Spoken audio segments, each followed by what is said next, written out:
like Le Petit Prince, and humankind has established the Ombudsman institution. And of course, one can give lots of examples. And since we have established all these phenomena, this means that humankind has to be treated differently. So you have to treat people in such a way that humankind can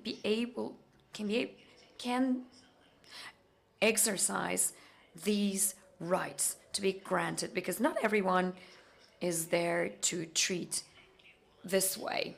So deliberately or non-deliberately, one can hinder the exercise or the treatment of the rights. In the Universal Declaration of Human Rights, Article 1 stipulates that all the human beings are born equally, and they are given conscience and mind, and they have to treat each other brotherly, sisterly. While saying that, while stipulating that kind of articles, what is intended must be this. If I'm not wrong, this particular article, article number 1, is already present in the human rights documents of the world that we're living in, because article number 1 makes that kind of description one way or the other. By the way, there are some problems in the description of the article itself, but this is what I can say. But this particular article, the essence of this particular article, is present in every universal document. So article number 1 says that humankind should be treated and should treat each other brotherly and sisterly. But there are some issues in doing so.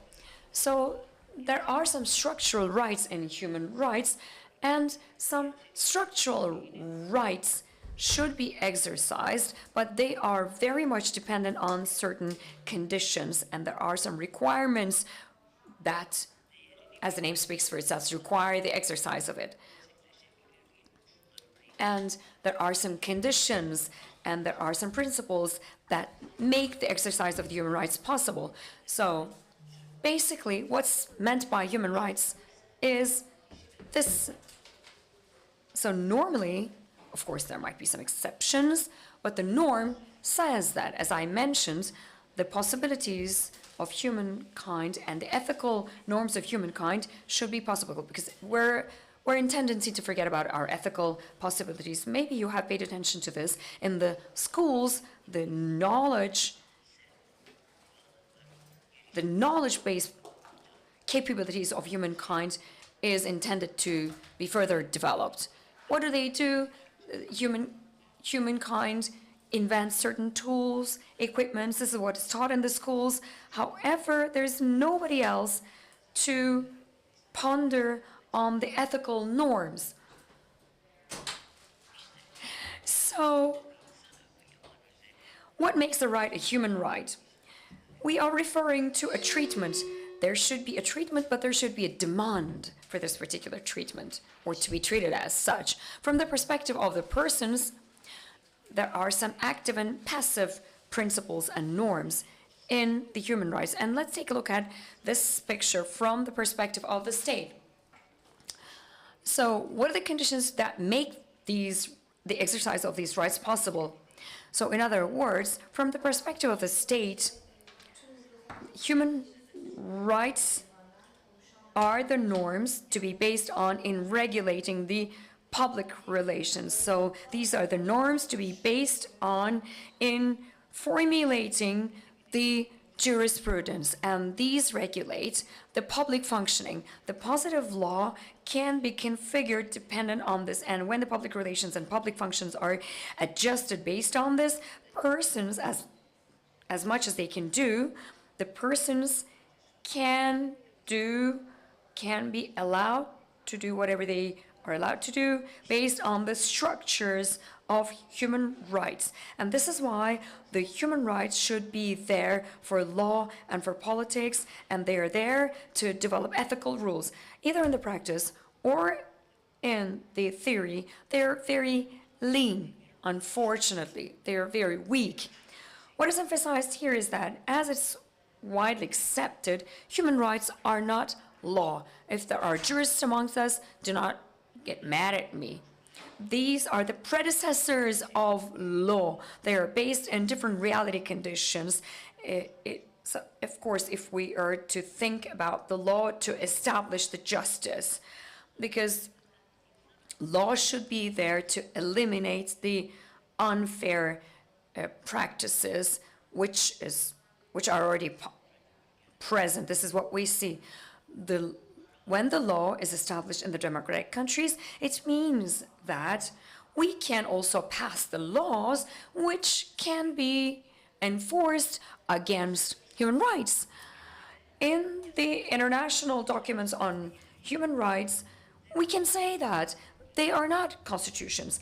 They are the discourse of the states. So these are the speech acts. So if one state is signatory to one of the speech acts, it means that you are giving a promise to your citizens. And in the realities of the era and on the realities of the country, not depending on different norms on thoughts, you are making sure that you are providing the environment to ask for these norms for treatment, and you're giving a promise to your citizens that they're going to be treated XYZ manner. And one of the regulators that makes sure that the rights are respected is municipalities, and localization of these rights, meaning that you will have the access to those rights. It can be a right to food, right to health care.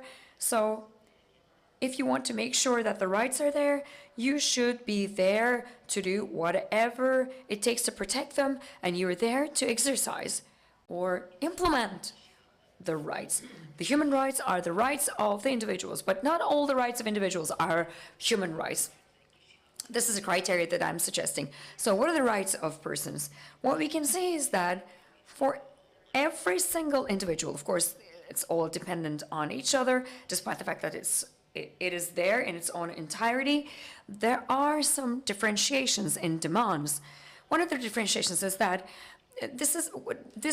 one of the differentiations is related with the structural possibilities of the humankind or of the individuals, and this is very much dependent on the preconditions.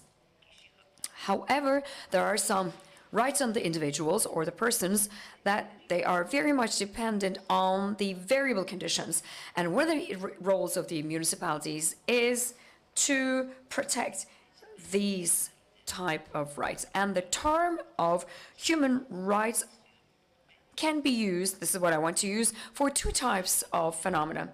So one is on the demand of the safety and the fundamental rights, and the other is on the protection of the fundamental rights.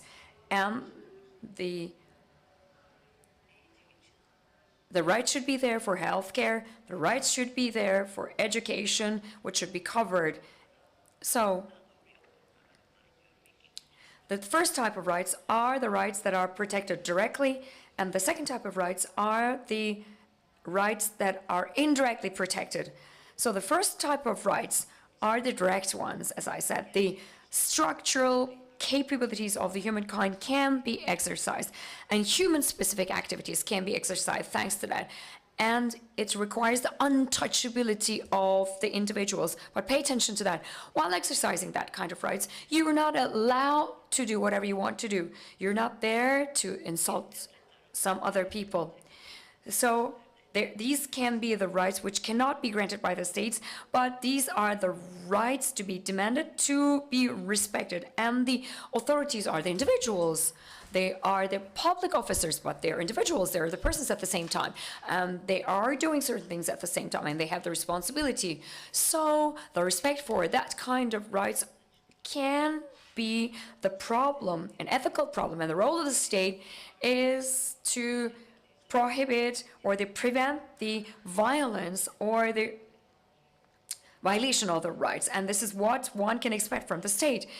And their state should be there to protect in the moment of violation of the rights. And the state should be there to protect them in such a way to make sure that the rights are well respected thanks to the enforcement of the laws and regulations. In case of violations, there should be certain organs to protect, and their right to freedom should be respected. So no one can be subjected to slavery, no one's victim, no one can be subjected to the humiliating or degrading treatment. No one can be punished as such. No one can be arbitrarily arrested, or no one can be prevented from the freedom of association or freedom of speech. Herkesten.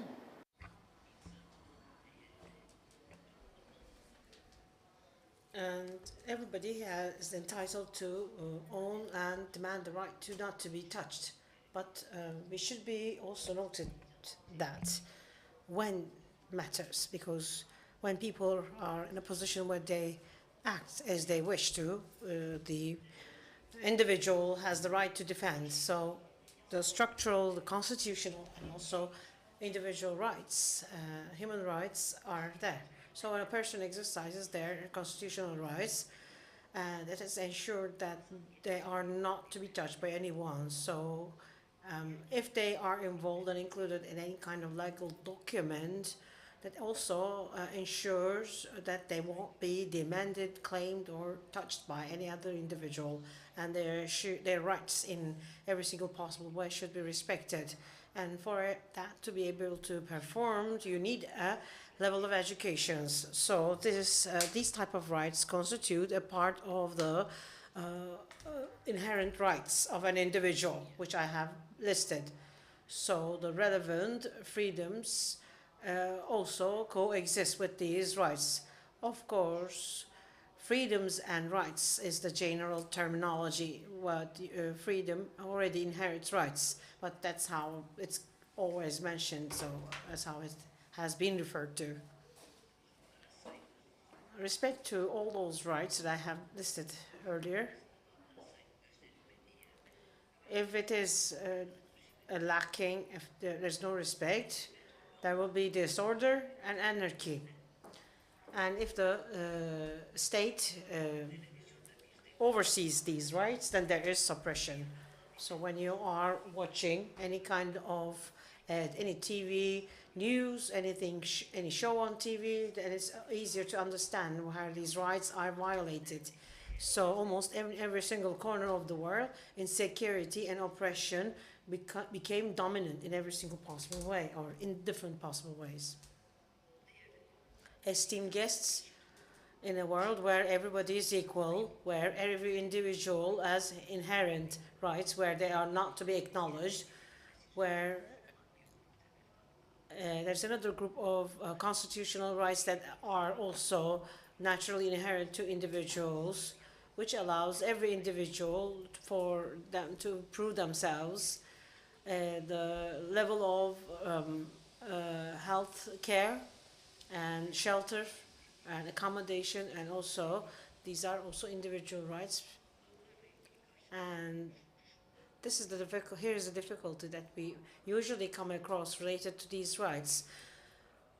The provision of these rights is correlated to another series of rights, like political rights, social rights, and individual rights that can be protected by political power.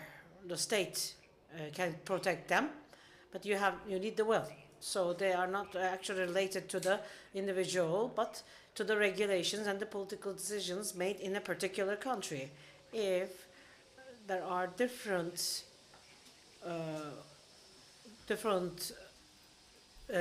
defined rights that they are dependent on the particular country, then they can be provided to that individual. The limitations set for these rights and whether they are able to protect the individual's freedoms is also is up to whether these rights have been designed initially, depending on the origins of the right, although they are used or seen as a tool where the individual has the right to perform. So actually, you cannot say that the individuals are not equal to each other. So in a document, socioeconomic rights mentioned in a document are not actually human rights. They are limited rights. They are provisioned and design rights. So the municipal rights are or urban rights is up to the protection of these rights, depending on the needs and demands on the local level and the localization practices. So, considering the human rights, when we tackle them as the ability to perform their individual's rights and demands, no individual has the inherent right to be prohibited in any possible way. And in the practices of these exercise of these rights, we know that human rights can be also limited, and asking that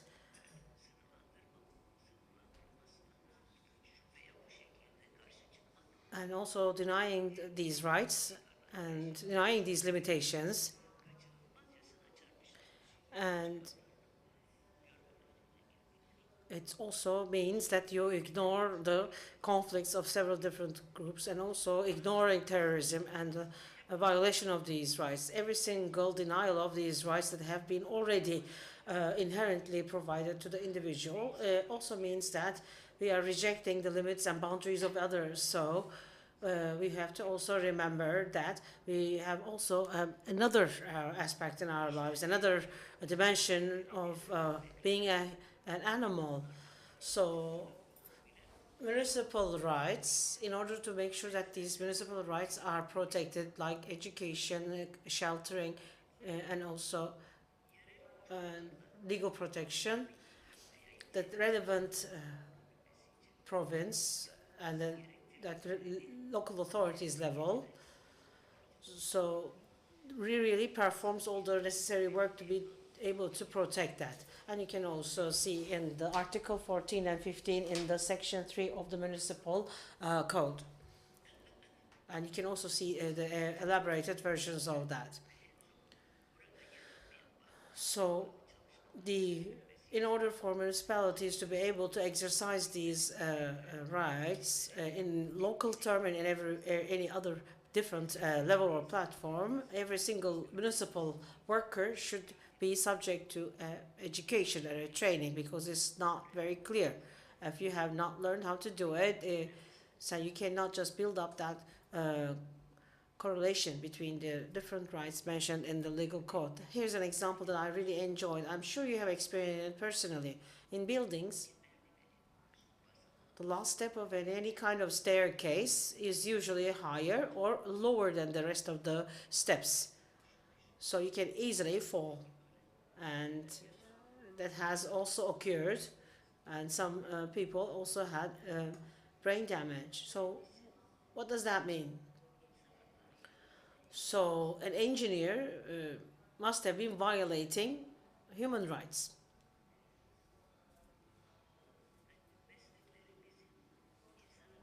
And when we're talking about the professions, the relationship of the professions with the human rights is not that clear. So we have to also make it clear for every single profession and its relationship with the context of human rights.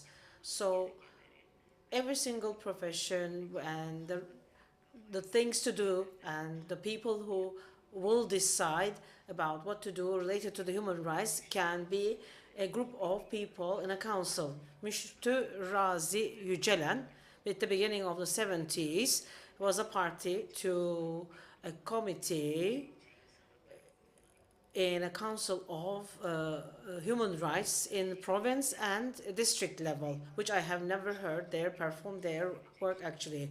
This is not something that you can also put them to work. So when they are established as a council, they should be also doing their job. There's already something available and ready, but anyone who is assigned to do this task should just be subject to a training, and we have performed these trainings actually, so that they can learn their work and the work's relationship to the human rights as a context and a subject. And one of the other urgent needs that I have seen from remotely is as follows. So when you are moving into a city, if there's right to allocate a space and to accommodate yourself, to have shelter in that particular city or province, it's a task in the municipality. The earthquakes that we have experienced, which caused a loss of more than 50,000 citizens, is totally and entirely in the jurisdiction of municipal work. And taking that into consideration, so the issue of assigning the right to accommodate yourself and to build shelter should be re-regulated, and the regulations should be assessed, reviewed. And if it's necessary, any kind of architects or engineers who would like to do this kind should have an additional training, to be able to understand that they are in a position to own and claim more responsibility. Otherwise, the legal arrangements and the re-regulation of the subject can not be possible. This is all I have to say. I hope I have not exceeded my time either. Thank you.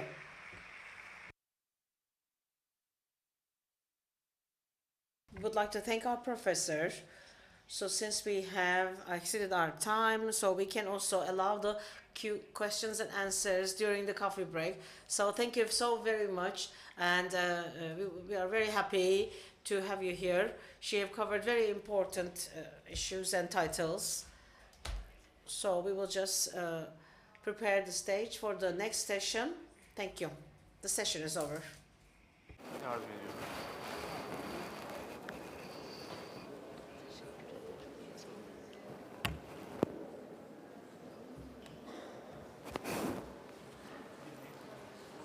Tüm bu düzenlemeler yapılırken ben yavaş yavaş ikinci oturumumuza. So while we're rearranging the room, we will start our second session. Although it is one of the major rights, which is a fundamental human right protected by the 1948 Universal Declaration of Human Rights, despite its status, it's a basic human right, it is still not equipped with political and civil rights, especially in Western.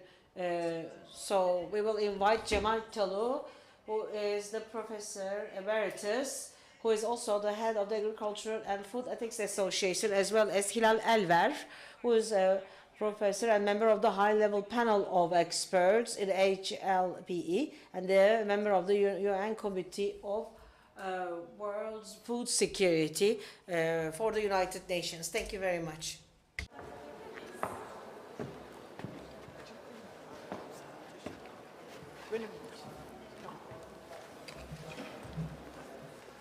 Tek mikrofon var.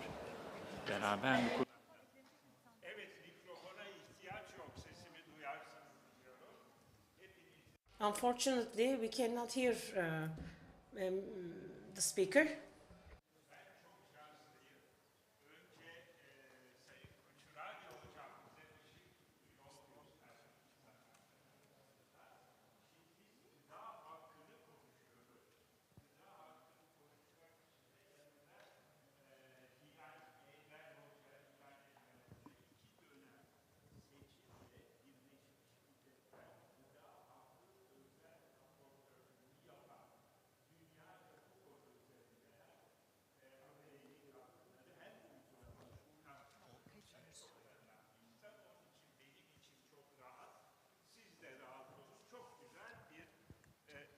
Tabii kayıt için gerekiyordur, tahmin ediyorum. So we need, so thank you.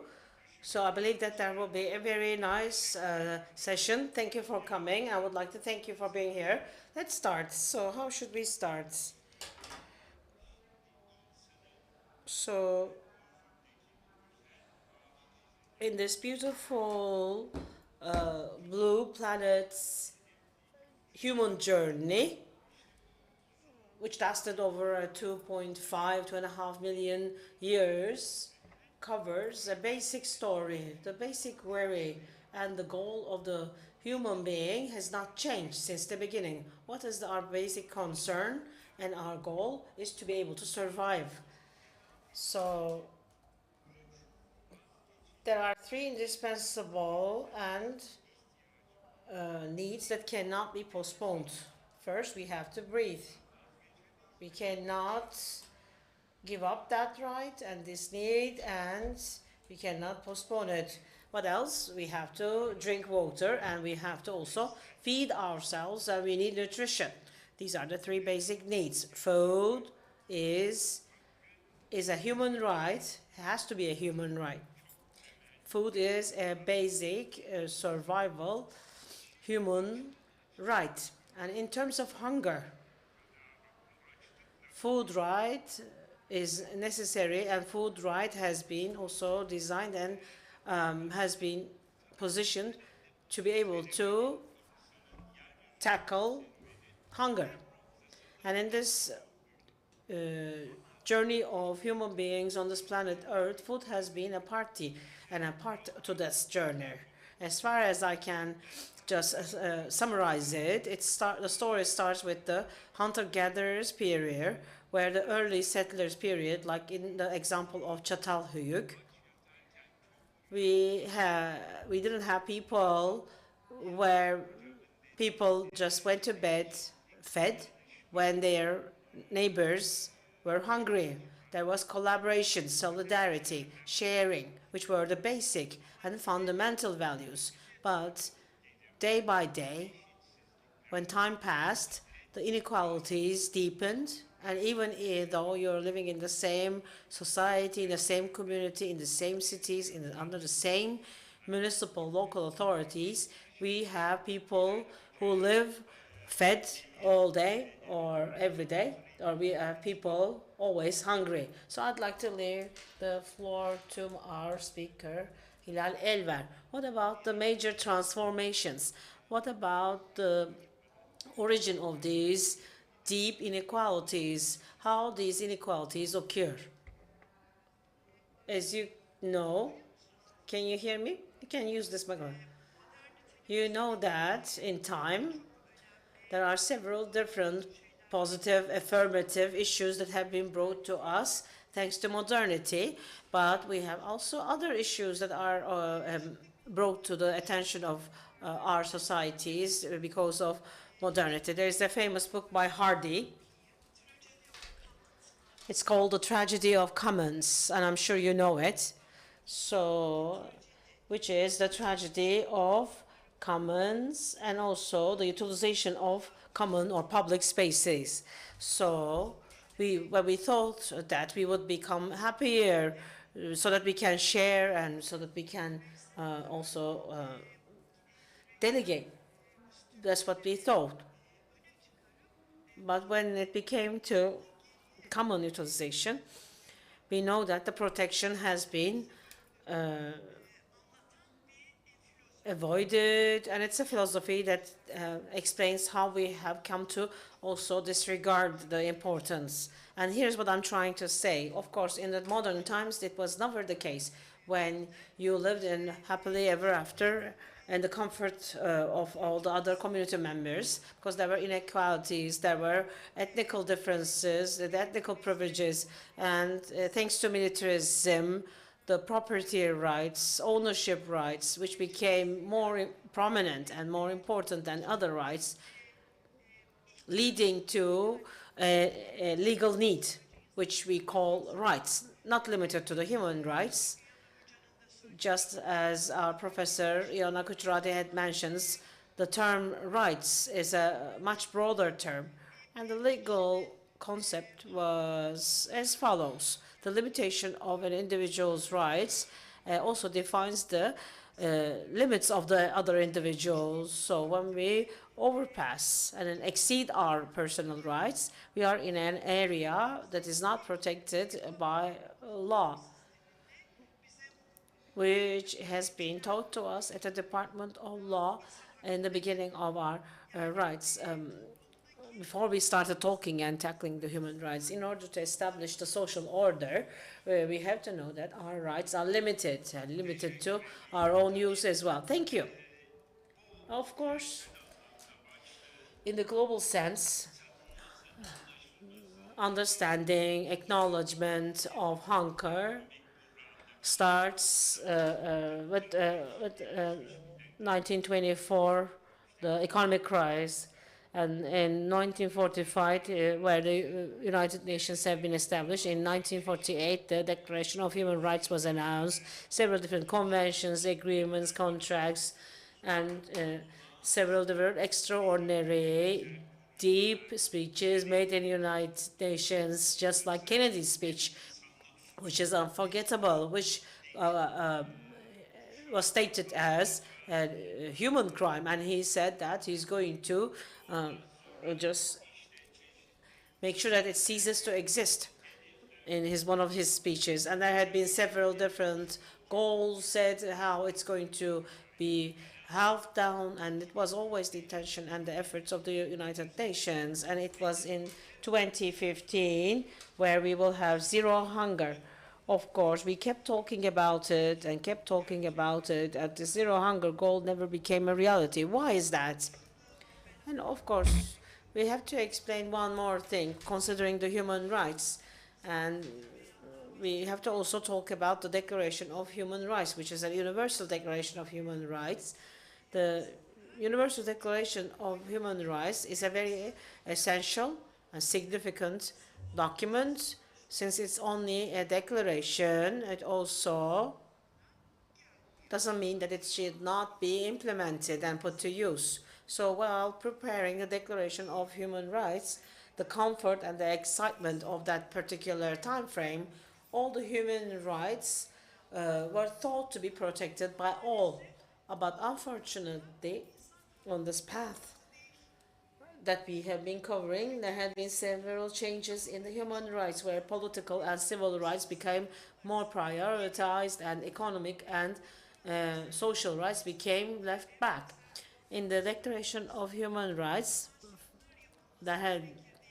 it was seen right to run these conventions, which have been divided into two, where civil and human rights convention has been immediately held, and it was enforced on countries, but social and economic rights have been disregarded, has been omitted.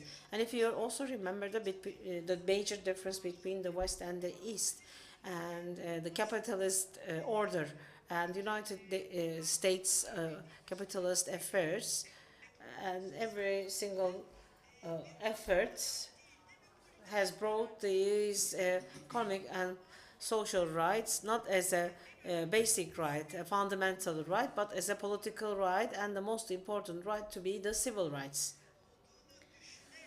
And thinking that this was the main statement of that particular era, although the conventions have started, it only became a solid act in 1966, which had not been seen as a priority. Of course, civil and political rights include a passive act of the state, but economic social rights also need to be passive, because it needs the state effort to be able to take action so that the individuals can perform their rights. And there had been some kind of a regression in the Cold Era, and after 1990s, although there has not been any kind of Cold War, because of the free market, liberal market rules, and the liberal market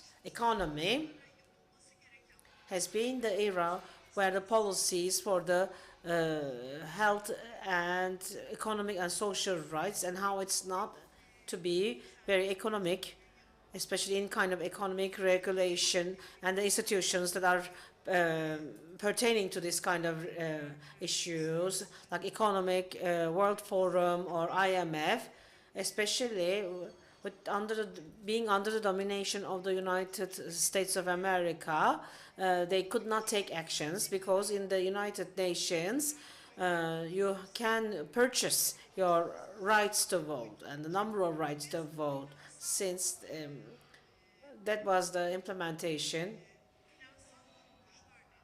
Because of the financial institutions, the economic and social rights are almost like forgotten, and therefore, as a basic right,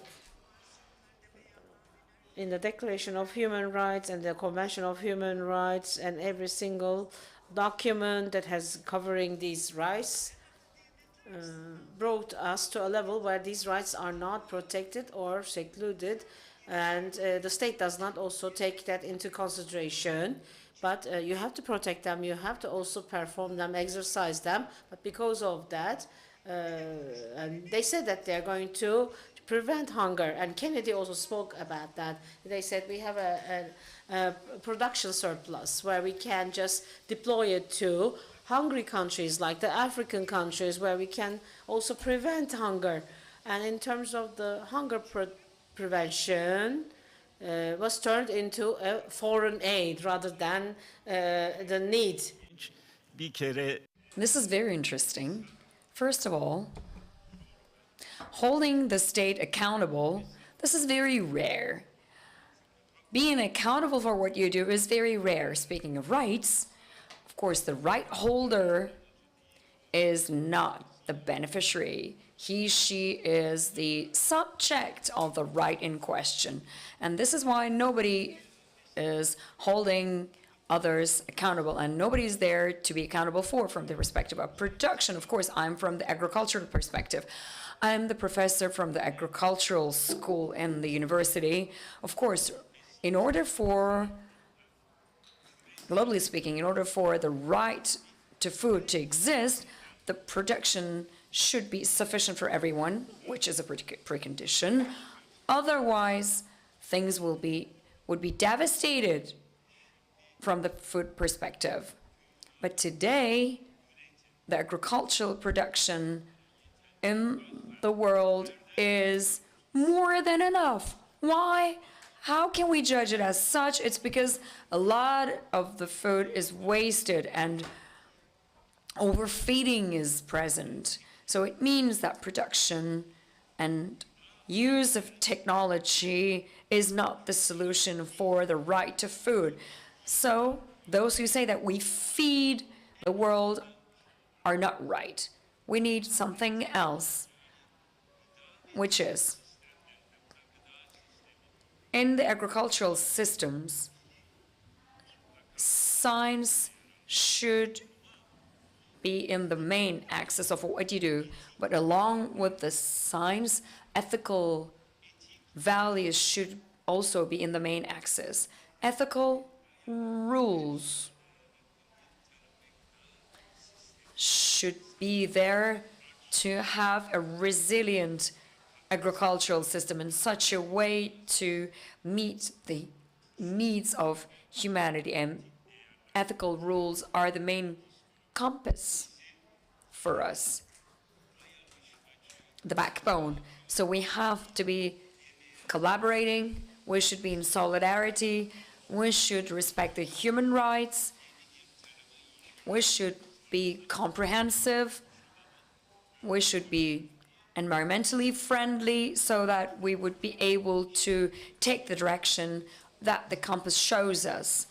So, right to food as the human right can be solved in what sense? How can we solve this problem? Unless we solve this problem, what would be the end result that we would face? These are the questions. Because I remember that in June 1963, Kennedy said that we can resolve this issue. And back in those days, in November, the assassination took place. But can you imagine? It was back in 1963, and we're in 2023, and we celebrated 100th year of the establishment of the Republic. But unfortunately, we're not able to resolve the human rights from the perspective of right to food. So what can we do from the perspective of right to food? So in order for us to do something like this in this particular sense, one has to know what the right to food means. Was it what Kennedy was referring to, or was he referring to the food security? There's a huge difference in between these two. It means that you yourself, and along with your family, have the access to food. This is a policy. It is dependent on your will. You would do it or not. Some countries have the food security and some don't. And here's the difference. While referring to those two conventions, in the Convention of Civil and Political Rights, there is no right to the countries to escape from them. But from the perspective of economic and social rights, the states have the right to avoid. The declaration stipulates that if you're not economically sound enough, you can use your time to have food security. You're not violating the right to food if you have the right, if you have the power to exercise the politics for food security. Feel free to do it. Is there any sanction internationally? The protocol was endorsed back in 2008 and 2013. The states acting against the right to food were held accountable.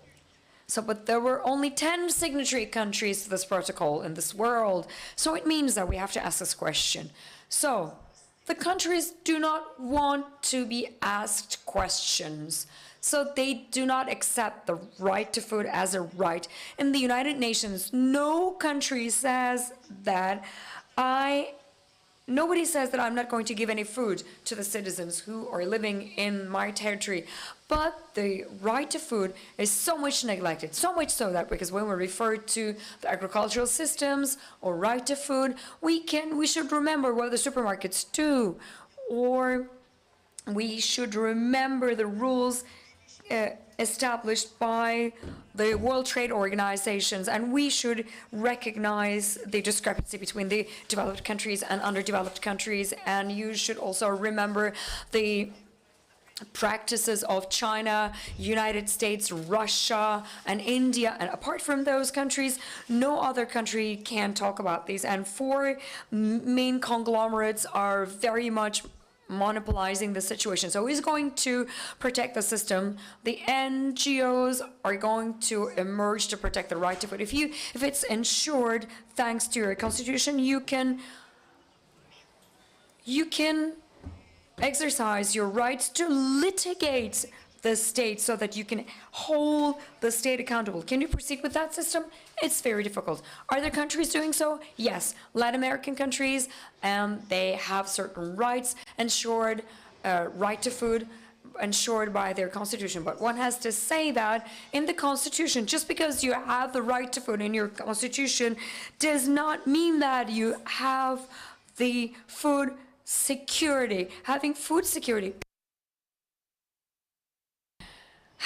security means that you should abolish this non-just economic system internationally and nationally. When one says that, people say that, oh, you're asking for a coup, because after 1990s, the free market economy does not have any counterpart having a social justice system. I do not refer to socialism.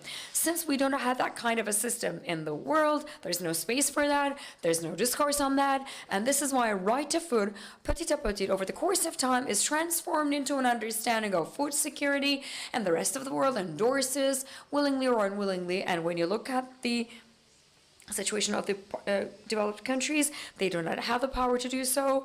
And the NGOs, on the other hand, can only be developed in the democratic systems. And this is why we are challenged by this particular situation. How many NGOs are there in Turkey which are interested in food security. So we are trying to establish a brand new association which is going to work on food security. We're going to be there to identify who's doing what. And there are very few NGOs in Turkey, and this is the situation in the rest of the world. And this is due to the discrepancy in between the balance of powers. If the balance of powers would not be equitable, would not be just in our country and the rest of the world, we can only have a rhetorical sense from the perspective of right to food. Everyone would make a reference to the right to food, but nobody can comprehend what exactly it means. Nobody would take the risk to make sure that things are in place from the perspective of right to food. Yes, of course. I started my sentence by saying that it's the fundamental need. I remember the quotation of Gandhi, which says that nature meets the needs of humankind, but does not meet the greed/passion of humankind. When Gandhi said that, the world population was around it was less than 2 billion or 2.5 billion. So this is what Gandhi said for 2 billion people.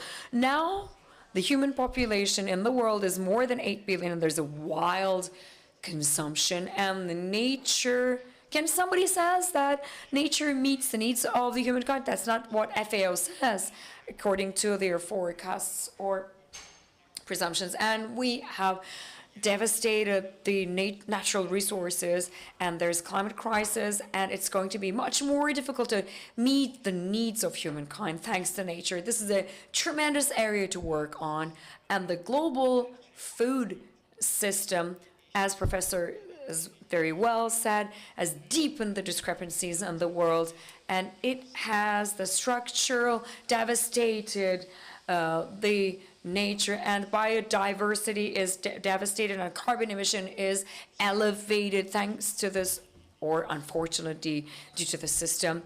But food is a right to have the access.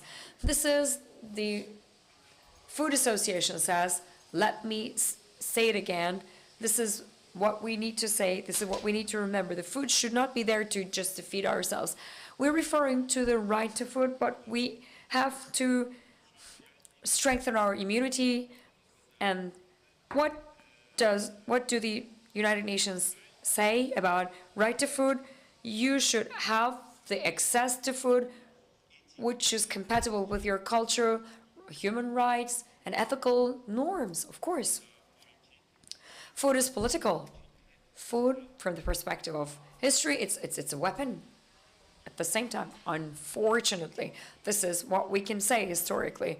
After the surplus production, of course, it can become, food can become a weapon. So food and agriculture should be understood in a better way. This should not be left to the hands of free market. It should not be recognized as a commodity. Humankind has always been after seeking for the food, and there are those who are seeking for money, and there are those seeking for food, but persons' main target should not be blinded by this greed. Let me leave you the microphone to talk about this as well. So speaking of food policies, these are excessively discussed at the global scale, because when there are crises of hunger, United Nations come together to find a solution for it. Back in 2007 and 2008, there was a huge food crisis.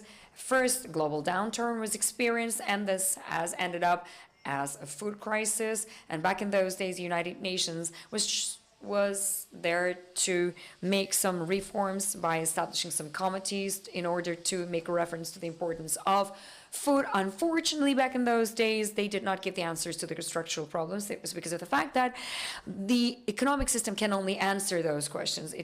It can be only possible to answer thanks to the financial systems. Back in those days, 2008, the companies have well understood that this is very important, and the financial companies have started to make investment in the field of food, and the big companies, big firms,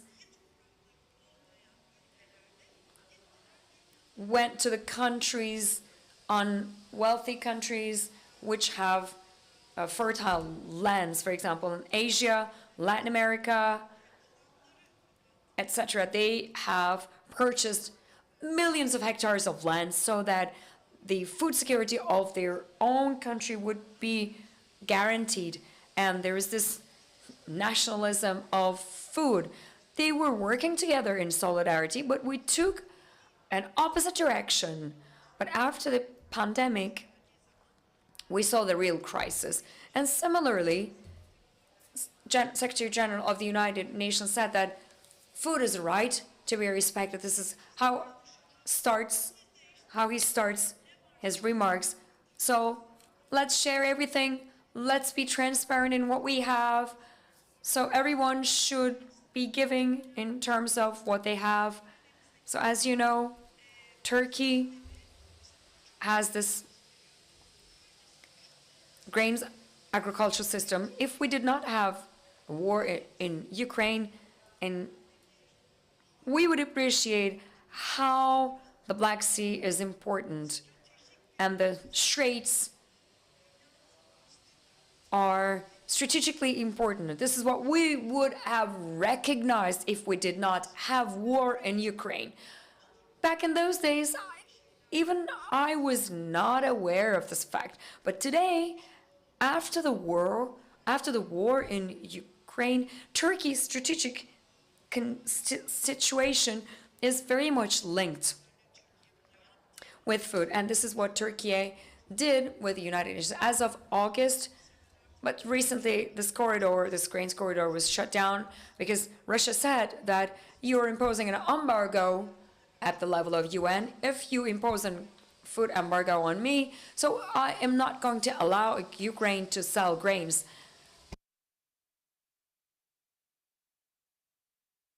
How many tons of wheat left Ukraine and passed through the straits? If you would ask which countries welcomed or received the grains, there's Spain, Great Britain, and Turkey.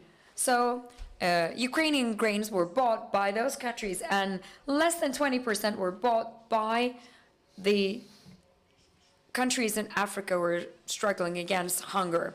And United Nations turned a blind eye on this crisis. So we're trying to find a way to see what we can do. Let's have an analogy of an urban area, of a city. There's this localization. And in the world, local policies are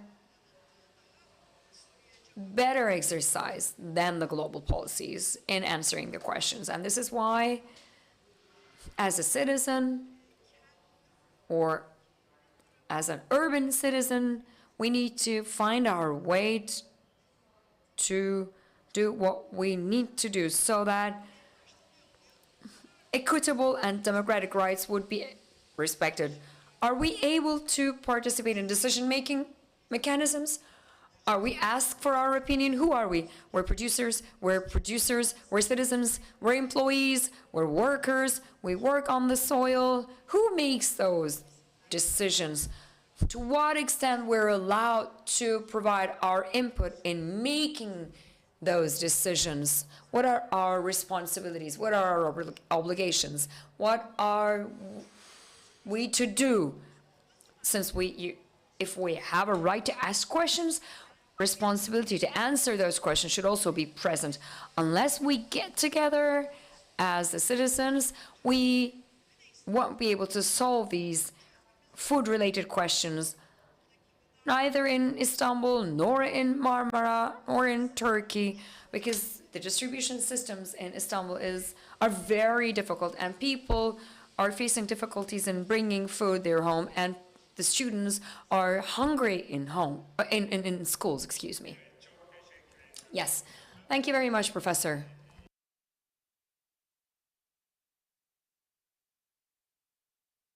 Since this is a meeting for local administrations, let me tell you a few words on local administrations. Of course, right to food is very important, and adequate amount of production should be present in such a way to be shared in an equitable manner. But in the initial days of the pandemic, it's very sorrowful to remember, but those initial days of pandemic made us remember the values that we need to embrace.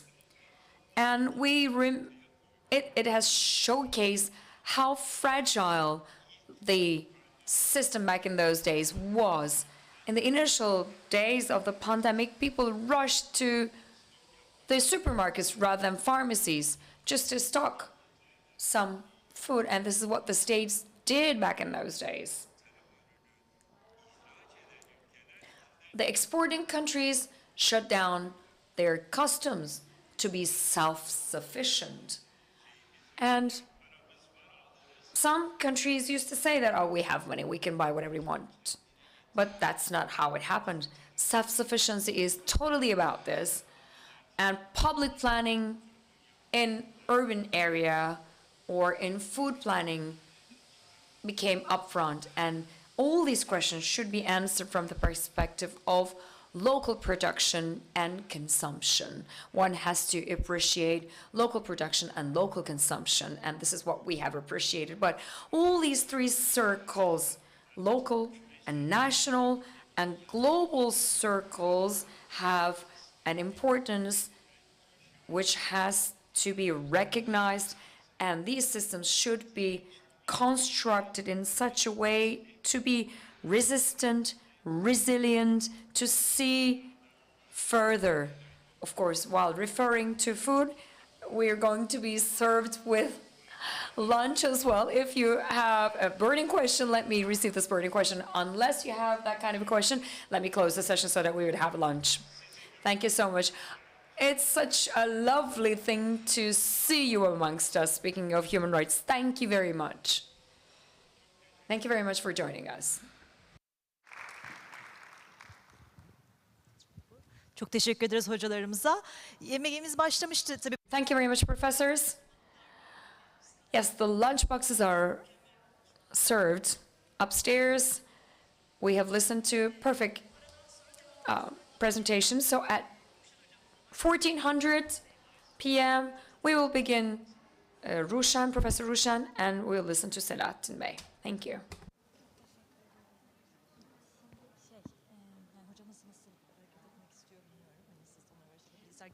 Araç var, araçla gidebiliriz. Şimdi öğle yemeği dediniz üst katta herhalde.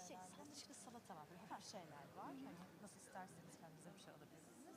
Hocamız istiyorsanız gezdirebiliriz. Nasıl istiyorsanız Tamam. yani siz orada. Ayrılırız büyük ihtimalle. Tamam hocam. Çok teşekkür ederiz. Çok sağ olun. Sağ olun size. Görüşmek üzere. Teşekkür ederim. Hoşçakalın.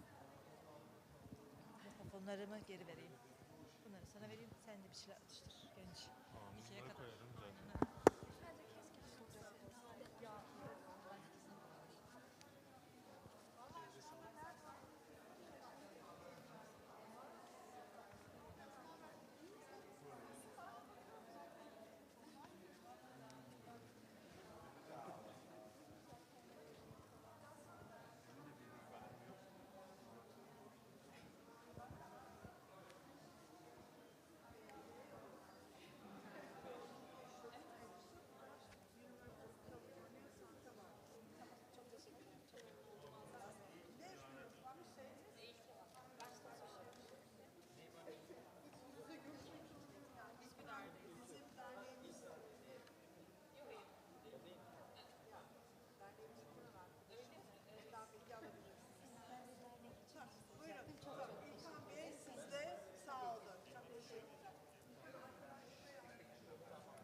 Ses prova 1, 2, 3, 4, 5, 6.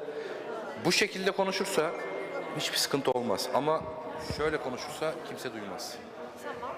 Ben bunu Yunus Bey'e de söyledim. Belki sizin gruptan yazmıştır. Aynen.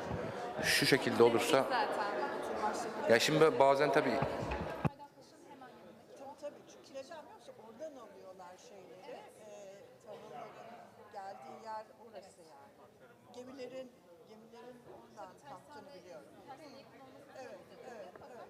Türkiye'de bununla ilgili herhangi bir bölüm, şahıs Yok. yok. Vallahi çok iyi. Yani bunun önünü nasıl açabiliriz? Ben aslında sormak için geldim. Yani Valla onu bilmiyorum ama bu çok önemli bir konu. bence de Biraz araştırın bunu. Araştırmanız lazım. Kim bakıyor? Kim bununla karar veriyor? Nereden? Bunlar nereye geliyor?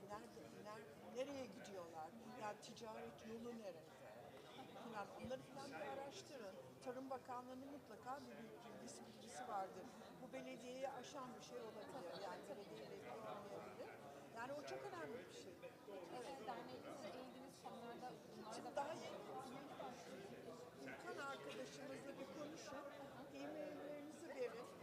Biz size bütün aktivitelerimize haber veririz. çok çok seviniriz. Tamam.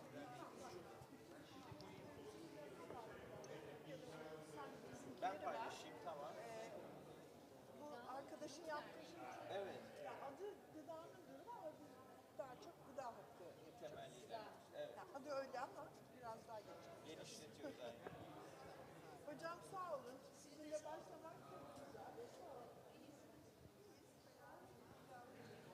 Ben sizinle paylaşayım isterseniz şuradan da mail adresi vereyim ya da. Tamam. Ben hatta telefonunuzu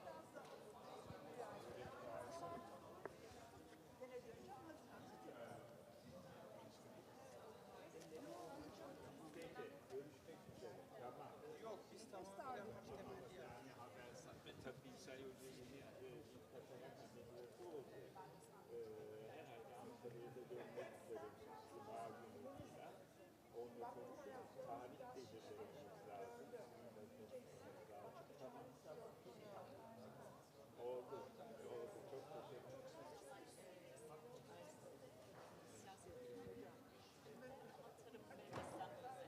teşekkür ederim. Çok güzel. O da aynı durumda. Devamlı kitap yazıyor ama hayatlar zor zor gidiyor. Evet, 4 kitabı aynı anda yazıyor. Sağ olun hocam, söyleyeceğim. Çok teşekkür ediyorum.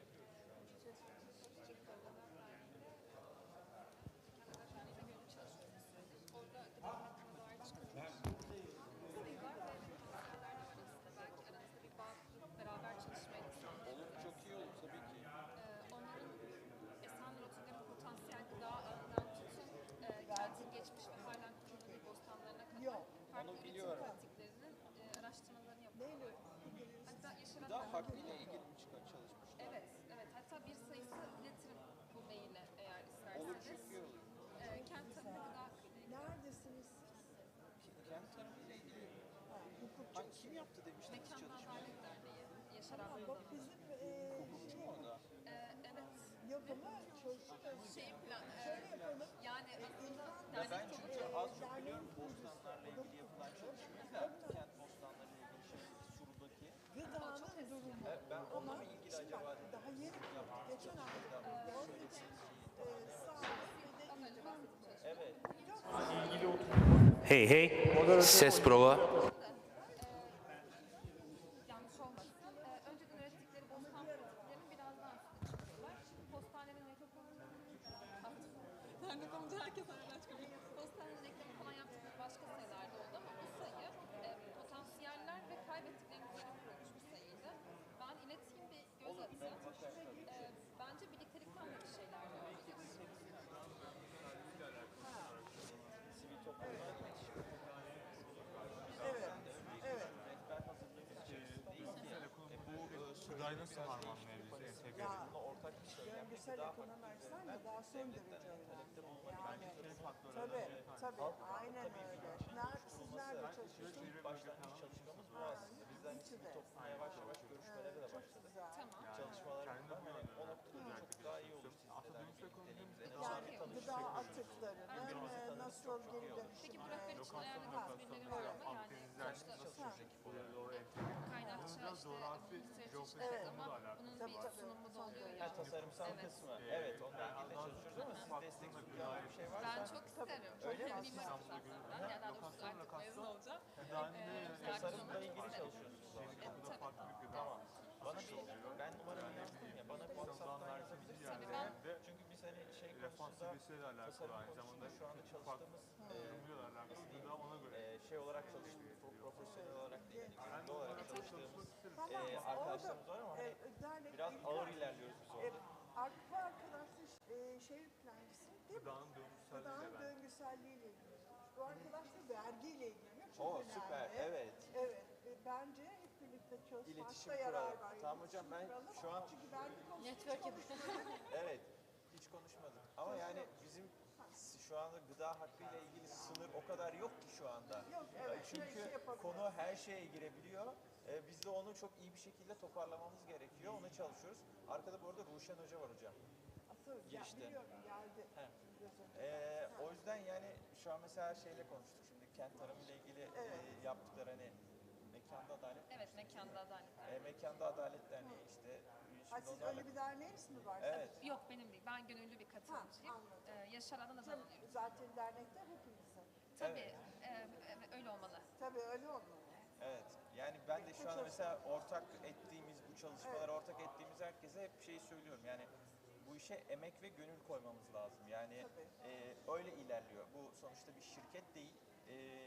Kar amacı güden bir şey değil. Sürdürülebilir olması gerekiyor. Tabii yani Ve böyle sizin gibi çalışan ve de yeni bilgiler getiren, yeni alanlar. Mesela bu gördüğüm alanların hiçbiri bizim şeyimizde yoktu. Kafamızda oluşan. Ama yok. Bunlar önemli. Bizim için de öyle. Tabii. vergi hukuku çalışıyorsunuz siz Tabii. öğrenciniz. Tabii. Daha iyi pozitif Evet. konuşabilir Tabii tabii. Çok doğru. ve etik kurallarına aşmayacak şekilde Evet. bunu yapmak Tabii. bence Tabii. gıdanın Tabii doğru. Böyle bir çalışma bir alanınız var. Çok önemli. insanlar için çok özellikle önümüzdeki yıllarda. Tabii tabii. Çok doğru. Bizim ben size bir Yavaş internet yavaş sitesi Türkiye'de de bu çok konuşulmaya başladı. Mesela bundan 5-6 sene önce hiç gıdanın durumu. Tabii maalesef. yani yeni başladı. Maalesef işte maalesef. Yani geç bile yapılıyor. Yok ya. Ha şey geçen hafta onayı aldık. TÜSİK onayını aldık da öncesinde Eylül'de başladık. Evet ama araştırma grupta pardon, araştırma grupta 6-7 ay oldu. Böyle eklemlene falan büyüdü. Buradan hani bize hem bir mail de atabilirsiniz şuradan. Biz hani araştırma grubu içerisinde hani bütün arkadaşların şeylerimiz mesela genç bir şey var. En gencimiz o şu an. Stajyer avukat arkadaşımız var. Ben kendim avukatlık da yapıyorum. Benim stajyerim de eski stajyerim de mesela o da bu konulara ilgi duymaya başladı. Bize katıldı işte. Şu anda mesela çeviri çalışmalarımız falan var. Onlar da şu anda etkinlik rol alıyor. O yüzden hani biz olabildiğince üniversite odaklı değil. Yok. Bir üniversite odaklı değil. Şu anda yani Hilal Hoca var. Hilal Hoca gibi işte doktorası olan 3 kişi daha var. Yani orada ekip küçük görünüyor şu anda da tasarımsal kısımlardan dolayı.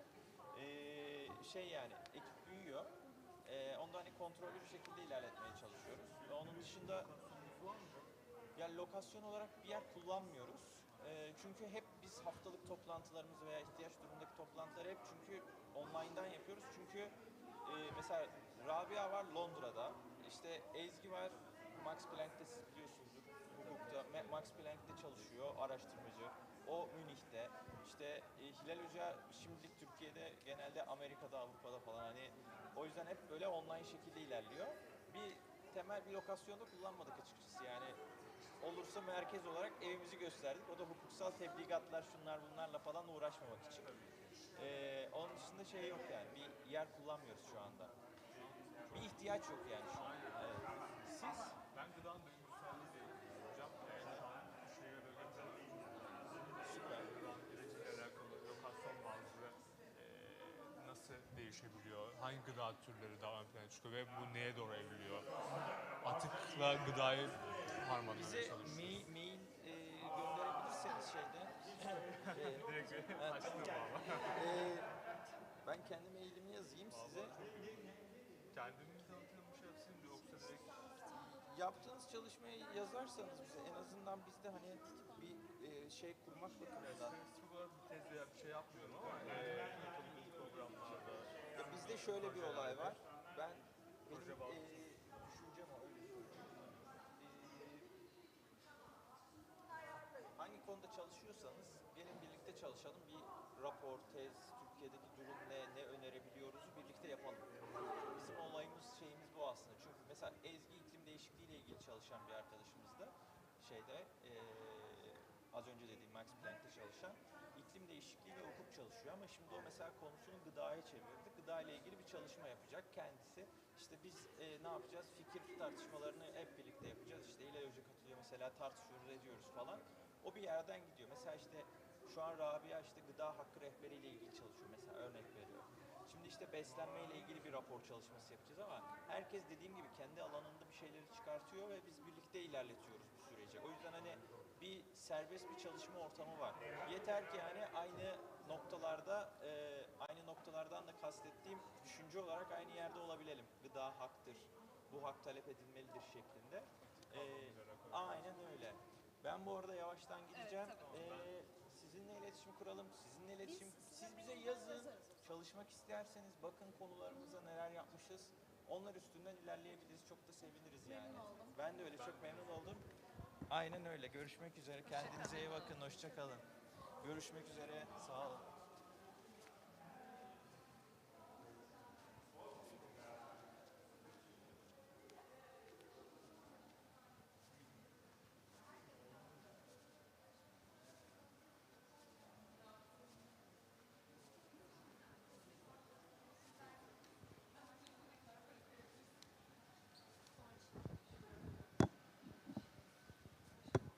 bunları şuraya koyuyorum. Nereye etmeyelim artık ya. Buraya koydum ben.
5'te.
Alo Hakan Bey merhaba. Ben Oda 4'ün oda sorumlusuyum. Sizinle tanışma fırsatımız tamam çok memnun olurum bir görüşürsek tamam. Tamam teşekkürler bekliyorum içerideyim. Görüşürüz.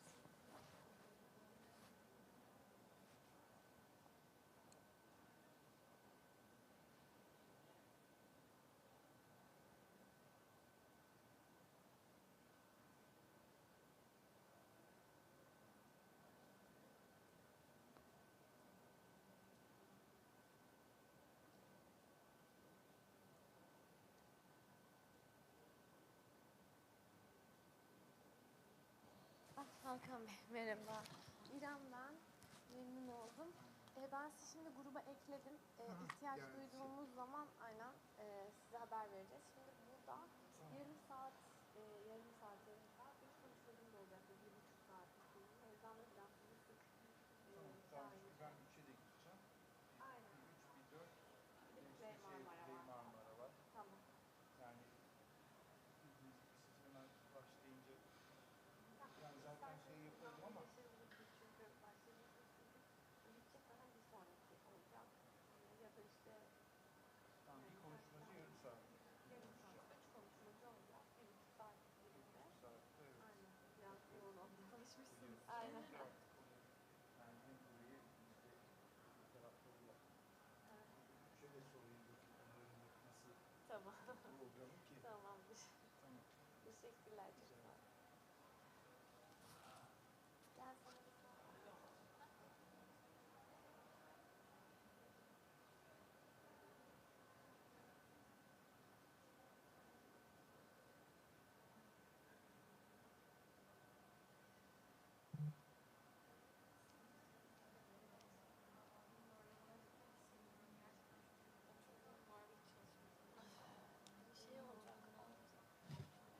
Ne olacak hiçbir fikrim yok bu arada. Orada biz kesinlikle yiyemeyeceğiz. Ha? Yok yani. Yemek zaten Rahat bu kadar mısın? şey. İyiyim gayet iyi. Hani onun dışında da hani oturamadığım ve şey yapamadığım yerde ne yapacağız onu soru cevaplayacağız. Bir ihtiyaç olursa onu şey Galiba yapacağız öyle. gibi. İnsanlarla tanışacağız falan. Ama ben gitmeyip başka biri giderse sevinirim. Yani benim yerime başkaları da olabilirler yani. Giriş yapabiliyor muyuz acaba? QR kodu okutmak gerekiyor ama sizin ürünler nerede? Efendim? Yok Gelmediler. Ben şimdilik geçin isterseniz biz birazdan gönüllerimiz gelince aynen okutalım. Ya da siz böyle 2'ye doğru saat bir tekrar uğrar okutursanız çok memnun oluruz. Teşekkürler sağ olun.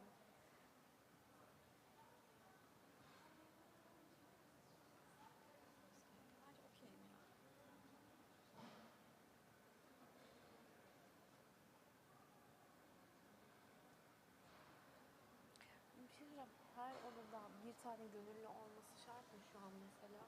Molaya şehre çıkmaları gerekiyor değil mi? Belki ama öyle anlaşmadılarsa. Ya bilmiyorum bu arada Selim şeyde de gönüllülere yemek yokmuş falan gibi bir şey söylüyor.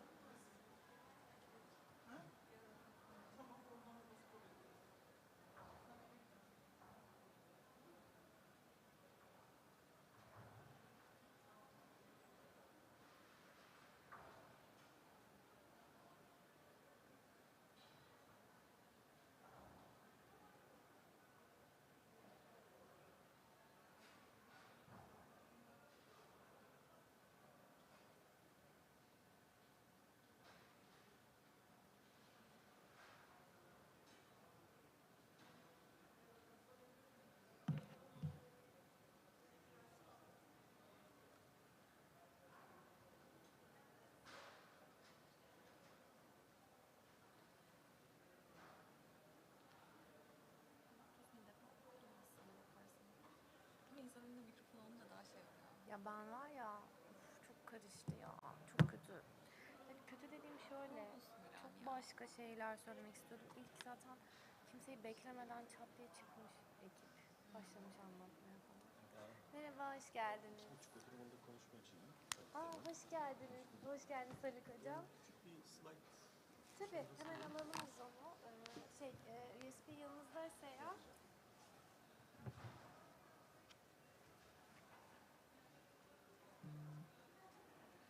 Buraya konabilirsiniz hocam, tabii tabii.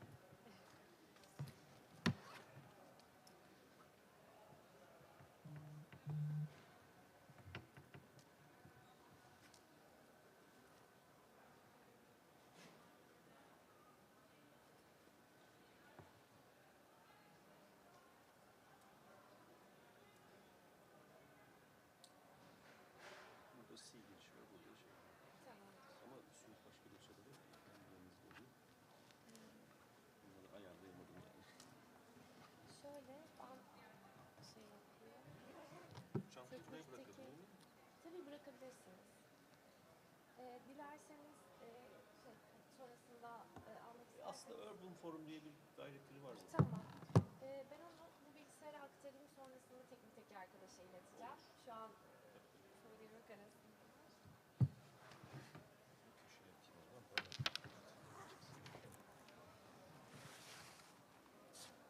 İşler nasıl oluyor?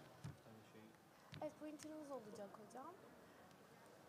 Zaten tek kişi sunum yapıyor, yani tek kişi olacaksınız sahnede. Sizi bir sunuşla davet edeceğiz. Sunuş kimde? Ezgi Hanım'da.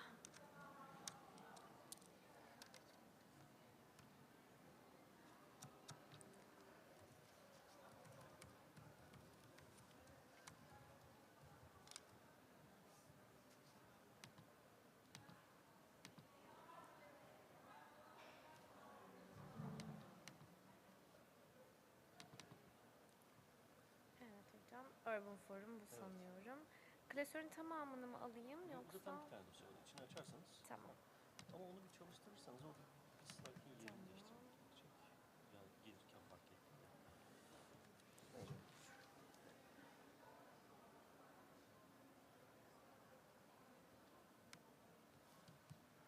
Tamam. Bunu save edelim. Tamam. Ben bunu kendi USB'me aktarıyorum. Teknikteki arkadaş da gelince ona ileteceğim. Delege mikrofonunu mu tercih edersiniz yoksa headset? Ha, o daha iyi olur. Headset tercih edersiniz. Tamam. O zaman kaldıramıyoruz. Ben bir bakayım. Bu oda canlı yayın odası bu arada hocam. O Karenin yüzden... dışına çıkma diyorsun. Yok karenin dışına çıkabilirsiniz. Bir problem yok. Sadece sizin önünüzde ve arkanızda birer konuşmacı daha olacak ve ara olmayacağı için koltuğu yapamıyoruz, kaldıramıyoruz. Evet. Evrensel temel giriş. Oturarak konuşuruz. İsterseniz ayakta da konuşabilirsiniz. Hiç sıkıntı yok. Tamam. Bütün sahneyi kullanabilirsiniz. Eğer sadece koltuğun kalması sizin için problem olmazsa. Tamam. Nasıl arzu ederseniz. Evet. İlk oturum barınma hakkı, sonra evrensel temel gelir.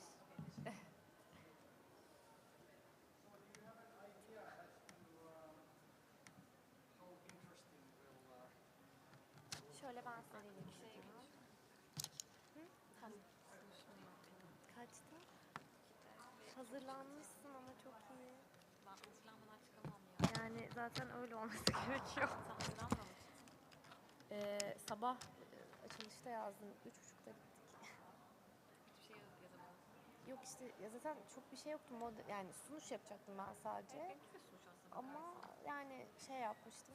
Bayağı şey yazıyorsam ne yazdım? Sen direkt mi şey yapıyorsun? İşte şimdi konuşmacı şey gelecek gibi. Ne dedin sen sonuçta? Şöyle zaten ben sunamadım çünkü çıktılar. Sunumu beklemeden buçuk olduğu için ekip çıktı. Büşra da şok. Büşra'nın odasındaydı İnce'nin. Sonra ne yapacağız, ne edeceğiz falan. Neyse onlar indi. Ben işte on the go. Hocam buyurun. Efendim? Marketeer'e nerede ve orada neler var fotoğraf? Suko, bez çanta, tişört. Sonra bildiklerim bu kadar. Kitap, yayınlarımız. Kalemleriniz falan da çok güzelmiş. Kalem, siz konuşmacı şeyi aldınız zaten değil mi sanırım? Hediye. Evet, onun içinde çok güzel bir kalem var. Dolma kalem.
also appeared as a very hot topic as well.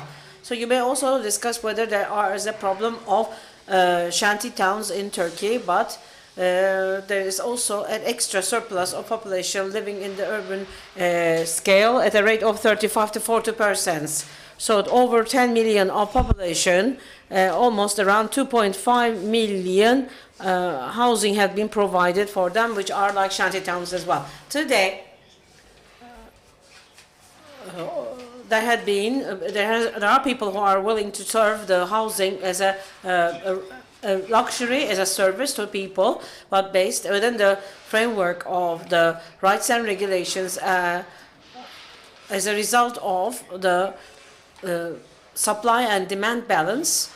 So there are also other parties who are willing to sell or lease the housing that is possible or that is available at a higher level of pricing. So those who are willing to run a government, and some of the approaches that have been embraced have been causing problems. In underdeveloped countries where there's a lack of balance in wealth and acquiring, so some of the people have always been in a position where they are deprived of proper housing. So under these circumstances, can the state act on behalf of the population and the society and provide the citizens with housing that they cannot afford to buy? And that's the righteous question to ask. Based on the need and also the demands of these questions, maybe we can just take a step further, and also we can say that housing is a right to all humanity. And can we put it also in the legal framework and add it into our legal documents? And the actual implementations, so can we also provide an opportunity to offer and serve housing as a human right? And a humane living can be only provided by, of course, proper housing, and there are undeniable benefit in that. But for any kind of benefit to become a right, it has to be legalized, and it has to be secured by a legal framework. And only then a benefit, a utility, a use can become a legal right. So for that reason, if we just look at the international legal documents, can we find any kind of international legal context or laws or rules formulated to cover proper housing which can be humane? I'd like to just briefly touch upon that. For housing to be one of the fundamental human rights, as I mentioned earlier, it has to be covered into international legal documentation. And all the laws in these international legal documents should be approved and validated by governments and states so that they can be implemented. Certain rules and regulations in the international legal documents for states to approve them may vary depending on the different countries. And in Turkey, according to Article 90 of our Constitution, such validation can be in the form of a law enacted and approved by the parliament. And you can become a party to that international treaty or the conventions. So when you are a party to the international treaty, it doesn't mean that you face Mecca whenever you pray. So it's not just like, it's a law. It means that you bring this situation in the attention of the law so that it can be a binding element for the state. So as a basic principle and a basic right and a basic service for states, housing, unfortunately, as I mentioned earlier, to become a fundamental right, and how it's going to be defined is subject to several different perspectives and approaches and ideas and opinions. According to the French Constitution, there is no law pertaining to the right to housing. But despite that, in the preface of the Constitution dated 1946. So there is a terminology in protecting the pride and honor of human beings. So based on that definition, the French court and the French legal system was able to make decisions in covering certain issues related to several different subjects, as well as housing. And our Constitution and our Supreme Court of Justice and our Parliament can take necessary actions based on the certain terminologies. And in the example given to in the French court, so the article that says that France is a democratic legal state, and in the other decisions and resolutions made by the Parliament, housing has been validated and approved as a human right. But on the other hand, Mexico also has a constitution, and in its Article 60, housing is clearly and briefly mentioned as a human right. And it's with Switzerland, Luxembourg, and in some other countries, there is no mention of housing being a human right whatsoever. So in certain international documents pertaining to the human rights, related to the housing rights, I would like to just briefly mention about the rules and regulations. It's been only 10 minutes. I believe I will be able to finish my speech on time. So the first document that I would like to talk about is the Declaration of Human Rights, dated 1948 and approved and validated by the United Nations, which is also known as the Human Rights Convention. According to Article 25, says, everyone, both for themselves and for their family, has the right to food and shelter, healthcare, and the required social services to establish their welfare and well-being. So this is a level of humane life, but shelter is or housing has been explicitly mentioned. But unfortunately, this document dated 1948, called the Declaration of Human Rights by United Nations, covers also well-intentional terminology. It doesn't have or doesn't hold any kind of legal value or legal power. So this is law, soft law, as they say it in English. What does that mean? That means certain expressions and statements may be covered, suggesting the states, making only a suggestion to the states that it's better for them to abide by these suggestions. But as I mentioned earlier, certain legal documents and certain conventions, certain agreements are suggested to be included, and such statements to be included in these conventions, agreements, and declarations is just a suggestion. But after so many years, according to the Article 25 of this Declaration of Human Rights, which includes housing, which is serving the honorable life of a human being,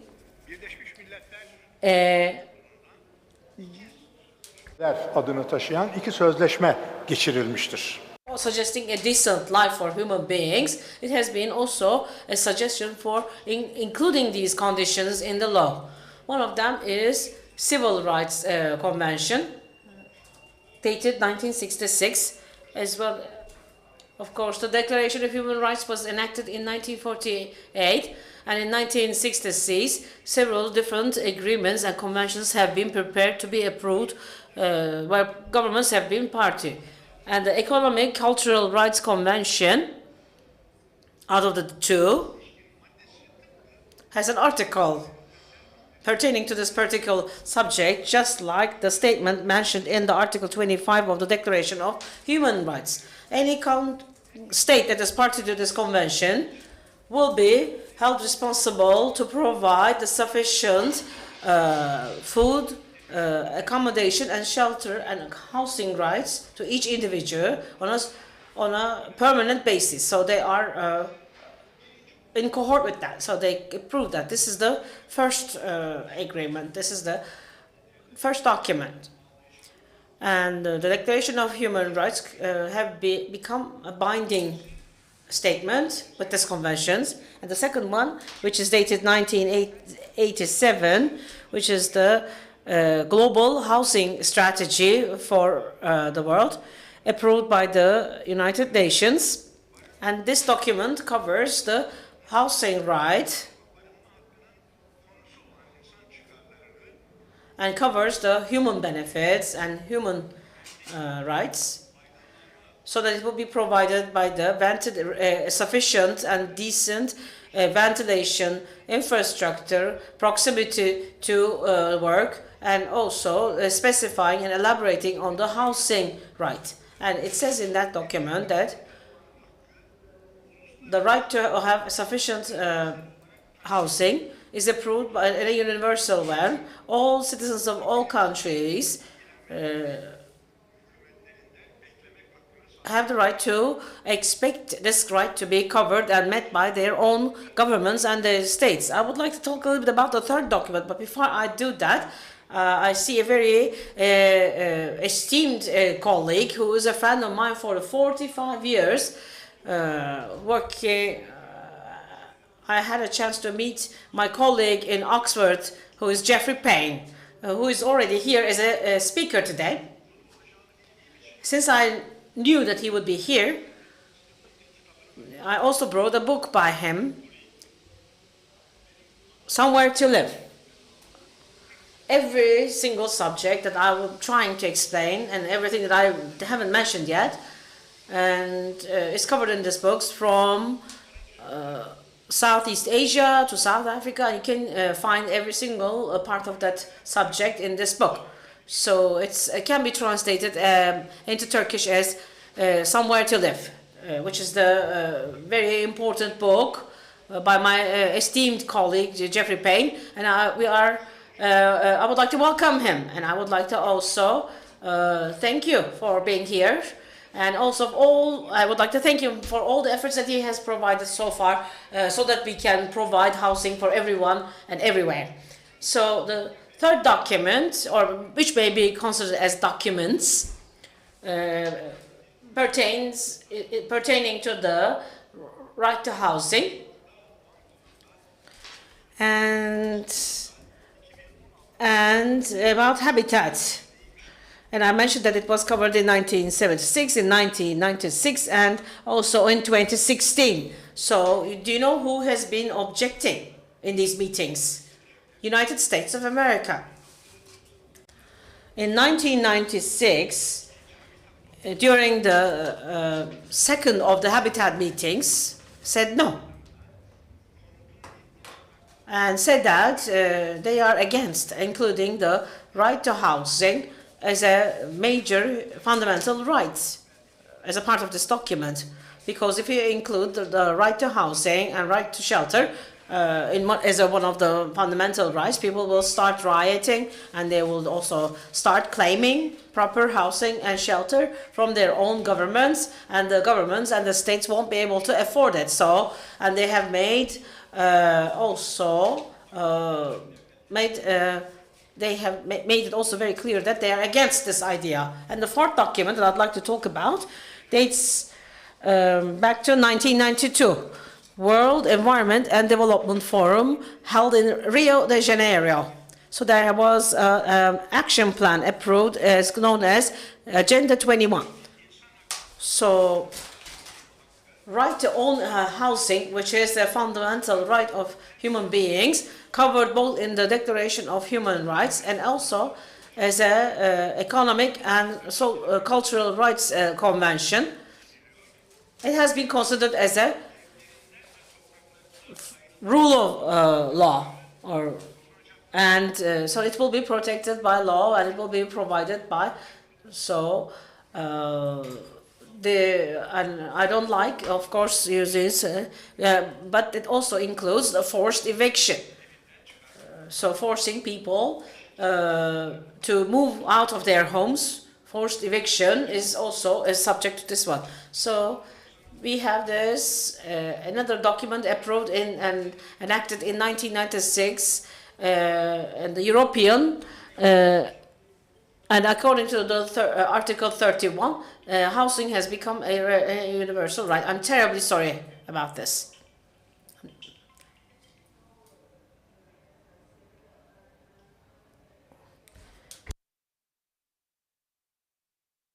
According to the European Social Condition, EU countries that are party to this condition, this charter, there are certain responsibilities for the countries who are party to this charter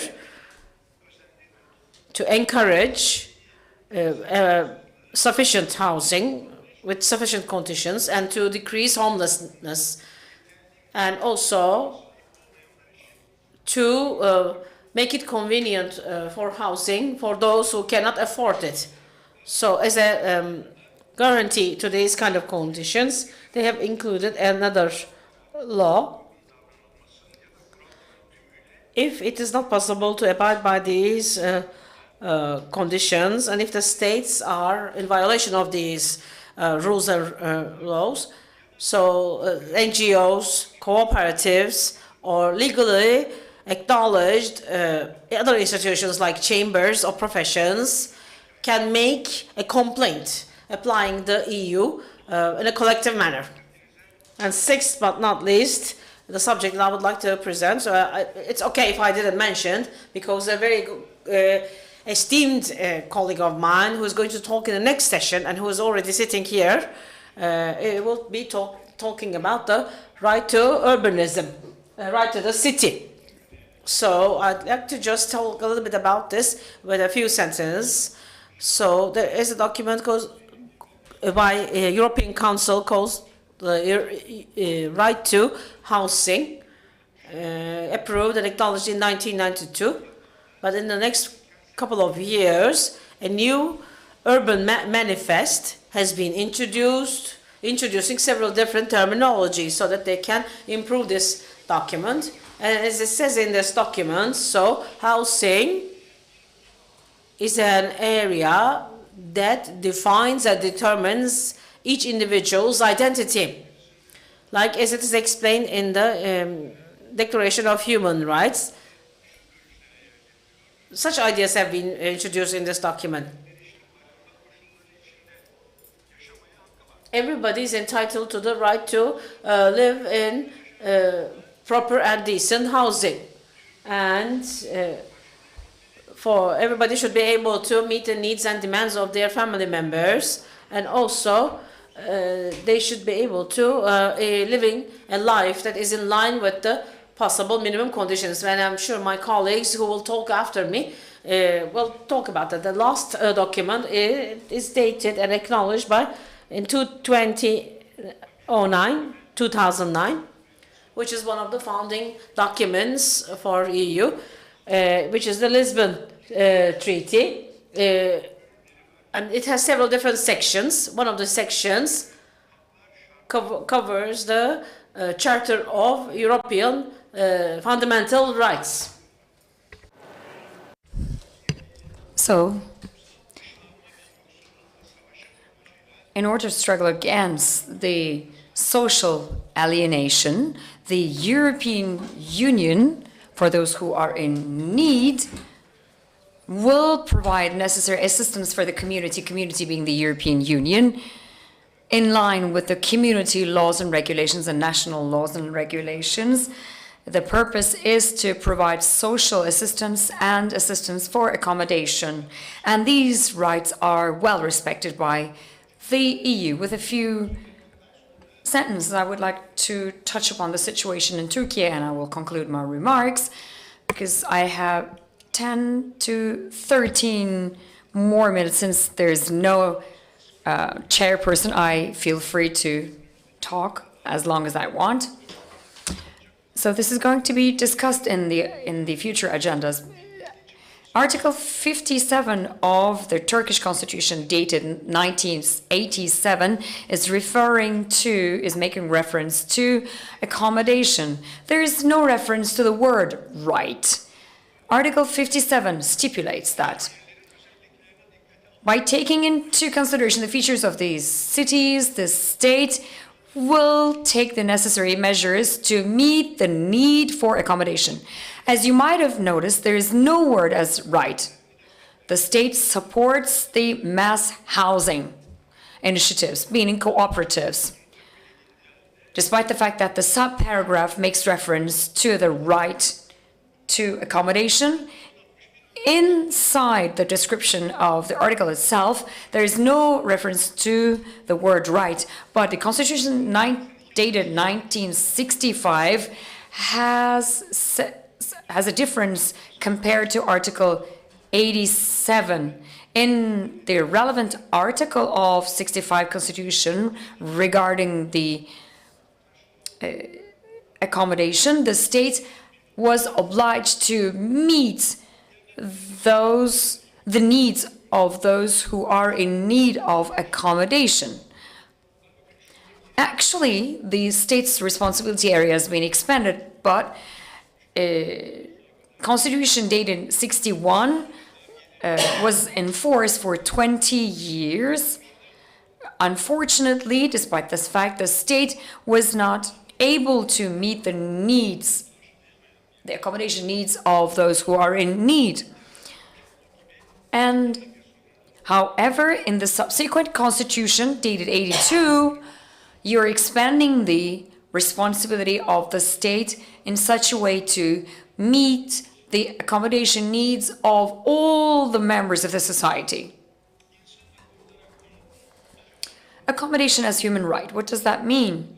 Let us ask this question to ourselves. In order to ensure the accommodation security, what should one do? One should not be forcefully evicted. Along with the housing, the persons should be given utility services, infrastructure, housing supply, and prices of housing should be limited with the purchasing power of the families against wind, storm, snow, and rain.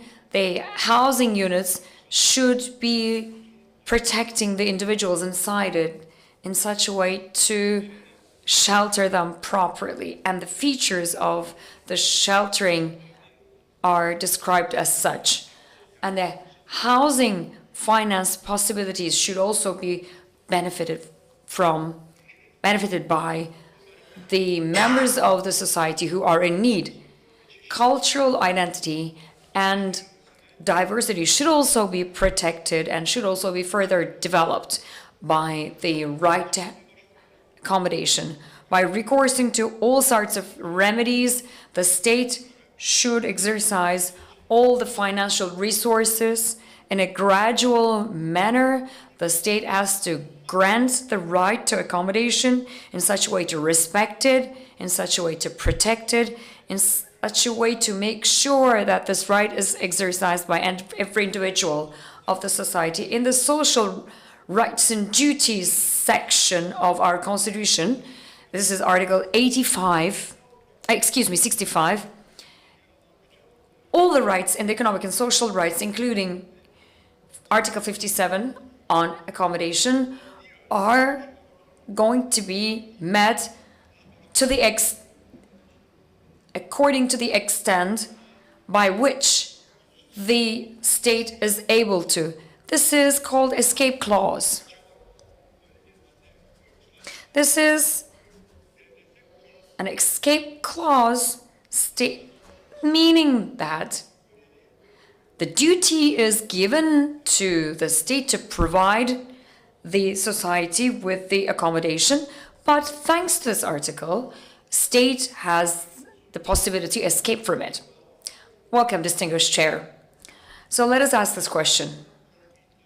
The state has the obligation or the duty to provide accommodation for its citizens. This is what Article 57 says. If the state fails to do that, do the citizens have the right to apply at any institution in case of failure?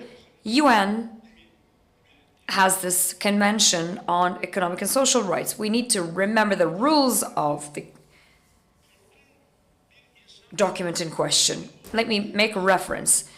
Accommodation, shelter is a human right.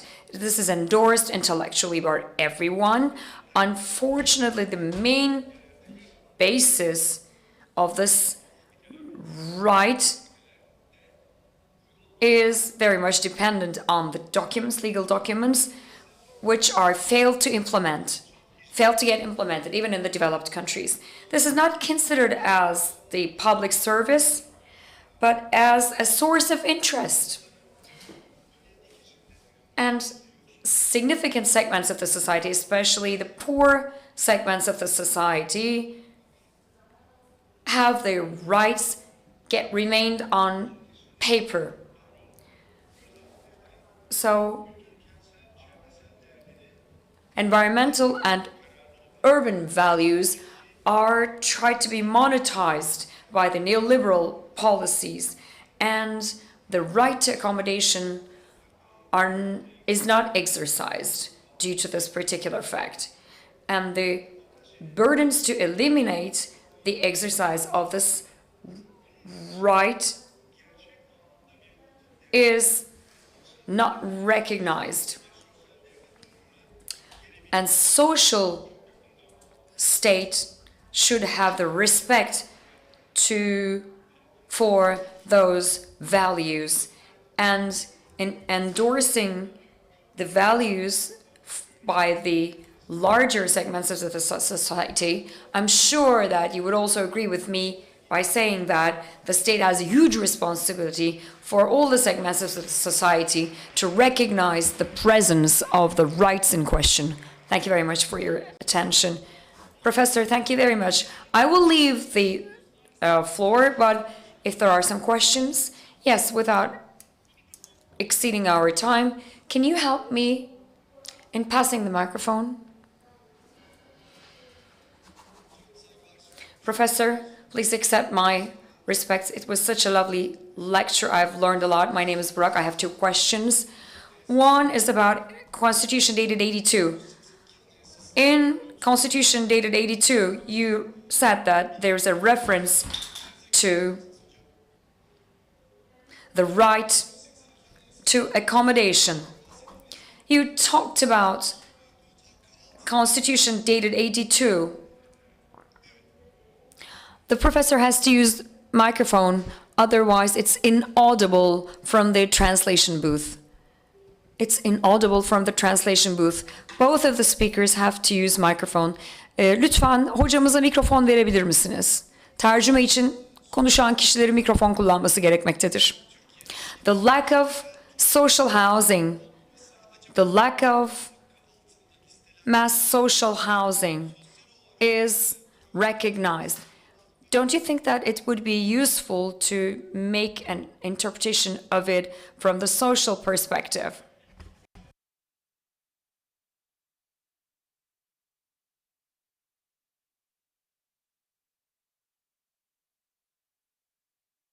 So mass housing initiatives.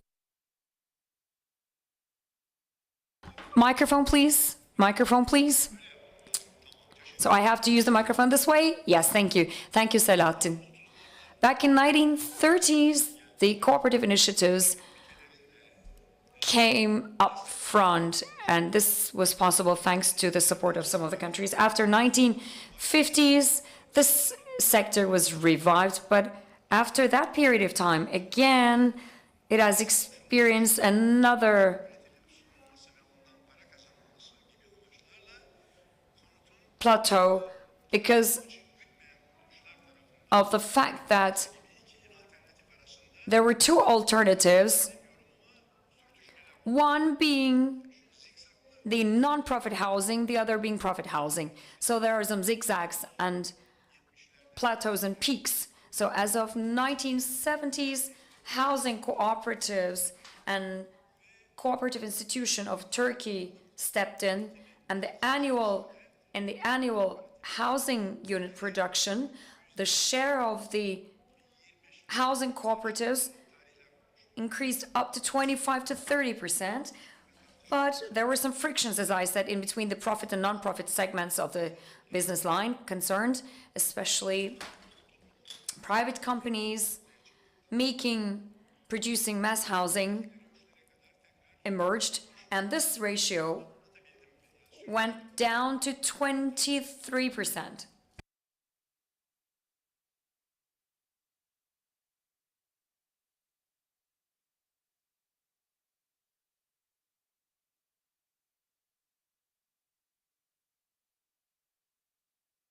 We listened to Rushan Kirish, Professor Rushan Kirish. So we're going to listen to another theme. Haluk Levent is going to speak, and Professor Haluk Levent from Faculty of Business, Istanbul Bilgi University, is going to make us deliver a speech on universal basic income.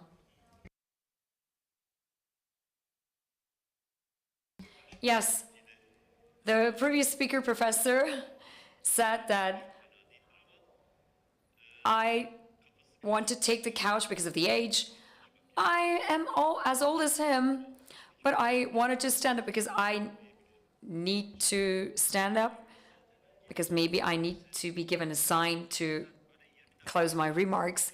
So I will try to squeeze my speech in 20 minutes so that you would be given the possibilities to raise your questions. Yes, universal basic income is not directly related with poverty, but poverty can be a point of departure for us to elaborate in what universal basic income is and struggle against poverty. And this has entered into the agenda of Turkey back in 1998 after the emergence of the development plan. So having an income below this standard is the benchmark that we take into consideration. So as a result, there's this average level of income, or a threshold is designated by it. So those who are below this designated threshold are defined by this. Actually, when you look at the root causes are not impacted by it. The symptoms are tried to be cured. So there are different schemes to cure this issue.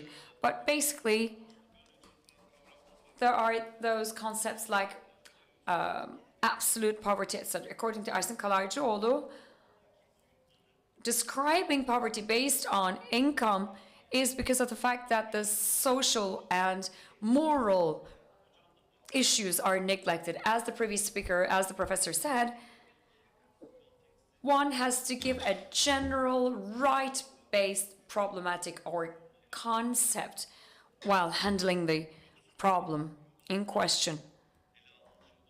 So poverty is the deprivation of rights. What kind of rights? Right to accommodation, right to work, right to healthcare, right to education, right to social participation, right to being equal individuals, etc. If we are a society, if we're part of a society, there should be a minimum living standard, set of standards. So one has to think that the society has to provide this for. If there are some individuals outside those standards, according to ultra-liberals, this is the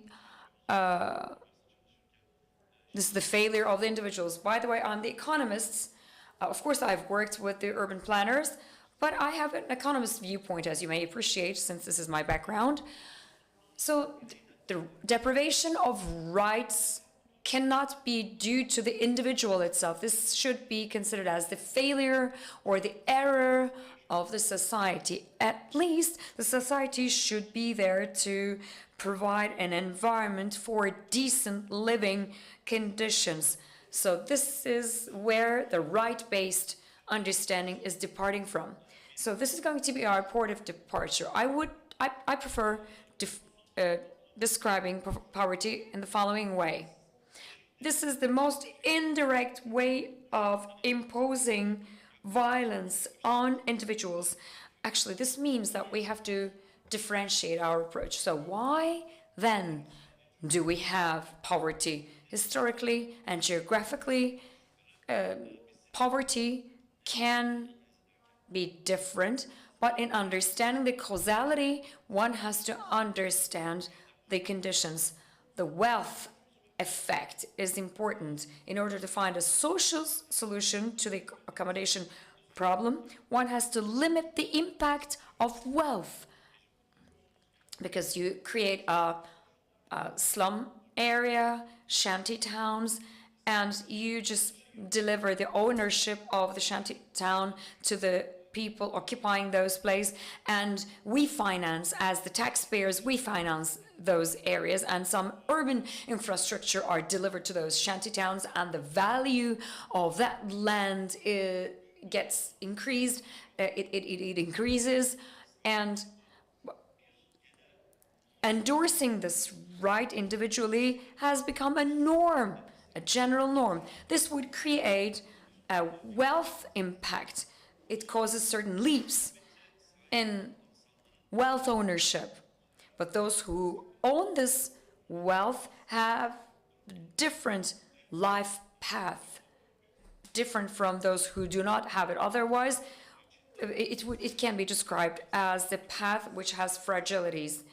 And those who lack this wealth have more fragilities, and they can be subjected to the poverty more.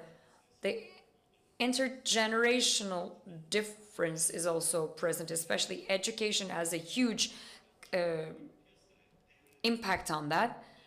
And the education is left to the free market, and this problem has become much more solid across the across the generations, because the vertical mobility is instrumentalized by education. If you would have an education as a tool, you can protect yourself from becoming poor, and you can even protect your family. So education has a huge contribution in terms of mobility, and this is what we can concretely see in Turkey. Secondly, Amartya Sen has this concept of feasibility. Of course, this is not directly related with healthcare, but it covers all sorts of rights in general. But of course, health is has a huge dimension. If there are deep-rooted healthcare-related problems, it means that the participation to social life is very much challenged. And this is why the individuals become poorer and poorer in a permanent way. And the culture of discrimination has become a significant issue, discrimination based on identities. So there is not enough circulation across the segments of the society, and some deep-rooted issues would revolve around a vicious circle. So consequently, there is another dimension that cross-cuts the situation, which is the fragilities in the labor market, vulnerabilities in the labor market. I'm referring to the Turkish case, but this one can have a global perspective as well, especially the unemployment or exclusion from the labor market, or if one would lose her motivation to participate in the labor market, then this trend would become much more stronger. If this trend goes on this way, this would become a growing problem in such a way to become a part of our life. And there's another important thing from the perspective of Turkey. From the global perspective, this is what we can see as well. There are huge discrepancies amongst the global regions. The migration and together with the climate crisis, the interregional discrepancies can be so important from the perspective of migration and unemployment, etc. So this is how one can describe the deprivation of rights deprivation on the access to rights can be created as a result of those conditions. So why do we make reference to poverty? But there are some potential threats one has to mention. As the previous speaker, professor, said, neoliberalism has become widespread, and neoliberalism has three phases to my mind. Phase number one started by mid-70s and it lasted until the end of 80s, and the states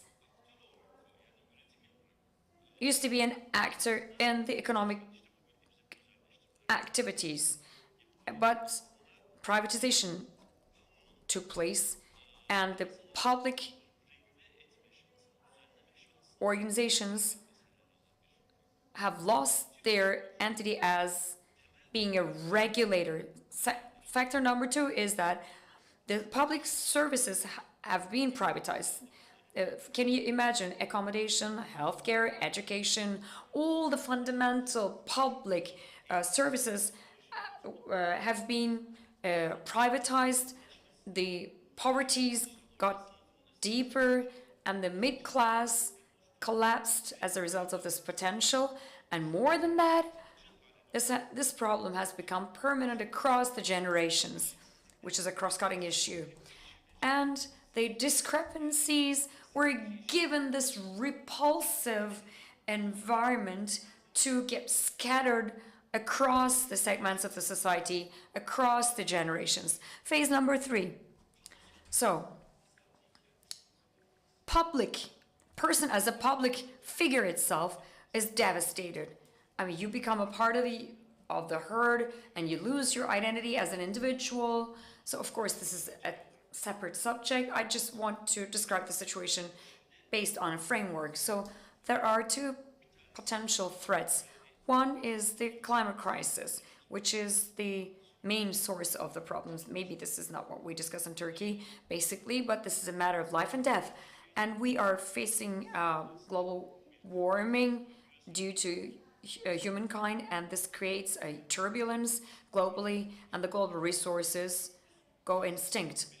And by regressing 3 to 4 days, by the midst of July, we exhausted the resources by the midst of July. So it means that every single unit of production by the midst of July is equal to the consumption of the future production for future generations. This is ended in June in Turkey.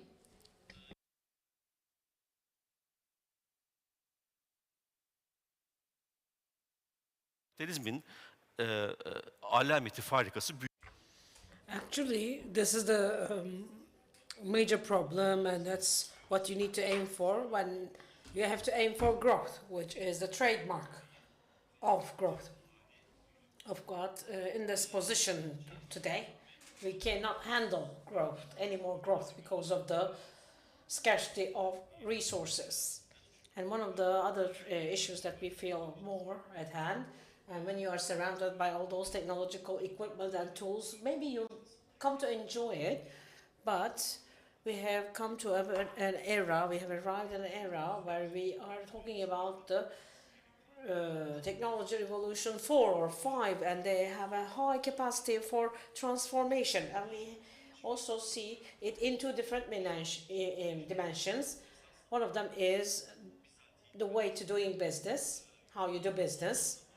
And it also deploys another question, whether we are evolving into another society, lacking and also ignoring any kind of protagonist. And there's a new book that has been published by Trifakiris called Techno-Feudalism, and we immediately feel the impact of it, since it just causes scarcity of resources. It pushes the alive element, which are human beings, out of the production process. And we can also see that this has become a very important part of our lives, actually, the technological advancements.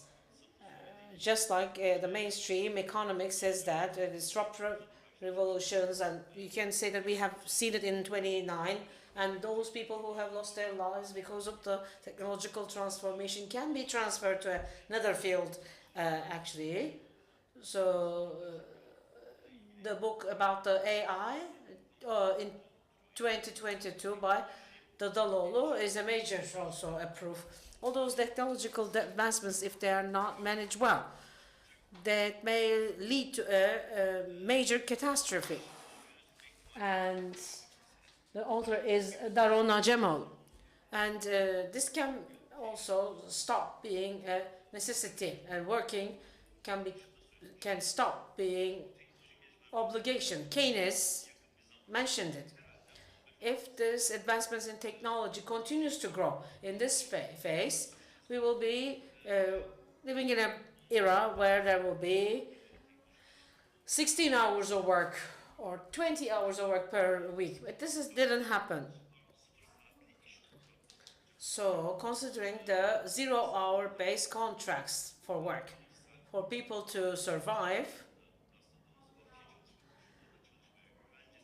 they have to be in a position where they have to say yes to do this. Unacceptable conditions suggested by the wild capitalism and the conditions provided by that. So both the public individual being destroyed, and covering every single area of work by the private sector, where the labor market moving into a complete different era, all that causes the individual to deep poverty. And also we can see Turkey as a lab, and the scene is obvious. There's no middle class and there's no intermediary, and the impact is direct. So it should be right-based one. The poverty against the struggle against poverty should be right-based. And for almost 25 years, we are fighting against poverty. And of course, the methodology is something that we do not, of course, approve. And we have discussed it in detail. It's not about being, it's not a matter of being charitable. It's not being about being good Samaritan. It's a violation of basic human rights. So that's the point that we start talking about this universal basic income, because all that struggle, all the fight that we have provided against poverty, which are the conventional, traditional ones, saying, send your children, I'll pay you, and do this, get paid this much, is based on a conditional access, and also based on cash basis. So the main assertion of the universal basic income says that if an individual at the age of 18, if they come of age as a normal individual, when they are in a position where they are able to exercise all the rights given to an individual unconditionally, should have a minimum income transfer. So this is one opinion. This is quite all traditional.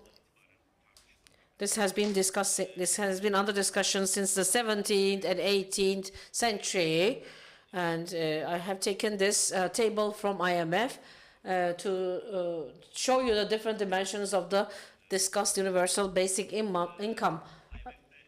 And this is also an indicator that it is published in by an IMF document, and this is an article that sees the subject through 4 authors. One of them is Milton Friedman, who is in favor of universal basic income.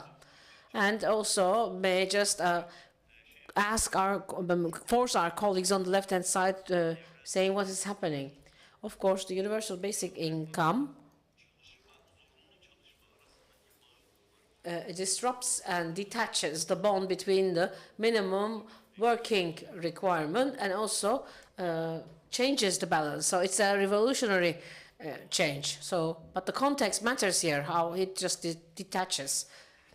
If this detachment, if it is about democracy and the capitalism and the democracy that causes that capitals And if it is something that can be used to cancel all of that, because in feudalism there is no public space. In that matter, so all that attack on the public being of the individual, then it can work too. So it also has a couple of mechanisms, especially and based on a very ancient discussion between Friedman and Paine. They are looking at it as a social issue. They say that if we have resources with the governments, there's no need to waste all those resources of the state, which are already limited on these people, individuals. We can have a community-based, society-based one, so that we can just take the burden off the shoulders of the state. But that's exactly what we are talking about. The meaning of the state or the government in a social context is assigning it as an entity to manage and administer all the resources for the favor of each individual. So if you can just isolate the state from this context and ask or assign the state just to manage certain resources and certain assignments, then you're making a mistake in the definition of the state as well. So you have to just isolate these two discussions from each other. And this is a dimension that expands the universal basic income. How does that do that? So in the current conditions, so in order to allow every single individuals to have the minimum welfare of an individual, and that it should be in a position where the state can facilitate, and also underestimating the issue. We could say facilitate, but we should say securing the needs of the individuals. If there is to be any kind of aid, the government and the state should also be in charge of that. And Paine says it can be a single income, but everybody else is talking about a regular payment where everybody receives a monthly amount of money in their pockets, so that the universal basic income will be a temporary, that will not be a temporary one, but a permanent one. And one of the major limiting elements is where you have also conditions when you categorize any kind of income. If you have health impairments, which prevents you from entering the labor market, and it causes a fragility, and then we can add this kind of money, but it's up to this condition. If there is any kind of obstacle in front of or before scholarization, then we can add this kind of additional income.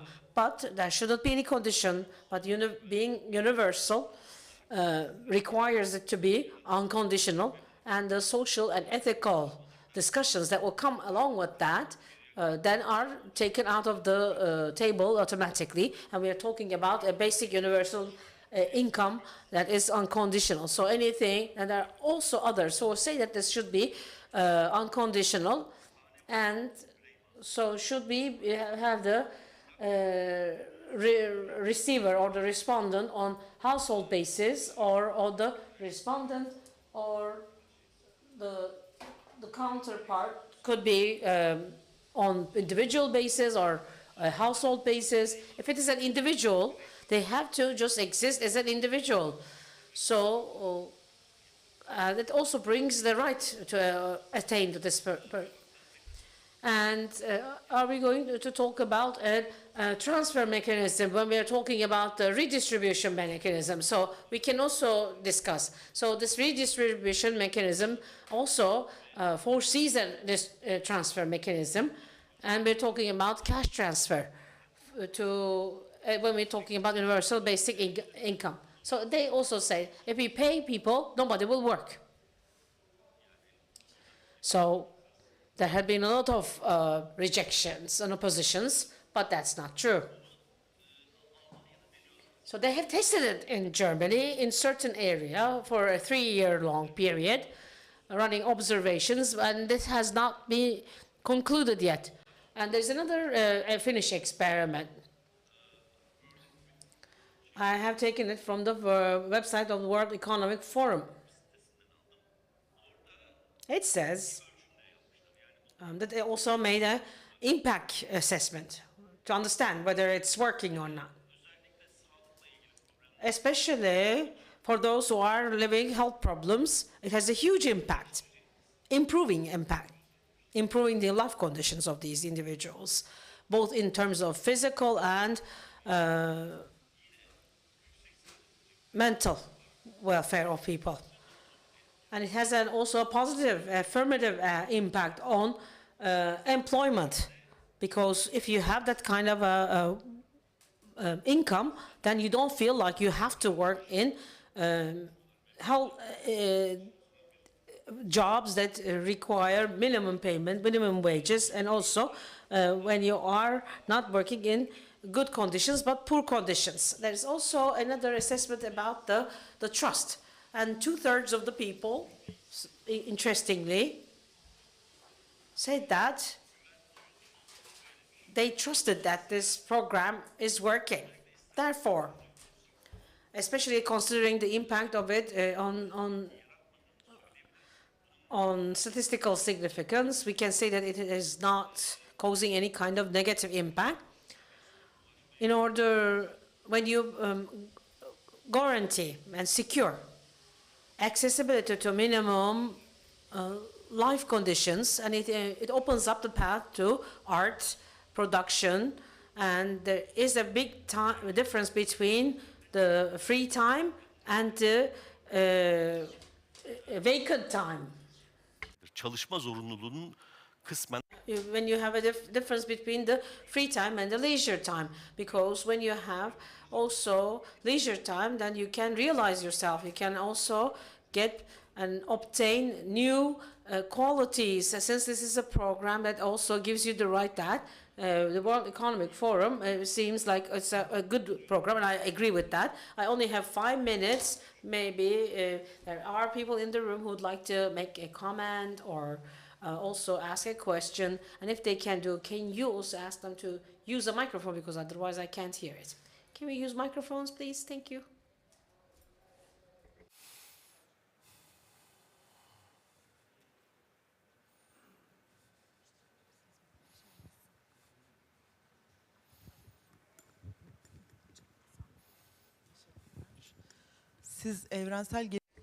So you're talking about the universal basic income, and I'm curious, compared to the rest of the world, based on the income level, the universal basic income, is it above the standard or below the standard? You mean you want a figure? Okay. So the universal is not a scale, but a statement.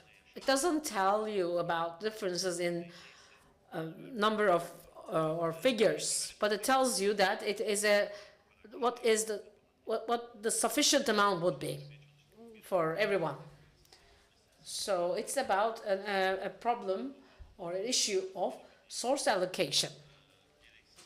So when you have all kinds of planes, airports that you don't need the planes to arrive, or when you have bridges that no one passes over, as I remember it properly, it says like unnecessary investments in the environment. So if you can reallocate your resources to the necessary destinations and then the actual place where it's needed, if you can also make the calculations, you can provide and you can establish this minimum welfare. Ayşe Bura is one of the most prominent and first promoters of this issue. They made a calculation.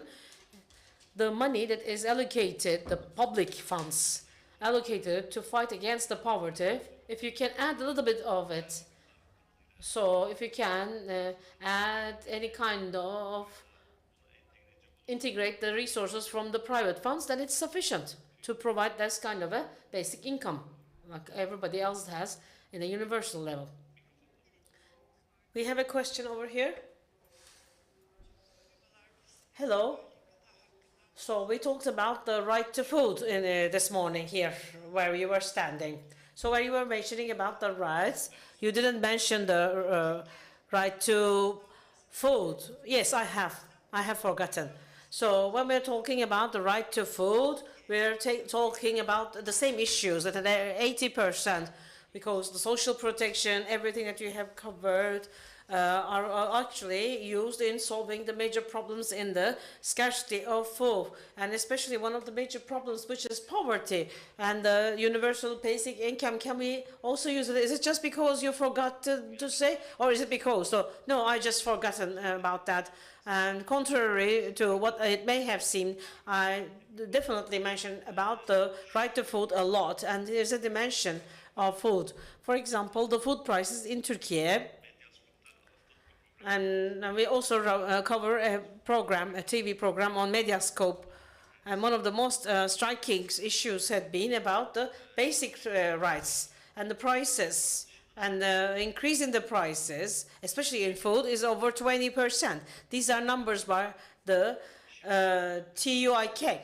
About the issue of food, we covered it a lot. I would like to just summarize it in 2 minutes, if you allow me, because it's a very, very important subject. So, contrary to the global trends, the food prices in Turkey is above the average inflation, and there's a reason for it. So, according to a lab study, Turkey has been turned into a rentability country. You see this kind of rentability mechanism in the highly developed countries, like in housing and the other ones. The biggest rentability mechanism is established in the highly developed country. And here is the reason why the food prices are going sky high in Turkey. For example, about the wholesale food market of Antalya, there is a price index, there is a price and the amount. So that's the only index that is established covering the prices as well as the amounts of the wholesale prices for food. And a very good colleague of mine, a good friend of mine has been publishing, and that's how I know that. Antalya wholesale food market is the main food market. The announced price is established and decided in the wholesale market in Antalya. So when we carry out these kind of prices,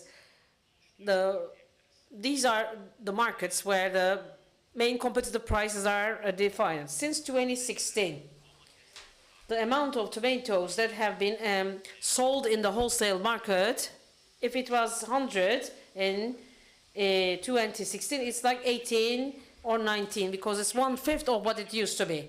So where did it go? Outside the wholesale food market. Maybe we know that the production has increased, and maybe if it has been above the 20, then it has come down to 15.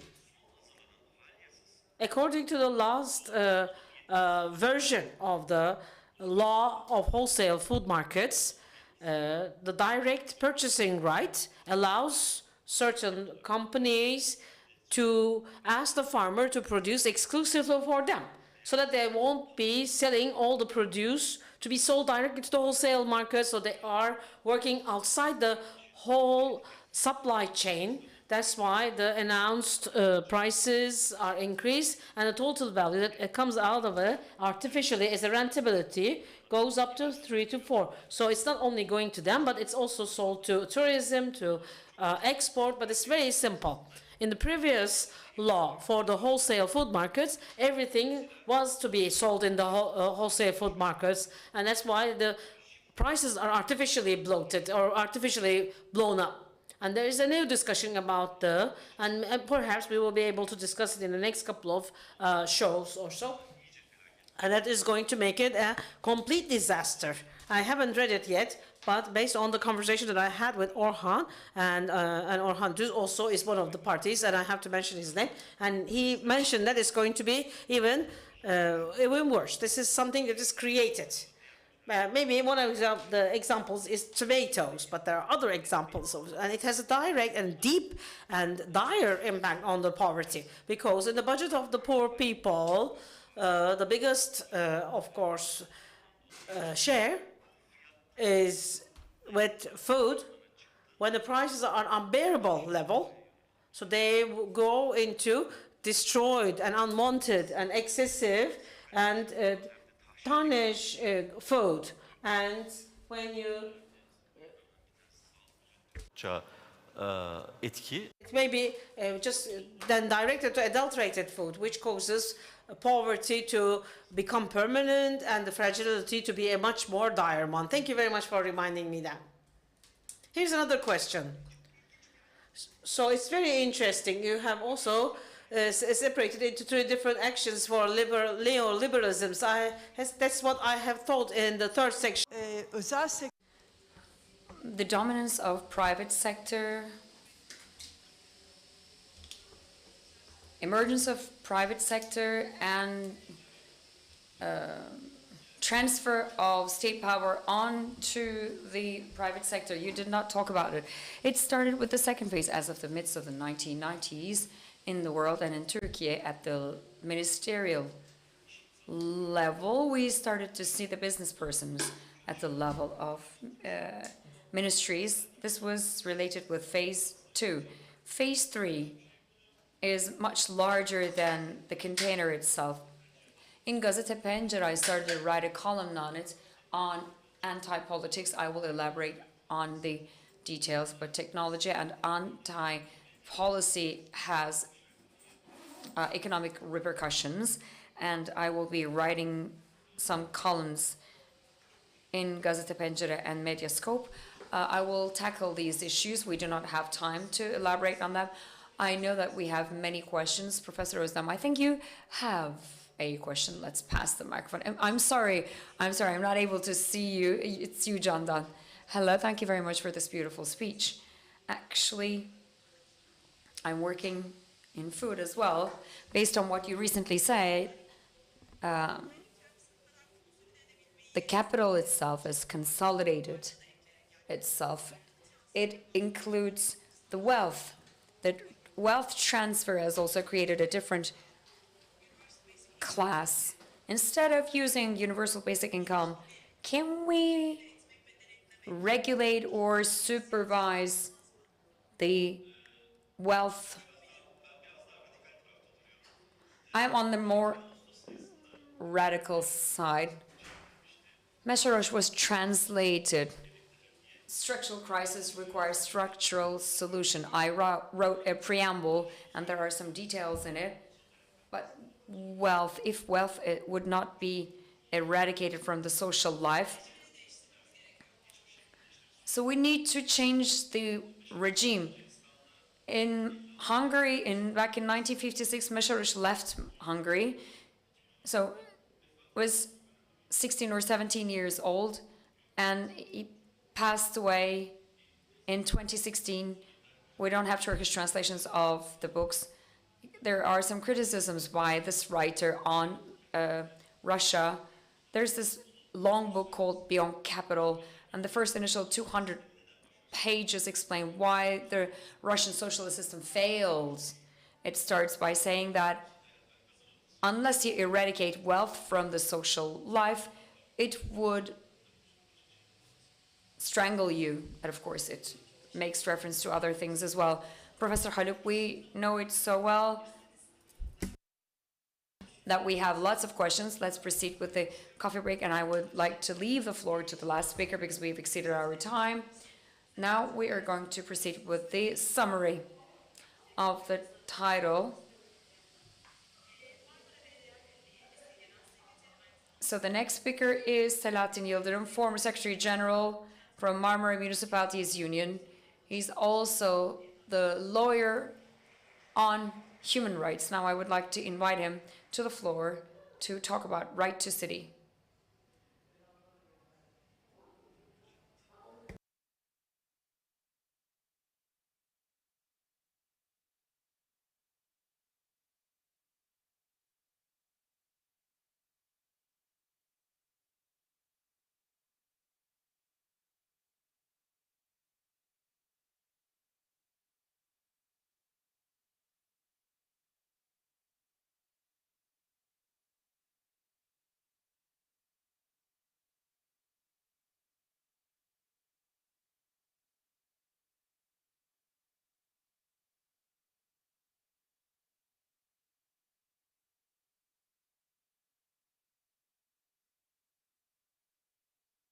Distinguished members of the audience, distinguished friends, distinguished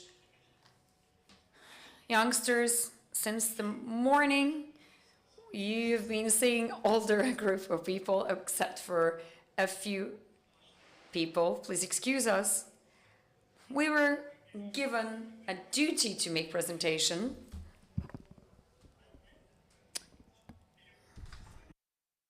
I'm neither a scientist nor an academic specialist, but I have this de facto presence in what the colleagues have been doing, so I was asked to make a speech on right to the city. So during my speech, I will talk about it. I'm so honored to be a part of this series of symposia called Maruf. I would like to thank all the colleagues for working so hard to make this organization possible. So there are two concepts, urban and rights, cities and rights. So let me touch upon them very shortly. So my approach is a right-based approach.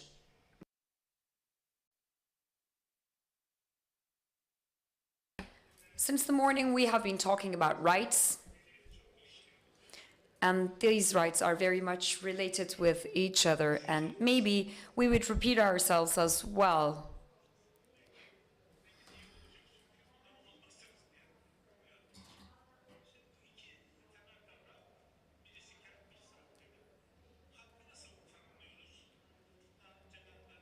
So how do we describe right?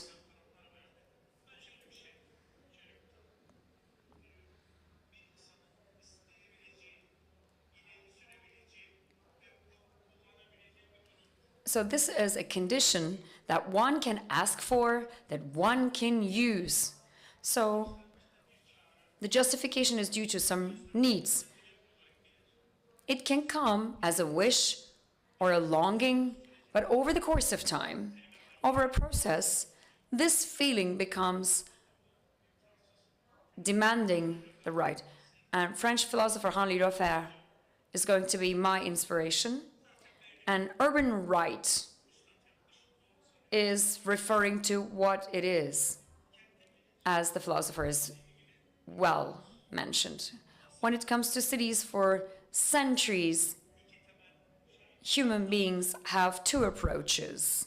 I'm, of course, simplifying all those approaches. Please excuse me for doing that. There are city lovers and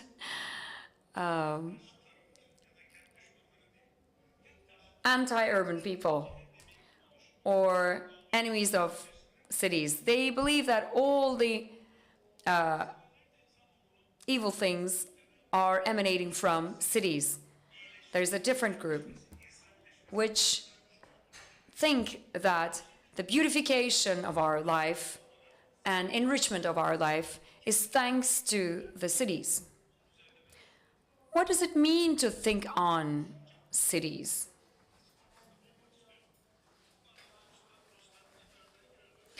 And Professor Lefebvre said that thinking about cities, meaning that you have to handle the conflicting aspects of it, and one has to take this into consideration. What are these? Limitations, possibilities, peaceful times, war times, violence times, assemblies, being lonely, implicit, explicit. These are the dualities that he thinks that it is appropriate to think. So how do we come up with this concept of urban, city right? A French philosopher from the 20th century, Henri Lefebvre, described it first back in 1967 in his column. This is what he said. And back in 1968, Le droit à la ville. This was the title of the book. And until his death in 1991, in all of his works and in all of his books, this is what he made reference. Who is this person called Lefebvre, this French writer? I will get back to the rights in a few minutes, but I would like to talk about him. I wrote a book on le faire, humbly. So a publishing house wanted me to prepare this book in brackets. A person made an assessment on him. He does not speak French, and he wrote me a letter saying that we are publishing scientific books. Can you write us a book? So I'm sorry to say that, but I worked my butt off to put all these things together because I worked so much. I'm sure that there are valuable specialists who worked in this. So who is Harry Lefebvre? I wanted to understand how he describes himself. According to him, he describes himself as follows. He thinks that he's a thinker with the criticisms. One has to give disturbance to what is present. And he says that the masses and the individuals, spontaneity should not be neglected. This is not what academia can do, and theory and practice is very well merged by Lefebvre. And this is what he says in his book on cities. He says that I don't accept anything absolute. I do not give up on, I'm not going to stop having a freedom of thought. He is excluded, is deported from his own party, by the way. And he says, critical distance is a fundamental thing for me. That's what he says. In this society, one should not be intrigued by the criticisms, or you should not be trapped by it. So one has to live accordingly by avoiding the traps. I think this is what we fundamentally need as a principle in our country. And this is how he describes himself. So we have very young members of the audience, and let me say one thing which they would like. If I were in their shoes, I would like it so much. I would have liked it so much. A question is asked to him. What does it mean to philosophically think? It means thinking about in its entirety of life, entirety of thought. This is what we think excessively. Actually, this is what our professors do, but here's a very nice reference quotation, and I will stop after that. A question about love and women was asked to him. By the way, when this question was asked to him, he was at the age of 90. So he marries at the age of 85. So he was like a young stallion at the age of 90. Love and women have great impact. I took 3 realities in seriously. 1, love. 2, philosophy. 3, political struggle. But he says that I'm not a politician, which la politique and le politique is very different in French. One is confused with the other in Turkish language. La politique and le politique are different. He said a few words on democracy, and he proceeds with a different title. He says the following about democracy. In the ancient Greek, democracy is born together with the city. The citoyen, as the word, is emanating from city, which means citizen. Struggle for democracy means that there's a struggle for urban democracy. This is what he said in the midst of 1950s. But here today in 2023, we're still discussing about this issue, which is a very significant predecessor. Representative democracy does not have is not sympathetically welcomed by him, just like me. Representative democracy is not achieved with the direct democracy, and it dangles between the representative democracy and authoritarian democracy. This is what he says. This is what we recently see in the world. He was quite visionary in predicting the presence of this dangling. So what kind of a life did he have? He was born in 1901. His mother was originally from Basque and quite a Catholic mother. And his father did not show any interest in any of these issues. So whatever he does, his father does not reject or object it, and his mother wants him to go to the seminary. And at the age of 14, he studies books on Saint Augustine, and his mother thinks that her son was going to become a man of faith, and he writes some books on Spinoza, and he says to his mother that if you want me to be a person like this is what I'm going to be, as he was reading Nietzsche. So when he came to Paris back in 1920s, back in those days, Paris was the center of art and politics. He meets Picasso, surrealists, artists, Breton, etc. They were in exile back in those days in Paris. So he takes part in those currents as well.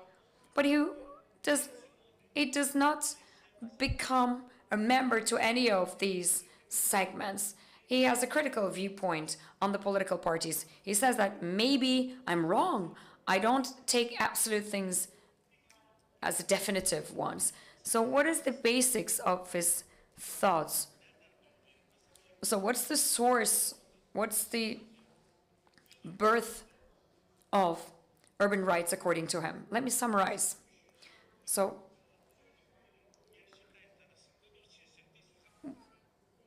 philosophical thinking and judgmental thinking are not separated from each other by the Great Chinese Wall. Thinking about impossibilities would make us richer and richer. We can have a larger horizon. Non-open-ended and solid, stiff thinking structures are those structures that I am against, he said. And some historical concepts are modernized by him. He affiliates new meanings to art, literature, and he builds a huge, strong linkage in between his thinking way, and he is against deterministic approaches. Constantly liberating designs are the things that he was seeking for. And what does he say about the urban rights? Let us see what he says about the urban rights.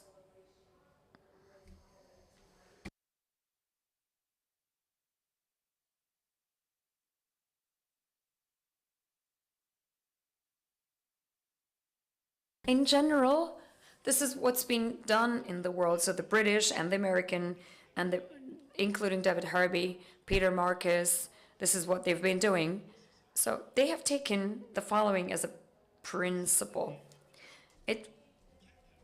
In La Droit à la Ville, the book titled La Droit à la Ville, published in 1968, was taken as a basis, and it was translated into English by a female professor from Oxford back in 1996, and she made huge mistakes. And the master says that. As of 65, by the way, I have screened and scanned all the things he said as of 65, and I have read lots of books on him. So there are some comparative books, both in Turkish and in French, so you can cross-check. He says that urban right is a call for myself, and it displays itself as a call. So that female professor translated it as, the sentence as, this call, in French, appel. The demand is, exigences was translated as demand. It was translated as call, a cry. It was translated as, not as a call, but as a cry. In America, Peter Marcus was translated as a cry, like yelling. But all of them are bilingual people, but despite this fact, they have made these translation mistakes. A publishing house in Turkey, I'm not going to mention the name, have made huge mistakes in Turkish, and they translated la droit à la ville as the urban law. Droit means right, and the law in Turkish, it's totally the other way around. So this is how they had translated in Turkish. So while reading the Turkish translation, please pay attention to that. This is a remark for the young readers.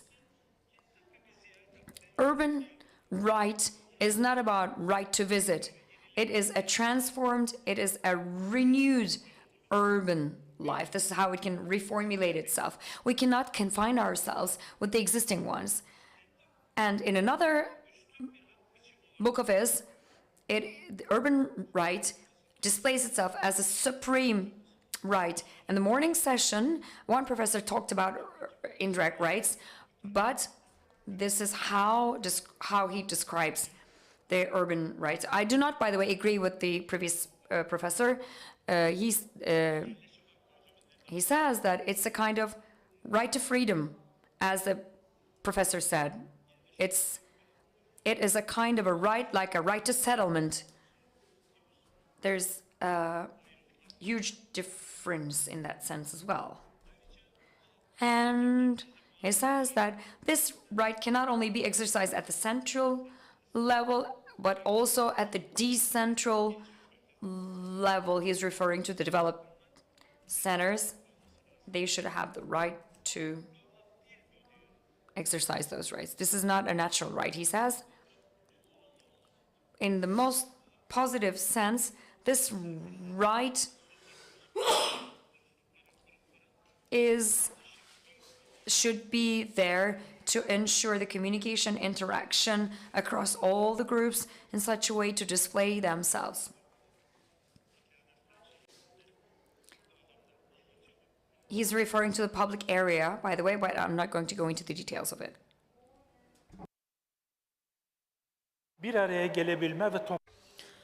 And this also includes the right to convene and meet. So the right to the city is expanded then, including political aspects. And humbly, I mean, if I need to mention whether it also includes different rights, like rights of circulation or right to travel. So who else assigns this kind of a courage to choose or discriminate about this? Will include, and this will not include. Of course, right to the city also includes being different, because we are not the same. And benefiting from all this, and if you allow me, I'd like to also comment on that, about Lefebvre's right to the city. I would like to make a different definitions, and most probably I may be mistaken, but here is how I see it. Oppressionist, alienating, unjust, and unsustainable, dominant right order is confronted with this call for resistance, with this right to stasis. It includes several different aspects, several different holistic and based on paradigms and sustainable, and it's a new demand for a sustainable city, and that's the type of demand. There will be a call for coming back, returning. And it can also, you call it a resilience too. And it's also a right to a new order. So where are we right now?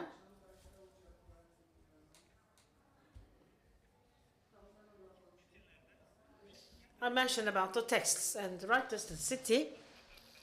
Following the master Lefebvre, there are other philosophers who talked about this issue, include Herbert Marcus's son, Peter Marcus, Mark Purcell, Shelley Buckingham. Especially, the right to the city has been also tackled as a public right to feminism, and İlhan Tekeli had covered these issues. And with their participation, this has been discussed following 1990s. Would you like me to go into detail what they have covered, or can I give you some examples about the right to the city? Yes, my Professor Rushan Keleş already had mentioned in the morning. Yonna Kuchuradi have covered those issues, so there's no need to cover them. Of course, they're all mentioned in the book, and there's no need, as it is mentioned here and there. And here's how I have decided to cover it.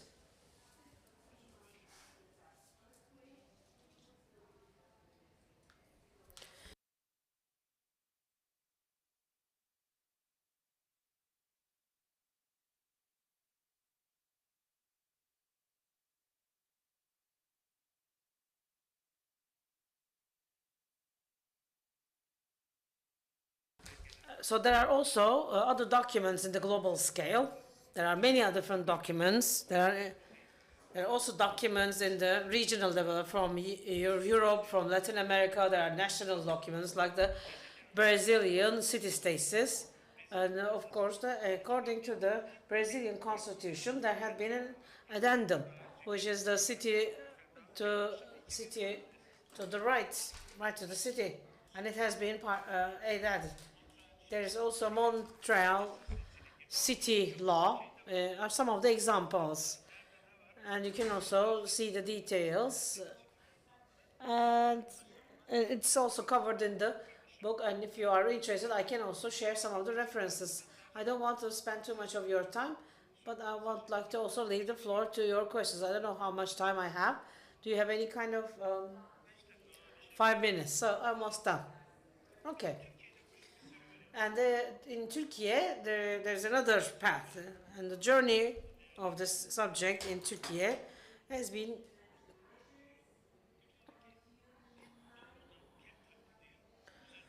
so there is no subject that has been discussed in Turkey called the right to the city, but since in 1991 there have been several different studies in Yula, and we have other studies, and we also have habitat meetings, and we have several different discussions, and only a few of them have been subject to the 2004 law of municipalities. But in our law of municipalities in 1930, so we have this article 13 about the urban law, and we have also included it in the 2014 ones.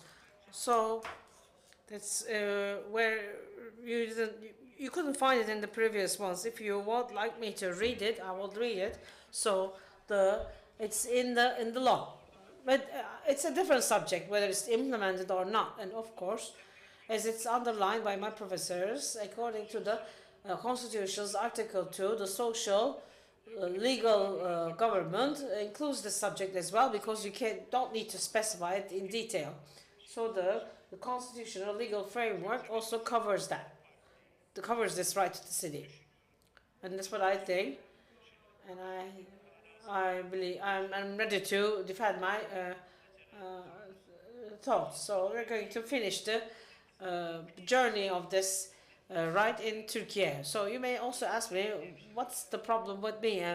Because I'm interested in this. So, you can always talk about. So there is no first words and there are no last words. You can talk about it. But we all know that the world is going through a major crisis in this context, both because the owners of the world order, they also accept that fact, and people like us also accept that fact, and there's this face of that, part of that issue. But there are other opinions about how to tackle it, how to struggle it, and how to struggle against it, and how we can sort it out. And I have a humble suggestion. Don't laugh about it. I may have also different ideas. In the previous Maruf 2021, I have shared it with some of my foreign colleagues. And that can be defined as liberating democracy. Yes, of course. We can just implement liberating democracy in our cities and in our countries. Humanity will be living a better life, so the urban rights will be experienced better. So what does that mean, liberating democracy? So I can just make a very brief definition. In my opinion, liberating democracy is a way of existence. So some may be angry with me. So it means that all living creatures, all living systems, way of coexistence. And it's meaningful and it's way of life and it's an open system and it's based on common rights. It's an open-ended and it's an unfinished process. It's not like a manifest that has been defined. So I believe that we have to refrain away from these kind of closed ends. So it starts with the local, to the regional, to the national, and to the world of the universe. And it's a self-management system.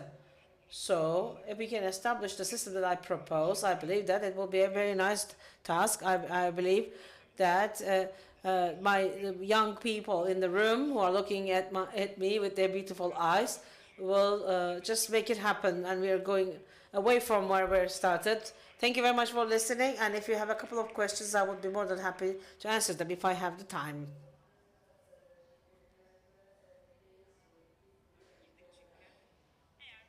If there is a question, I can allow one question. Thank you so very much.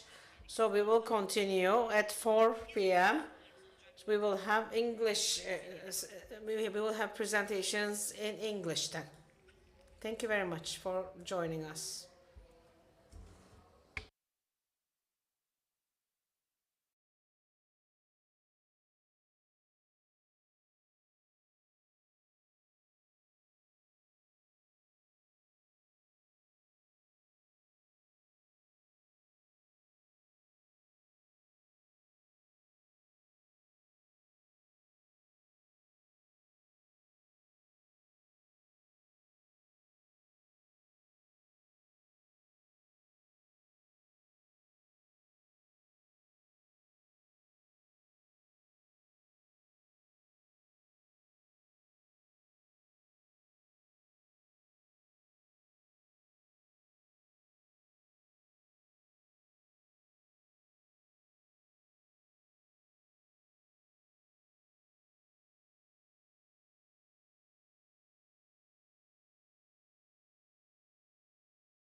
is basically the basic human rights that a city must offer to its citizens.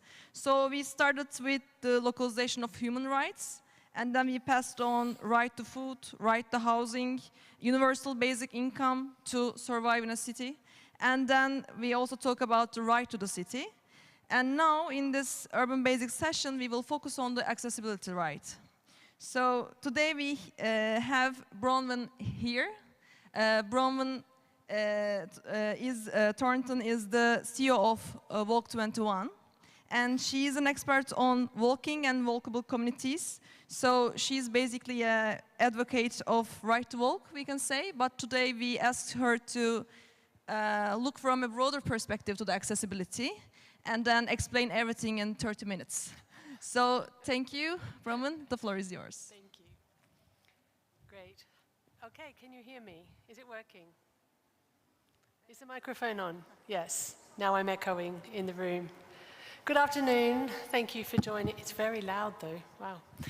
Thank you for joining this very important session. I love this series. It's called Urban Basics. We often talk about walking as the foundation of the way we move and travel, and it is very much our basic mode of movement.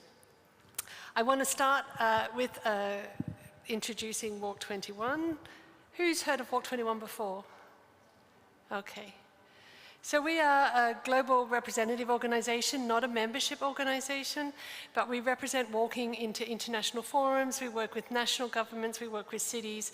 We host an annual conference to talk about walking, and people come and say, 3 days just talking about walking, and they get to the end of it and they can't stop talking about walking. It's very exciting.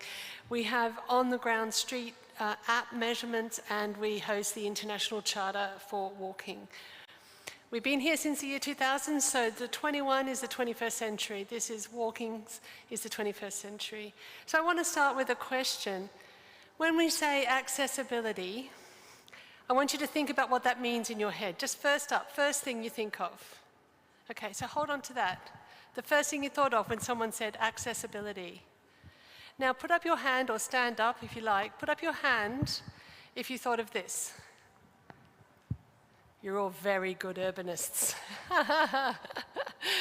Because, okay, a few more honest people. Because historically, this is what we thought about in terms of accessibility. Access for people with bodies that don't function in the same way as the majority of the population.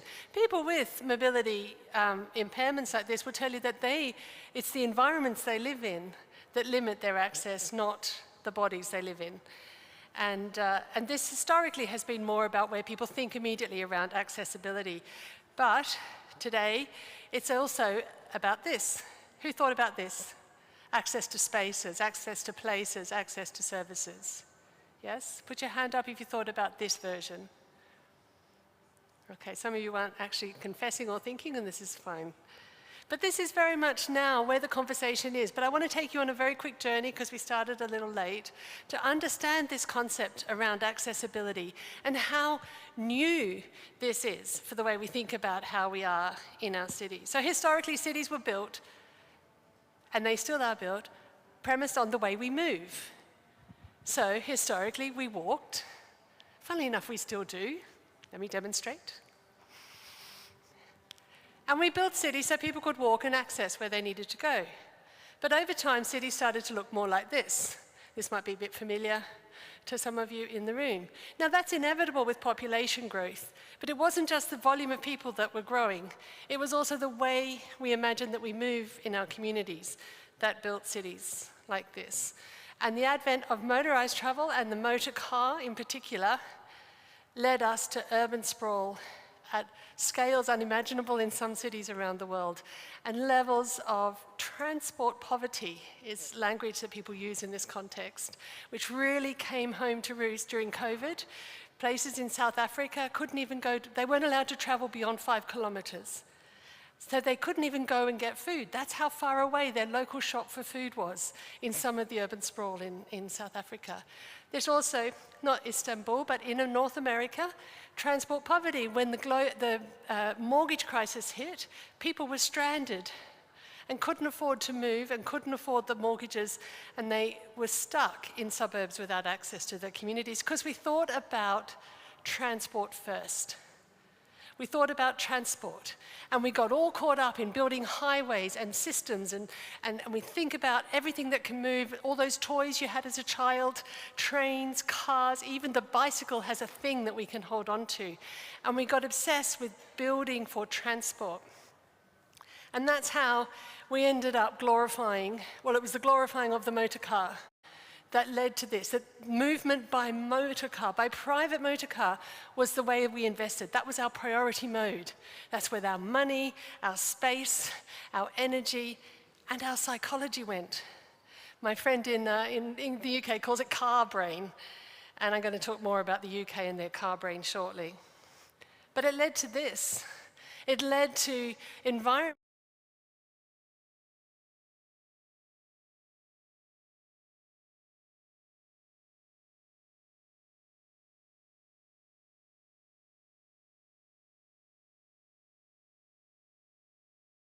Their communities. I'm going to see if I've got a pointer. Do I have a pointer? Yes.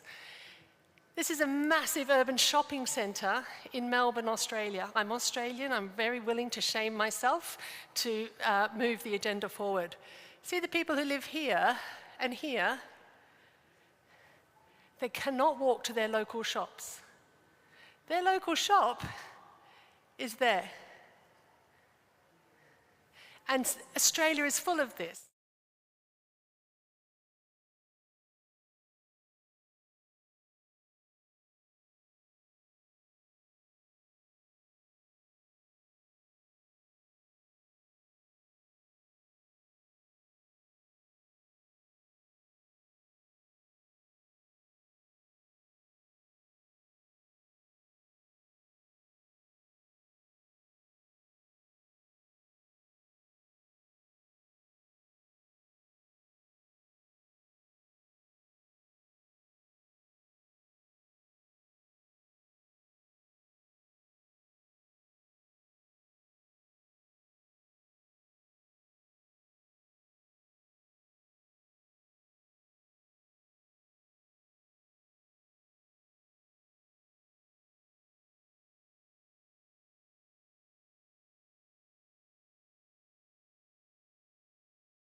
trip training, as they call it, is a really female. Daha yapıyorlar.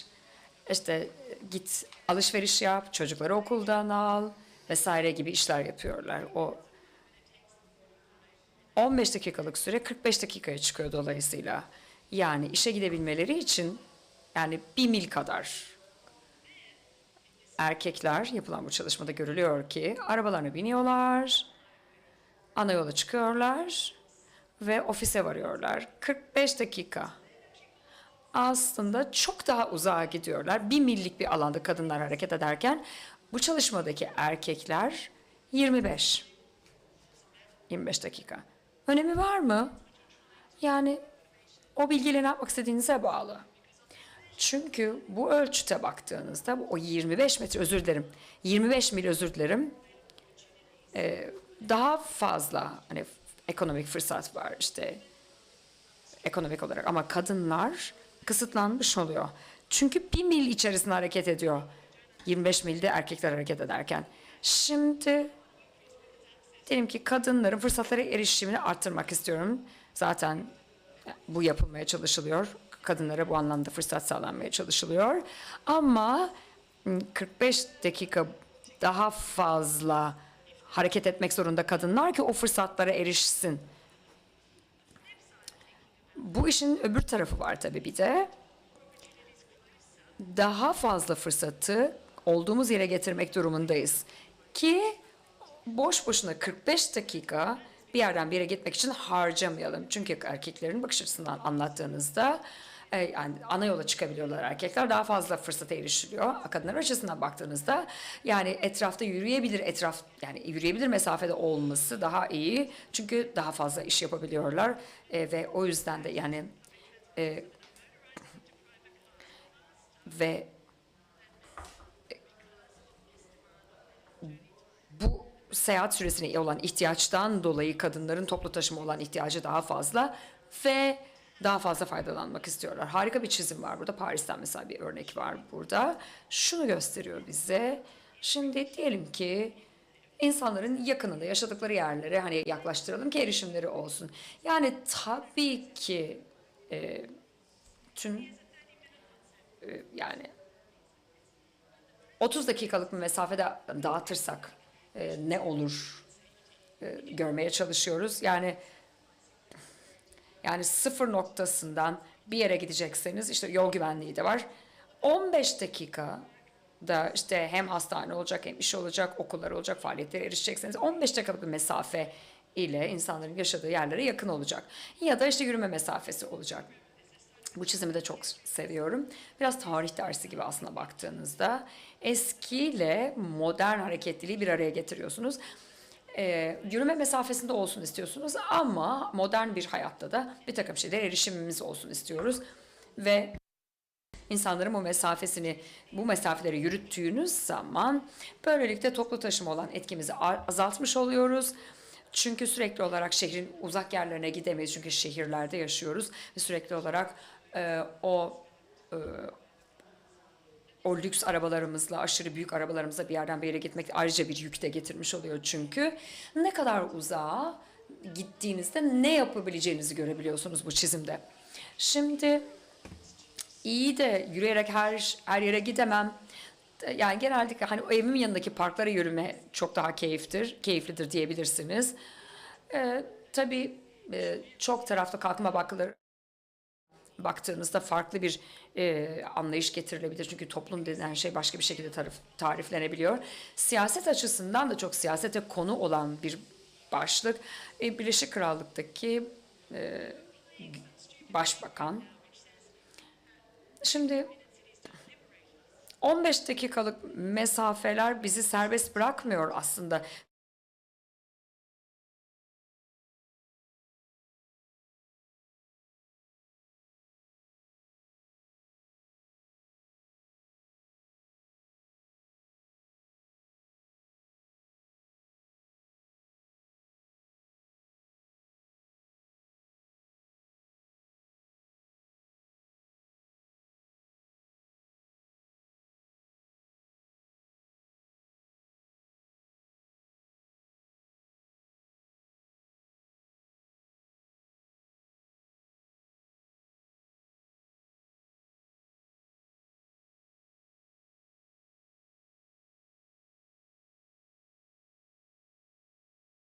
kamuya açık alana park ettiği için o kişinin geçişini engelliyor. Buradaki kadın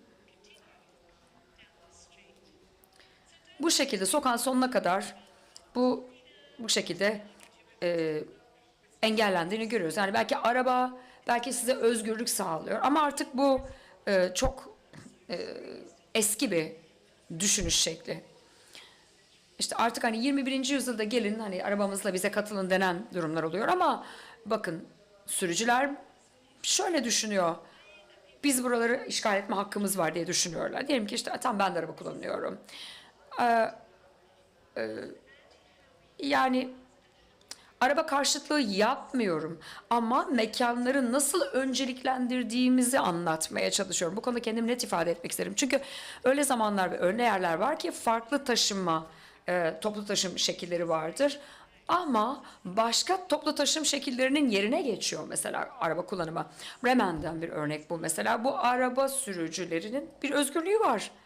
Çünkü kaldırıma park edebiliyorlar. Bu çok küçük böyle bir mahalle arasında bir sokakta park ederek çocukların haklarını ihlal etmiş oluyorlar. Çocuklar rahat rahat okullarına bu kaldırımları kullanarak gidemiyorlar. Baktığınızda bu çocukların kreşe gitmesini engelliyor mesela. Peki niye bu arabanın sürücüsünün daha fazla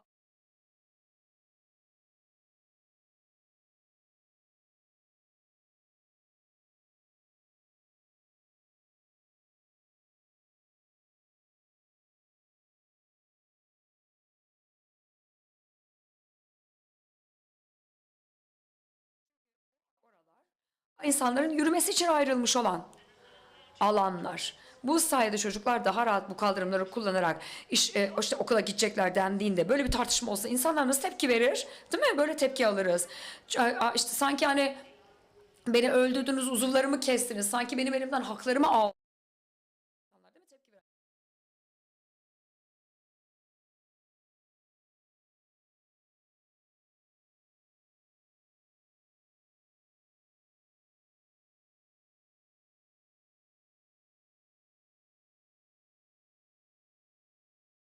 Okula gitme hakkını, yürüyerek okula gitme hakkını elinden alıyorsunuz dediğinde böyle tepki veriyorlar.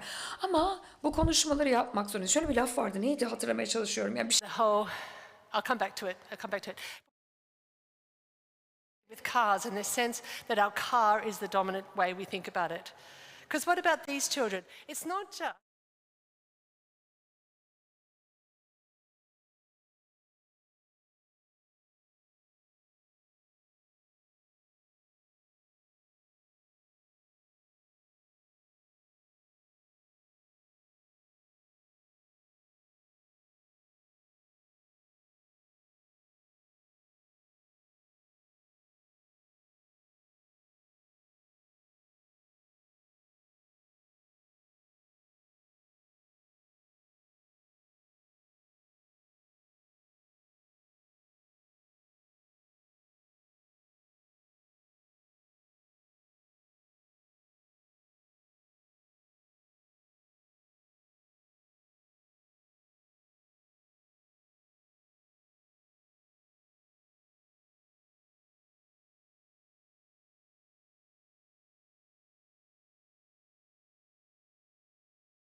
tunnels last night.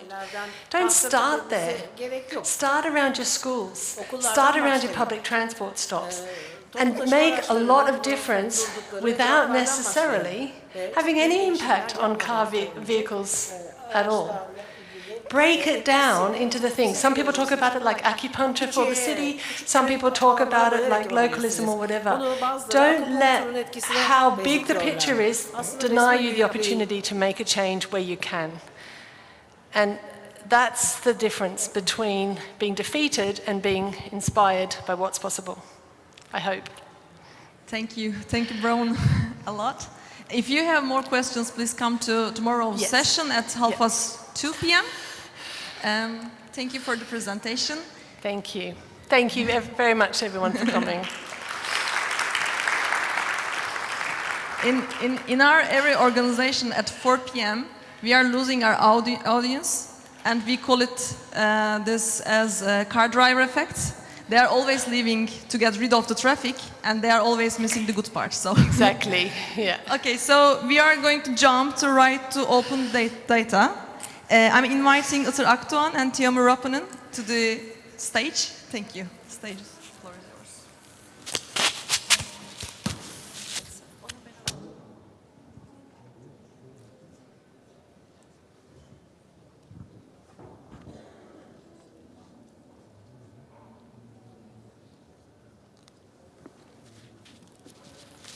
Can you or somebody take a few photos?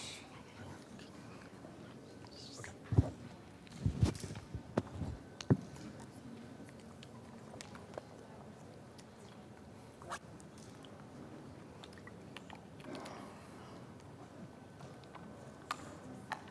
Rahat olacağım herhalde. Saçlarım çok komik oldu mu? Çak, çak.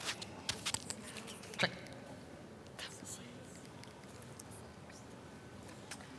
Okay.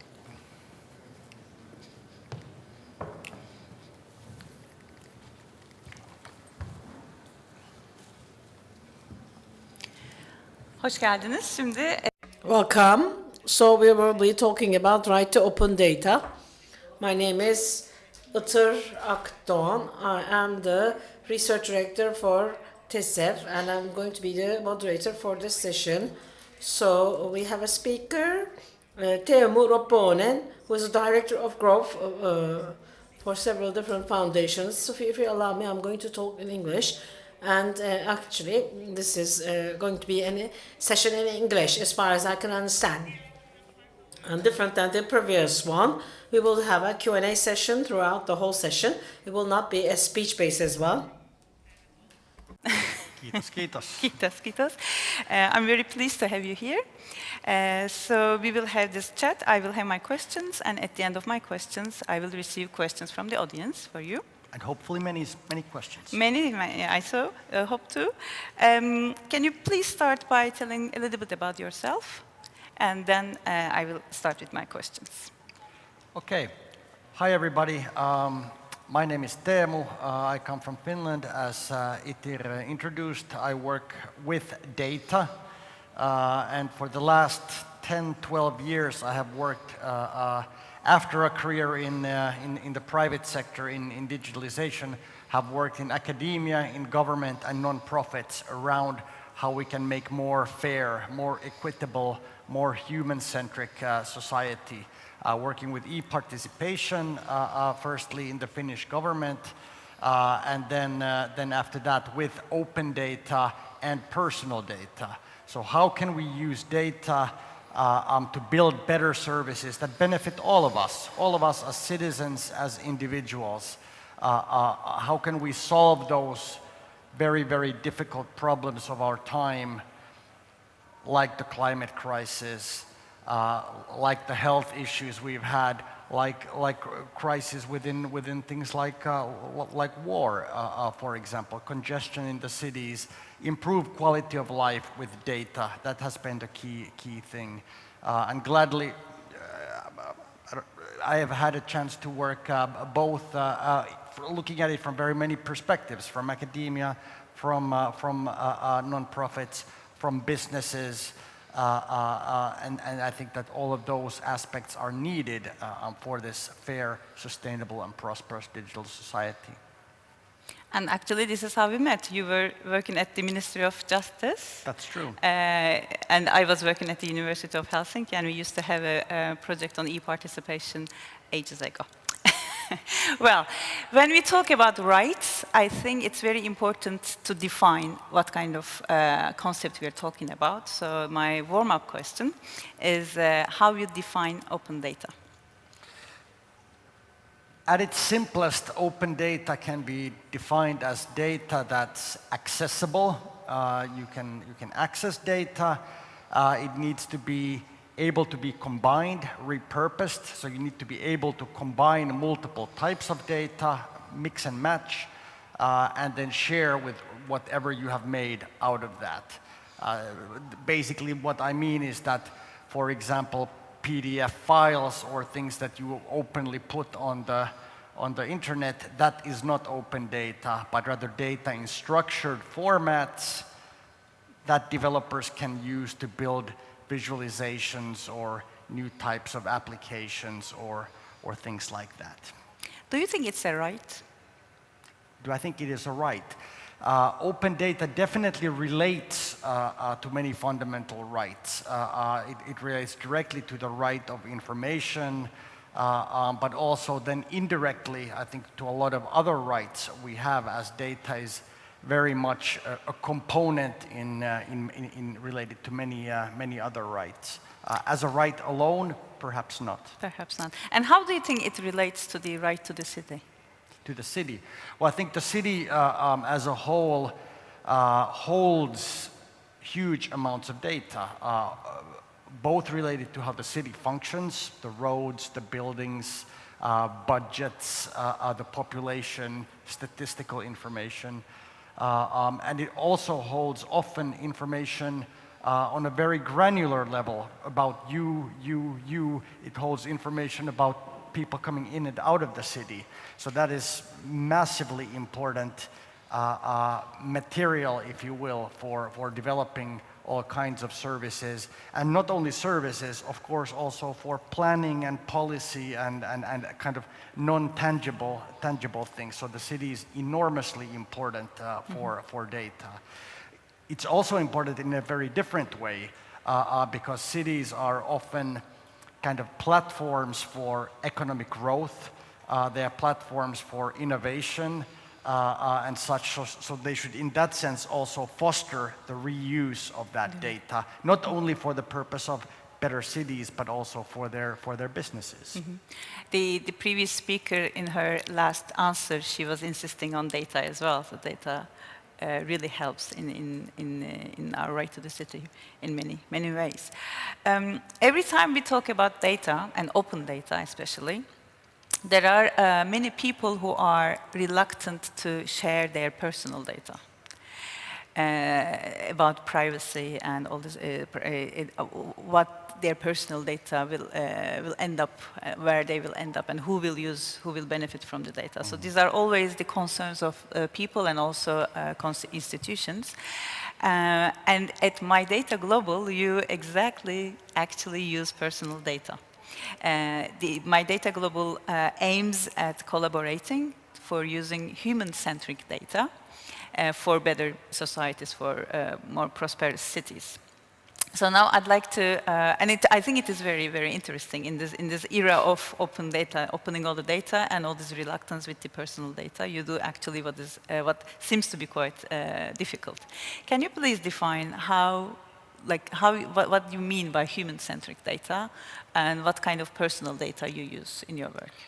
Sure, thank you. So again, if I talk about open data, and by definition, open data is not personal data. Open data is budgets, roads, traffic, maps, statistics, things like that, as an example. That again, you have a right to access, you have a right to remix or combine together, you have a right to share those products further. With My Data, we are talking about a similar thing, but the right of us as individuals to the personal data. So it's my right to get information about me from airline, from the taxi company, from the hotel, from Maruf here, It's about right to mix it, to mix my data from my smart ring with some other information to understand my life better. And it's a right, if I want to share that information to my family perhaps, keep it to myself, or if I want to, I can donate some of that data to scientific research. I can donate that data perhaps to get discounts or better services from somewhere. But the idea of human centricity is that we are active agents. We are not just the subjects of data collection, but rather we ourselves have more control about the data trails we leave behind. Yes, I want to give information about my diet so that somebody can provide me better suggestions for lunch. Yes, I want to give my library what I have read in the library. Maybe I want to give that to a tourism application. So when I come to Istanbul, I will be recommended based on that information some things that I will likely want to do. But I don't have to do it. And that's all about having the individual in control as the empowered, active person. Well, you as someone who values, who benefit from data can have that kind of framework and that kind of understanding. But how do you convince ordinary people who don't know much about data, but who still hear from somewhere that they have to be concerned about this privacy and personal data? How do you convince those people? Great question and a difficult one, right? Because we know by any survey done to the public, we know that people are concerned about personal data leaking, and we have massive misuses of data in the past in elections or for digital identity theft and so on. At the same time, we very willingly ironically give our data to all kinds of companies. You know, everybody gets asked the question, do you agree with terms of service? And everybody clicks yes, yes, yes, I have read the terms of service. No, you haven't. Most people have not read the terms of service.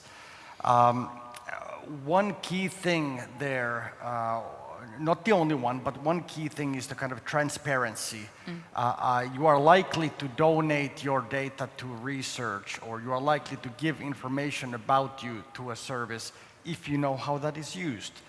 You need to get some value from it, but even if you don't get the value, there is some transparency. Like if I give my information about my health habits to research, I might get a cure for a disease in 30 years. It might never help me, but if I know that it's going for good, and if I know transparently how that data is being collected about me, then maybe I can trust that it can be shared. And I'm using this health as an example. I'm coming from Finland, as you know by now.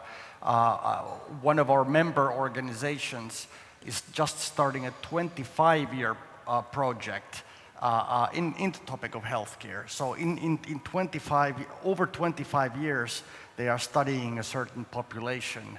And of course, in 5 or 6 years, you will not even remember what you have originally given permission to, except now they are giving digitally, being more transparent, how that data is being used over the course of 25 years. So transparency is one key thing there. Can you tell a bit more about this transparency? Because I think in Finland, in Helsinki, they define transparency very specifically, like what data you can access. Sure. So I mean, first of all, there is the Freedom of Information Act in Finland, which basically is saying that you have a right to ask government entities basically about anything, and unless it is a security or privacy issue, you will get answered. You will get some kind of a response. If I ask for a list of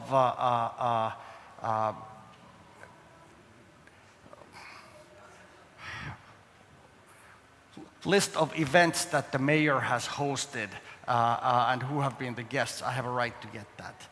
But I also have a right to ask any particular agency, what information do you have about me? And I have a right to get now a digital copy of that if it is something that I have myself given. And things like right to correct it. Of course, there is often information that might be wrong, it might be outdated. And this has now become, as many probably know, also not only a national thing, but in the EU, GDPR kind of harmonizes this type of rights, and is actually a fundamental right in the scope of the EU law. It's actually quite interesting to ask institutions what kind of data you have of me, so that you can actually have a compilation of your data that the public institutions or maybe even companies have of you, so that you can have your own track, your own data archive. You can have your own data archive, and that's exactly what we want to do, except right now, if you ask for it, you will, from many places, get papers, PDFs, or whatever. But how we see the My Data thinking develop in practice also is that more and more of this type of data is digitized. So all of a sudden, instead of my wallet with my cards there and my receipts there, I have that digitized. And a great example, an area where we work a lot is around work and employment.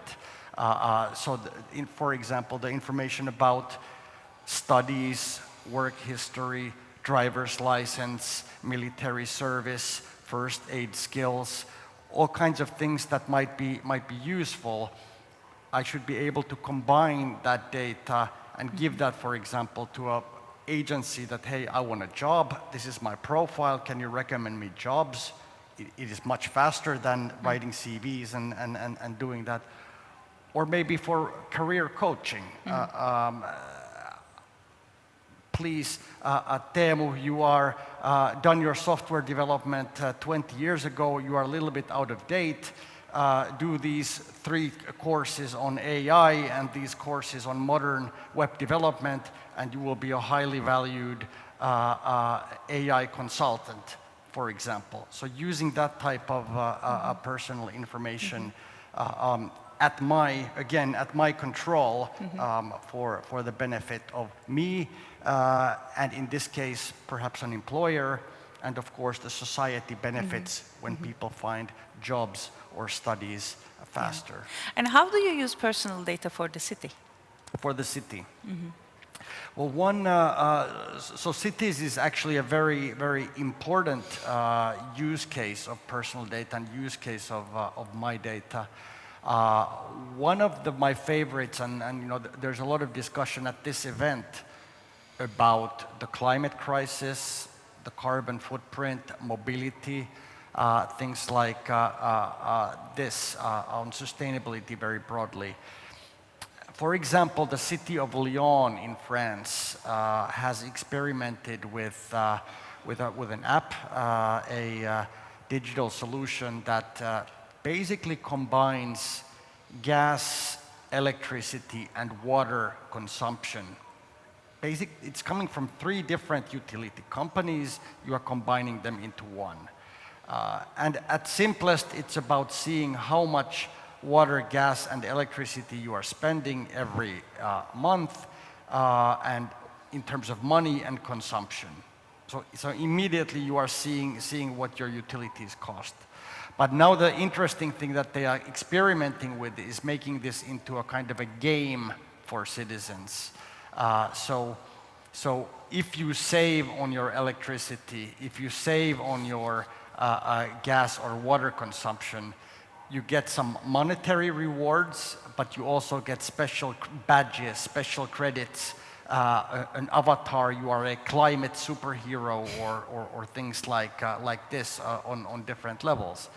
And the experience that they have is then families with their children are wanting to turn off the lights and use as little water as possible because they want to get to the next stage. And this is like, again, there was a discussion in the other room about top-down, and that's often what policies and regulations, of course, are. But this is a very contrary to that, a bottom-up way to understand this on a very human and very individual level, that, hey, I need to improve by 10% or whatever the case might be. So I find that fascinating, that personal data, sometimes we think very small, that, oh, it's about you and me. It's not only small thing. It's combined. All of our data is massively huge, and that's actually why, for example, some people in the United Nations have been thinking that, okay, for the next iteration of the Sustainable Development Goals, could there actually be a kind of a bottom-up reporting as well? I think that is a difficult idea, but anyway, a right kind of idea to also understand not only how things are looking from the helicopter view, but also how things are looking from bottom up. Do you publish personal data that you collect for your projects as open data? Do I publish it? I don't. I donate my data to various services, but there it usually gets anonymized. And I publish it only for myself or in small circles. I know that people publish their own data. For example, people who are suffering from rare diseases or even less rare, like diabetes. We have some people who are very keen to be very open that, hey, this is my data, not that this is like some individual's data, but this is Michael's data, or this is John's data. What do you make out of it? Can you help me? And I find that interesting, but I would then note that, again, it's a right. We have a right to privacy as well, and we have a right to not. We should have a right to personalized services. We should be able to reveal information about us and get better services, but not all information. And again, we come to an interesting point that sometimes we could collect a lot less data. What I mean by that is that if I am buying cigarettes at a cigarette dispenser automat, it doesn't need to know my identity. It needs to know that I'm over 18 or 21 or whatever is the legal limit at that place, but it doesn't know that it's Teemu who is buying those cigarettes. And I don't smoke, by the way, I just made that up. So often the services actually, and sorry to go on a bit of a detour, actually ask much more information than what is really needed, and that too affects the trust of people that, you are asking so many questions, how does this even relate to the task at hand in this service? At My Global Data, you collaborate with many city stakeholders. You don't only work with the cities, with the municipalities, but you also work with other institutions, private sector as well, right? Civil society as well. And you have many ideas, many projects. I was wondering if, with the use of personal data, you ever had a project that increased resilience of cities anywhere in the world? If you have any example. Well, I think the climate resilience and understanding the carbon footprints and such, I think that's the one that comes most closely. I think the resilience, of course, will be tested over time as we get into this crisis. Again, mention of the earthquakes, and there, of course, having both open data as well as personal data, incredibly important in solving next time things better. The same with COVID-19, which was a huge impulse for innovation in both good and bad. And I think in the end, many of those contact tracing softwares, maybe didn't work as well as envisioned, but anyway, there was experimentation done with them. And there, for example, there was a lot of discussion and debate about privacy, and in the end, it was much of the kind of tracking software was kind of useful and had personal information, but anonymized in a way that was kind of good in the end. Mm-hmm. So these are a few of the kind of, let's say, resilience solutions. And of course, through again building on the COVID-19, one thing that I think in a lot of places we saw improve is you know, the use of the QR codes and such as kind of passes. And there again, not every piece of information about you needs to be proven, but rather you are showing QR code that yes, the holder of this has gotten within the last 48 hours a valid negative test, for example, to access places. I don't know if that was here in Turkey, but I assume that it was in most places. Yeah, yeah. And when we were discussing about this data things, you were mentioning that only a small part of the overall data in the world is used, and that your kind of projects actually help using more data for more good. Can you please elaborate on that? Yeah, that's remarkable. You know, we are taught right now that data is the new oil. And I hate that analogy. I would much rather call data the new soil, because very much we want to build on the data, and just because you use it once doesn't make it go away.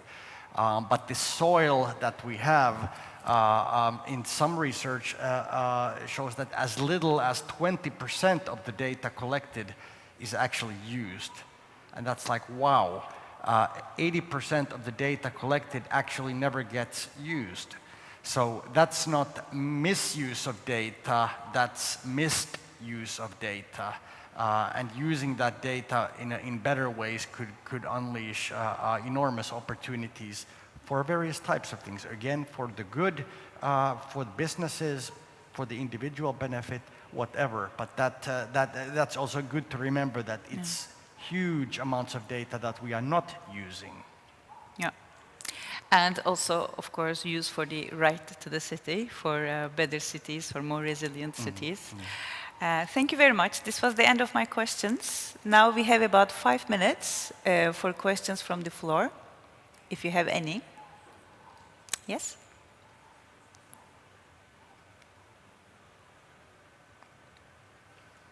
And others can meanwhile think of the next question.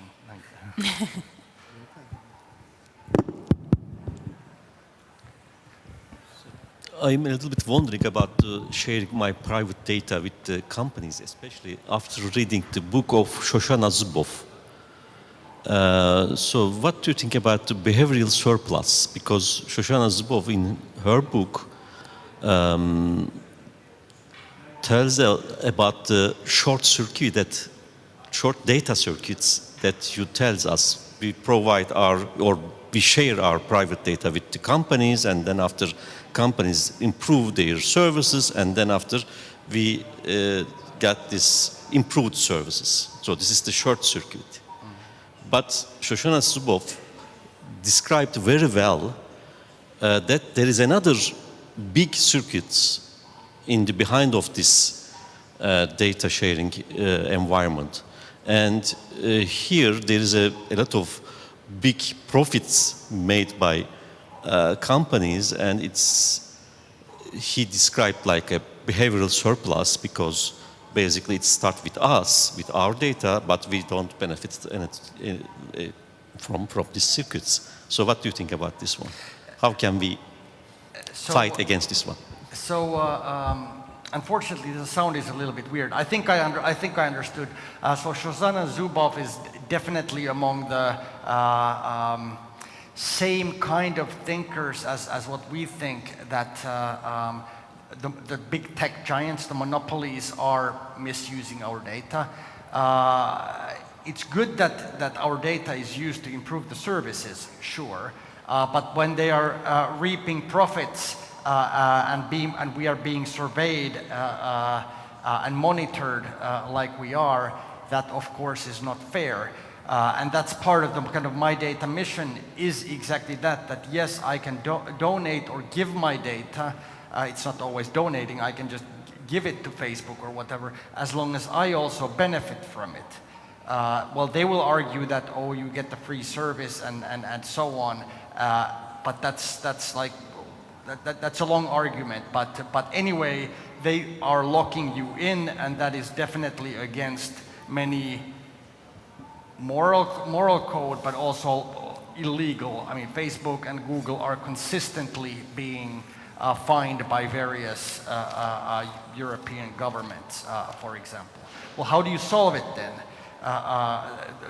That's interesting, and it's very difficult for smaller players to kind of break the market, and that's exactly the oligopoly that we have at the moment. And one of the kind of three my data principles is to move from closed to open ecosystems. So indeed, I should be able to, first of all, if I want to move from Facebook to its competitor, I should be able to take my data from Facebook and then use it there. But that alone is not enough, because again, if you and Itir and me and some of our friends go to the other service, everybody else is still on Facebook or Google or Twitter or whatever. But the services should actually be interoperable, so that from your Facebook Messenger, you can communicate to another competitor's messenger, just like in email, right? I am using a different email provider than you are, probably, than he is, but they still work together. So interoperability would there be one key to kind of balance that out, and they will fight. The big tech will fight forever against that. Sorry for the long answer, but I hope it answers to you a little bit. I think we have 1 minute, so I will stop there and let's continue this. We have time for one more question.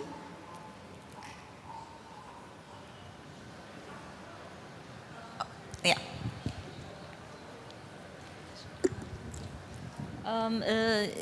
Let me ask very shortly, what do you think about data of the companies, their open data of companies? How transparent are they?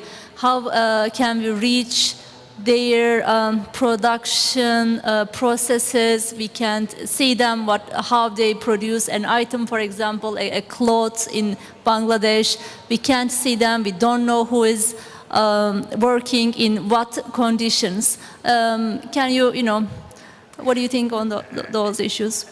Yeah, I think that's a really good question. The world of open data, roughly speaking, is coming originally very much from a sentiment of public sector.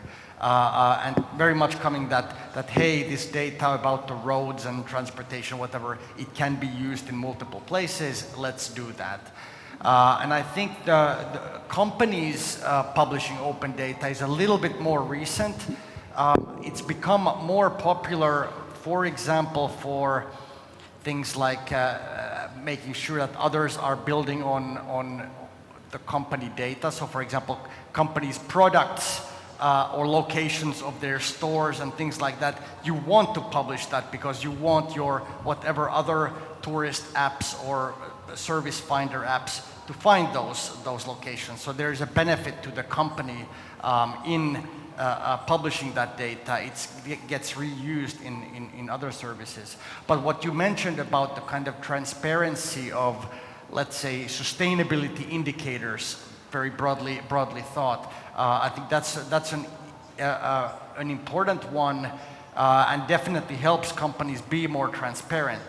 Whether it should be the companies publishing it themselves, or should it be published through like various types of intermediaries that collect that from multiple companies, that can of course be debated. But I think my understanding is that the consumers are also demanding more openness from the companies, and actually not just openness in the form of reports, but openness in the form of the actual data. And I say this also from a perspective of one particular business, from the media industry. So more and more I see that media companies, when they are making some interesting analysis about quality of schools per district or something like that, in addition to publishing their articles and their nice visuals, occasionally publish it as open data, so that their stories are better trusted, that it's not media just looking at it from one angle, but rather that if you are a skeptic, and there always is a skeptic, that skeptic can test it, or if you're an innovator, and there always is an innovator, they can do something interesting, twist it and compare it. So I think you're onto something. I think companies are still in the early phases, a long story short, but for example, the work conditions, the production processes, things like that, regardless of industry, can be quite useful. And one thing we emphasize is, both in terms of open data as well as personal data, is that it's very cross-sectoral. It's about public transport or energy or public services, apps we use, media, insurance, finance, whatever sector there is data to be used. And most interesting things happen when you combine data from multiple different domains. Thank you very much. We exhausted our time. Thank you very much for the audience. So the idea of this session is that open data, even if it is not a fundamental right itself, using this data might bring up solutions that will ensure our right to the city. Right? That's the message. It's a very fundamental building block for many of the other rights that we are enjoying. Thank you so much, Teemu. Thank you.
Merhaba, yavaş yavaş başlayabiliriz. Son girenleri de alalım.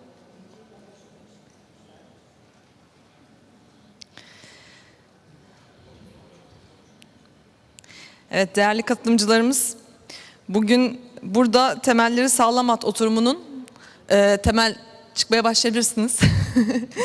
Adı temelleri sağlam at olan son oturumuna geldik. Ben şimdi iki kişiyi sahneye davet ediyorum ki kendileri çıkıyorlar, siz de çıkın. İkisinin bazı ortak özellikleri var. Birincisi ikisi de çevirmen. İkisinin de hayatı bir şekilde nasıl olduysa Marmara Belediyeler Birliği'nden geçmiş ya da Marmara ve Deniz Boğazları Belediyeler Birliği'nden geçmiş. Ve son olarak da ikisi de birer Potterhead diyebiliriz. Biri çok sevdiğimiz bizim çalışma arkadaşımız Damla Özden. Diğeri hepimizin çok sevdiği Sevin Okyay. Bizi bugün kırmayarak buraya geldiği için çok teşekkür ederiz. Güzel güzel muhabbet etmek dileğiyle diyorum. Sahneyi size bırakıyorum.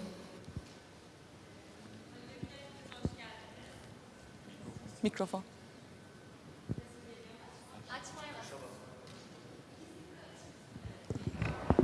Şimdi tamam. Ben hala bu eski adı bunun üstünde arıyorum. Bir yerde bir şey oldu. Öncelikle hepinize hoş geldiniz. Ben Damla. Görsel Hanım'da takdim ettiği gibi kurumsal iletişim yardımcısıyım, uzmanıyım. Aynı zamanda çevirmenim ve Harry Potter hayranıyım. Bugün ilk moderatörlük deneyimim olacak. O yüzden şimdiden özür diliyorum herkesten bir hatam olursa. Sevin Hanım çok sağ olsun bizleri kırmayarak konuşmacı olma davetimizi kabul etti. Kendisini büyük bir çoğunluk Harry Potter çevirmeni olarak tanısa da aslında yazar, çevirmen, gazeteci, eleştirmen, radyo programcısı çok yönlü bir değerimiz. Hoş geldiniz Sevin Hanım. Çok antipatik geliyor kulağa yalnız. Estağfurullah. İlk sorumla başlıyorum o zaman. İlk sorumla başlıyorum. Bugün bu odada Maruf'ta bazı tematik oturumlarımız düzenlendi. Bugün de Urban Basics dediğimiz temelleri sağlam at konseptinde bir Concept sürü oturum. for the sessions of the day in this room, based on urban basics, covering the basic rights, fundamental rights, like right to food, right to accessibility, right to city, right to public space, as well as others. Of course, Maruf is an event of 4 days, and because of the limitations of time and space, some of the basic and some of the fundamental rights have not been covered. So what about the indispensable fundamentals for you in the urban life? What are the basic fundamental rights for you in the city, in general in life, about any kind of issue related with the city and the urban scape? I really don't know. I have been always considering about the relationship between the city and the urban air. I don't know if it has changed when we were younger, and you would always refer to the city that you lived in as my city. And it also goes the same with my mother. She is from Istanbul and she was from Beşiktaş. And at the time, which would be when I was 15, like 57, 1957 or so. I'm not sure if I should have said that. So if there is a new district in the city, they would be curious to see it. And if there was a new bus,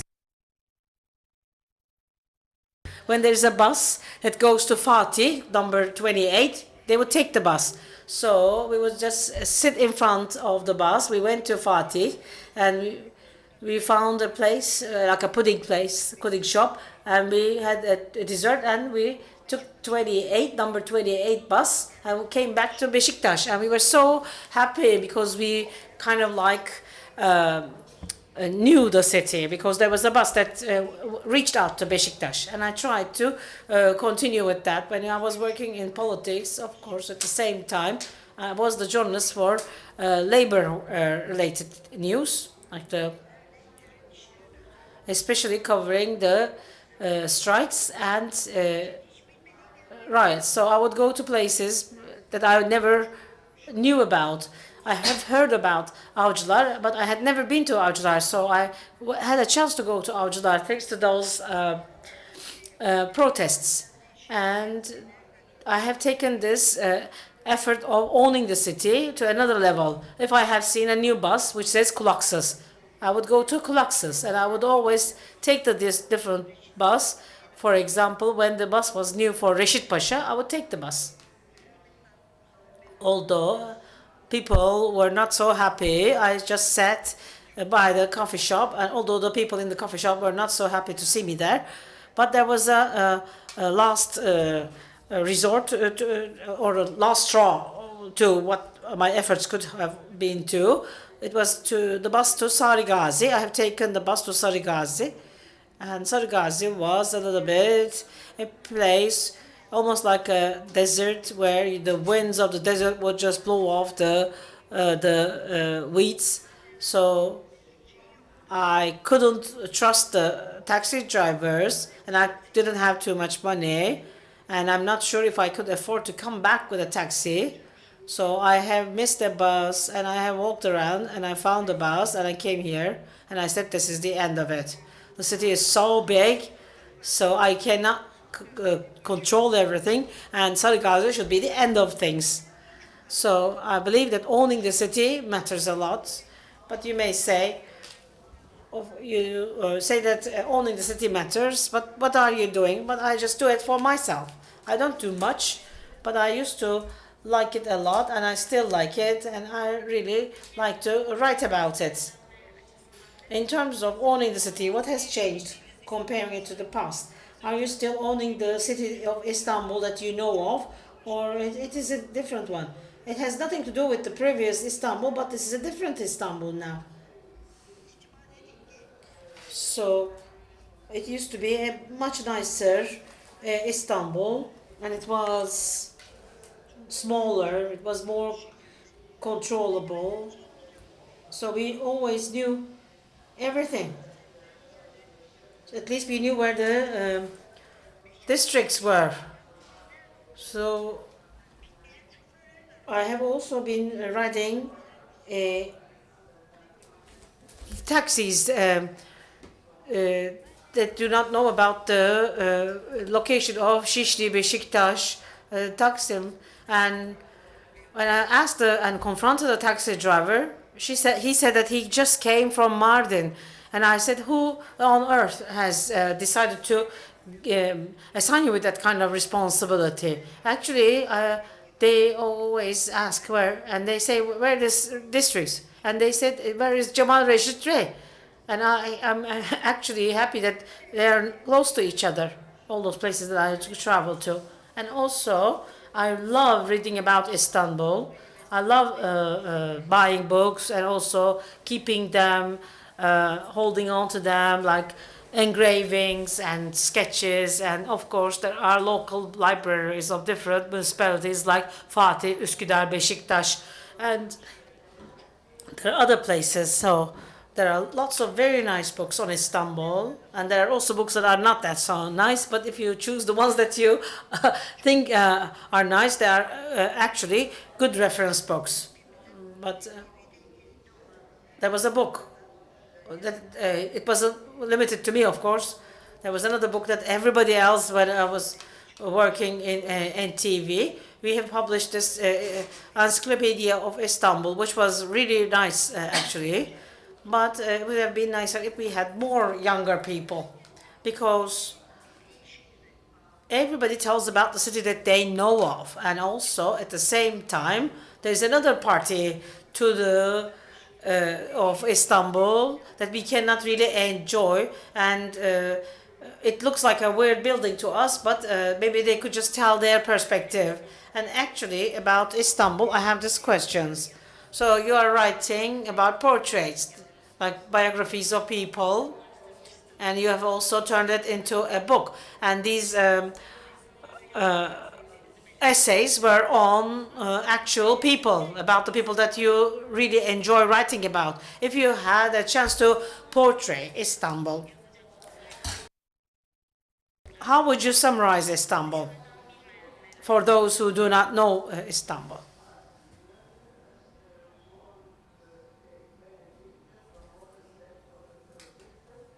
We cannot hear the speaker. Can we turn on the mic, please?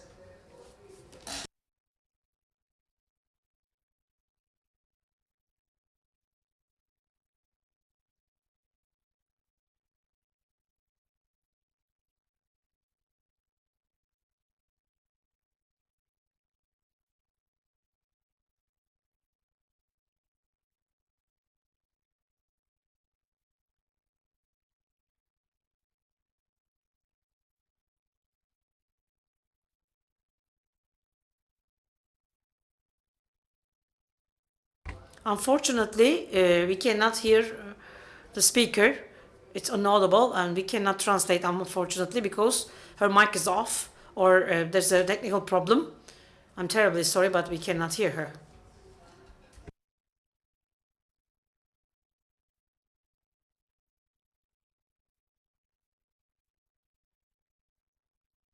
Still not working.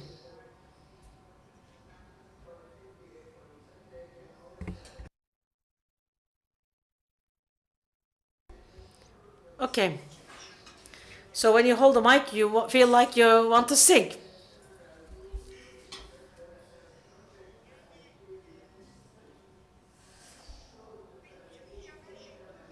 I'm sure they must have heard everything that I may ever say, because there's this, we have this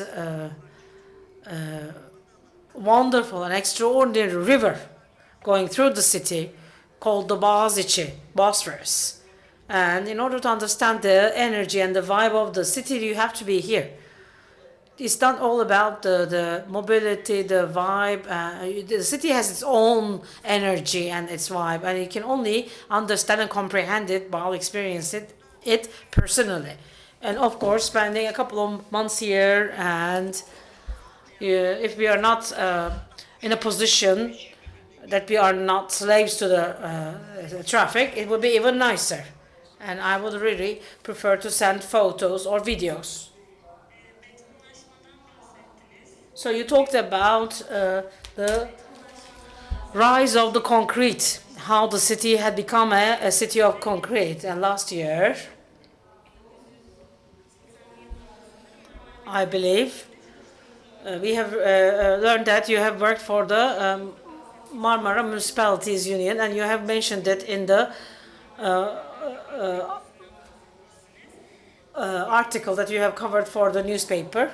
And the Marmara Municipalities Union has been established thanks to a manifesto prepared to protect the city, and I have been working for this union for a couple of years, and this became a very hot topic, and it became an hot agenda topic because of the mucilage. And although it has been 50 years ago, we have understood that the problems reoccur and repeat themselves. And you can also comment on that, and maybe can we say that there has been some kind of improvement in the awareness about environment? And you mean since then?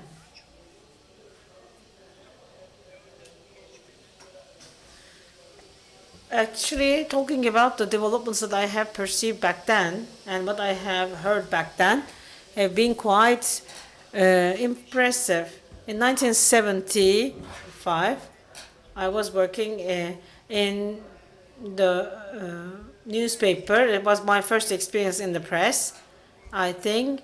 I started working at the Marmara Municipalities Union in the 80s, which was based in Cağaloğlu, then moved to Sultanahmet. I have never been in the actual current building. I keep seeing it from outside. And I have also mentioned that I was working in the political department with Selahattin Hilav, who had very young people who had young friends that he really enjoyed, and they always been hanging out with him, Selahattin Bağdatlı and Selahattin Yıldırım. Unfortunately, I missed Selahattin Yıldırım. I couldn't leave because I was just giving out autographs, and I wish I could meet him as well. I really learned a lot back then. What did I learn? First of all, as I mentioned earlier, let me just start by saying that there's this bond between the city and the urbaneer and the citizen, and I have also observed and realized and perceived the bond that is between the municipality and the people. And the municipal administrator should not be seen as a simple administration, and it should be there. And I have seen that it exists, and it was very exciting. And EU, Europe, and the rest of the world, and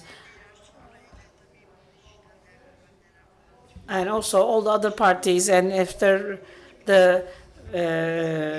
we have other parties that are part of covering these kind of issues, and like the Milan municipality is a guest of ours today, and the IKSV, the Istanbul Foundation for Culture and Arts, is also running these kind of mobility activities. I have also seen this kind of exciting, and I have also seen the effort to do something nice, and they have been also paying a lot of attention to. And I've seen that, and it was very impressive.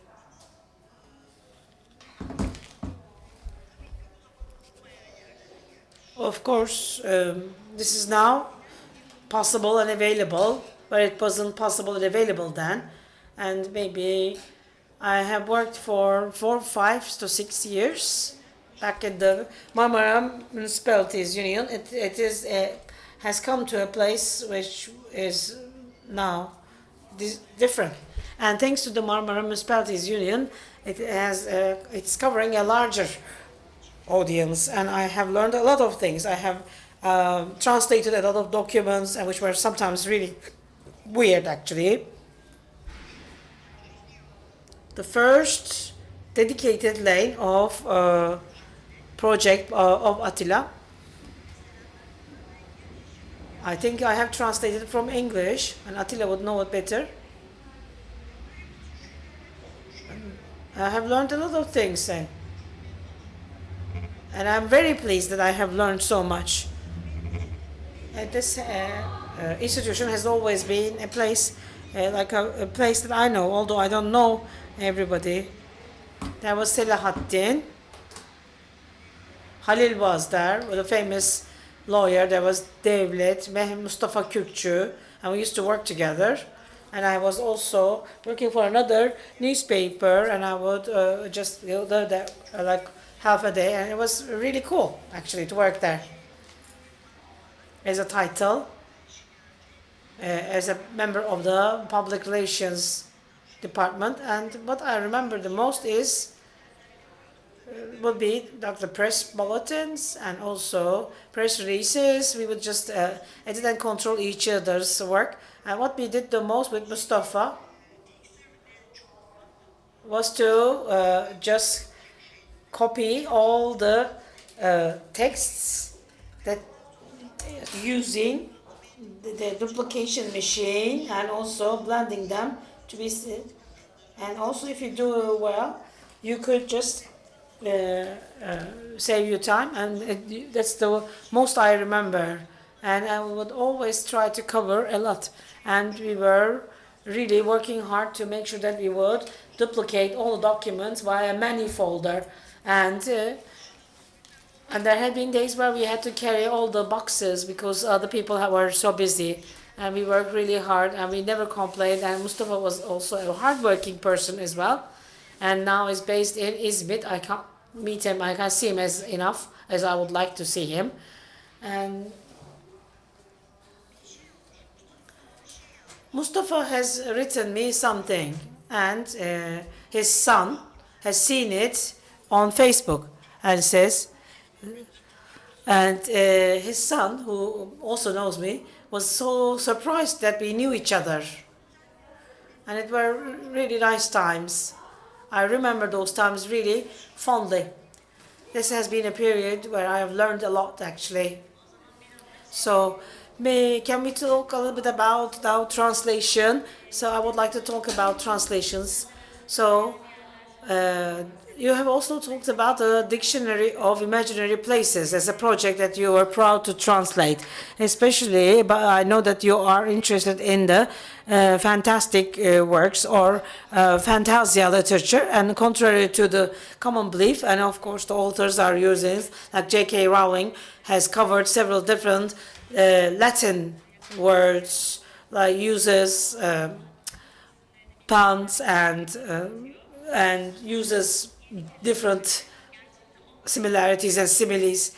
And in the translation of these imaginary places, what kind of an impact does your urban experience have on your translation work? So how do you just reflect it on this experience of living? Sözü için mi daha çok geçerli, Harry için mi? Hepsi için. Is it a question for the book on the imaginary places or all the books? For all the books. Of course, it's a different field because in Harry Potter series, while translating, you have to invent. You have to create your own words. So Ülkü translated the first book, and he got ill. He got ill, and we were given book number 2. And Kutlu Khan, so I started to work with him as the advisor. He was coming to our office. I was struggling to find the translation of the name of a mythological animal. Was it a wild boar? I don't remember. He's saying that, oh, it's XYZ pig.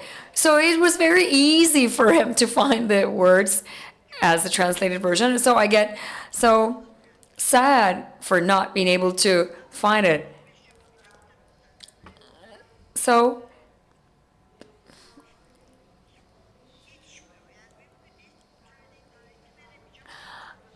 I was not able to make it possible to translate it by the deadline, and I gave 100 pages to Kutlu. He said that, yeah, I can do that. I can translate it. He did what he did. And we cross-read the pages. He read mine, I read his, and we delivered the translated version of the book. They checked things out, and they were happy. And they said that we're going to give you book number 4. Ülkü is going to translate book number 3. But in book number 4, there was not so much about sorcery or the imaginary animals, and we were given book number 4, and we translated it into Turkish. And then Aslan Dinç called me, and she's reading lots of books, as she has many friends from the writers and translators, and she called me urgently saying that you have to come. She asked me, how's it going? We said, okay, we're in chapter 20. She said that just leave it. Translate book number 3. Wasn't Ülkü going to translate it? Said no. He was not able to. I said, how come? The deadline was the 5th of July. So how shall we translate book number 3 by leaving book number 4? What's the deadline? She said that you have to finish it in 15 days. I said, whoa, easy. I mean, can one translate the books in a book in 15 days? And they're thicker. So we have the agreement on 3 days, delivering it on 3 days. So I settled in the home of Kutlu Khan because it was much easier for me to ask about the words. But we got so ill. I mean, physically, we were sitting at the table, day and night. We just wanted to have some fresh air. We go out, and there was a cafe in Caddebostan, and one of the waiters was very interested in fantasy world, and he said that, why don't you just translate the book? One waiter said that we were waiting for the release of book number 3.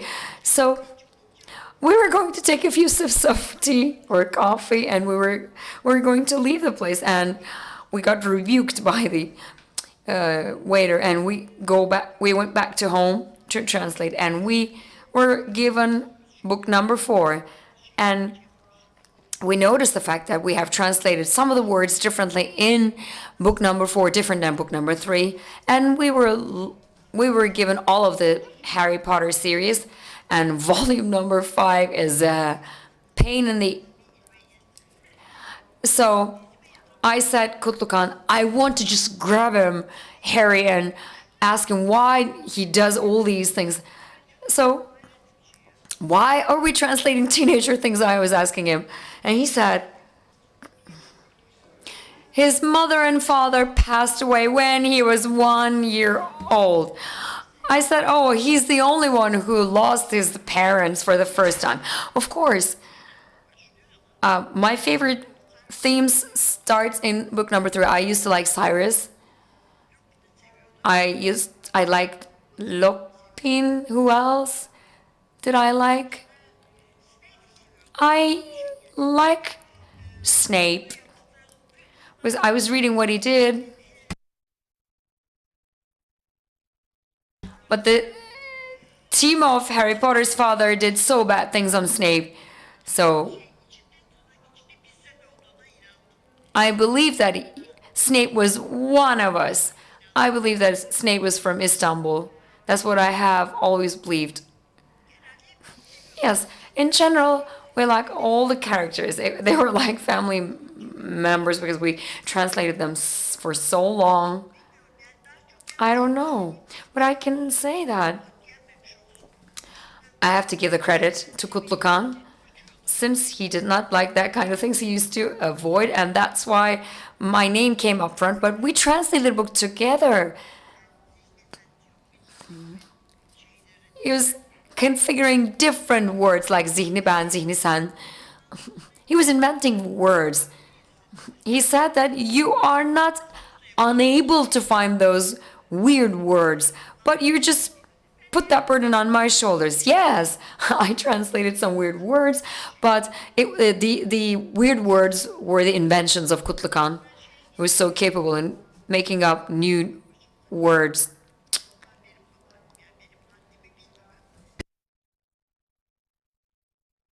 When Kutlu Khan saw the book for the first time, he said that this book is beyond our league. It's so difficult. Geography, architecture, archaeology, you have to be knowledgeable in all these areas in order to translate that kind of a book. Because in literature, you have to explain the imaginary places like a tourist guide. And just imagine, I'm explaining you where the monsters are located, which ones are notorious, where are the good places in those imaginary places, and without shame, they write with the style of the writers. And Kutlu Khan said that also this was the case for Selahattin Özbalabıyık. So we translated the book in 3.5 years. All of the English speakers in our family were abused as the final reader of the book. So it was such a weird experience. I bought another Mangwal book, Library in at Night. That's the title. Elif was in NTV, a broadcasting company, and Elif was the head of the broadcasting. And I was translating a book in this show, in this TV show. She said, "What's that? Is it Markwell?" She saw the page. She said, "Is it Markwell?" And she said, "Do you want to torment our family? You have to return this back to the publishing company." Said Aslı, I was given this duty, so it went to Dilek.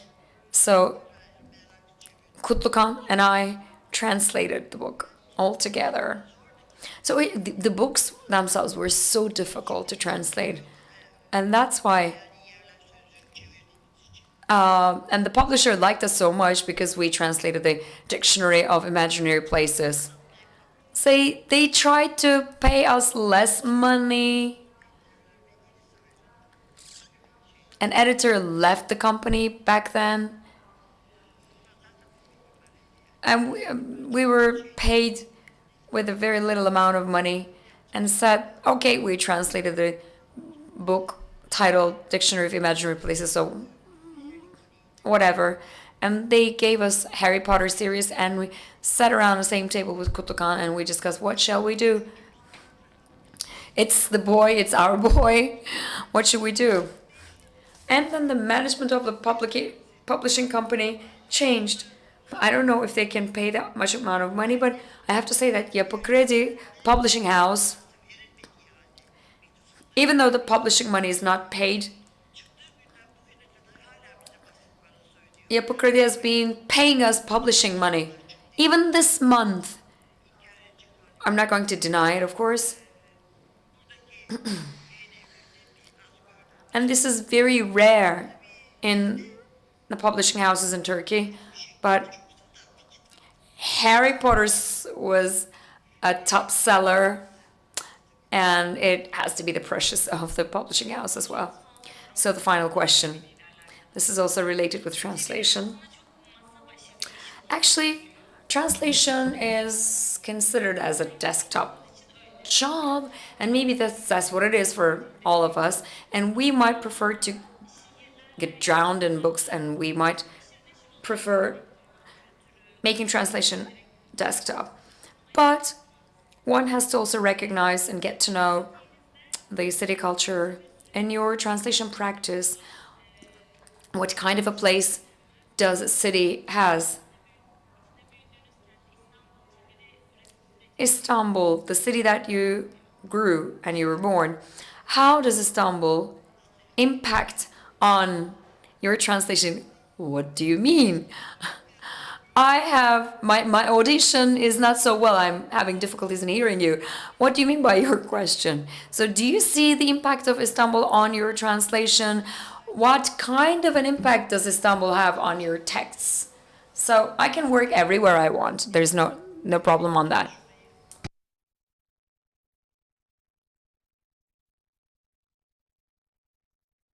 So by the way, I don't have a notebook. I don't use any outdoor space to work. For example, I was in a festival in Istanbul. I was using the devices of some other people saying that, oh, I have to send a mail. Can I use your PC, etc. Istanbul is good for me in creating my work. Maybe it's because I'm used to the city.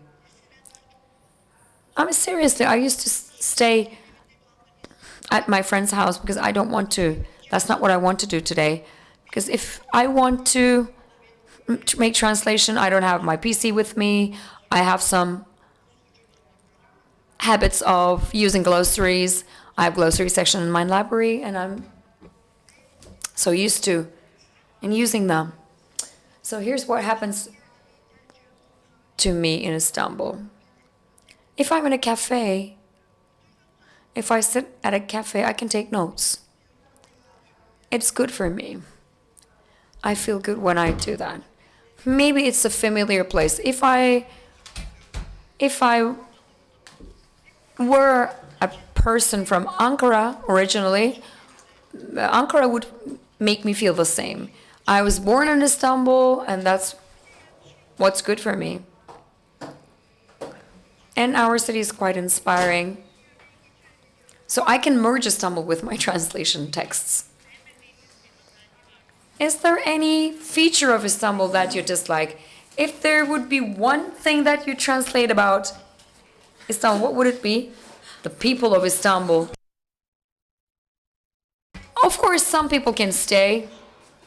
I don't care if they're really originally from Istanbul or not, but there are some people who do not like the city. They don't go so well with the city. It's maybe because of the difficulties in economy. It's very difficult to live in the city.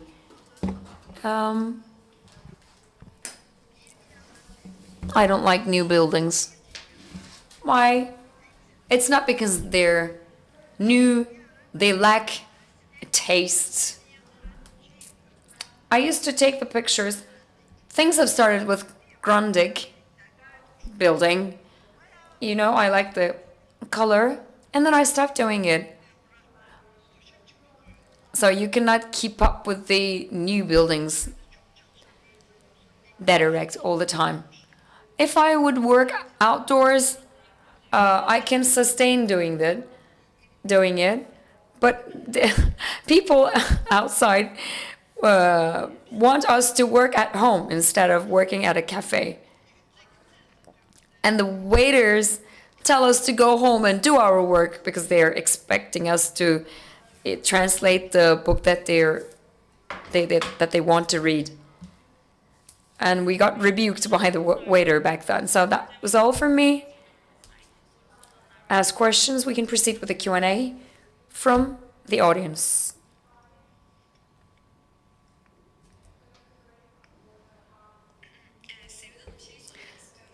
Sevin, I want to ask you this. Being a translator is a desktop profession to do, and Istanbul is very hectic, very noisy. Did it have a negative effect?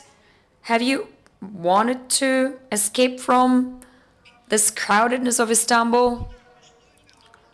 I cannot hear you by 60%. Because the microphones gives reverb, and that's why we're not able to hear each other so well.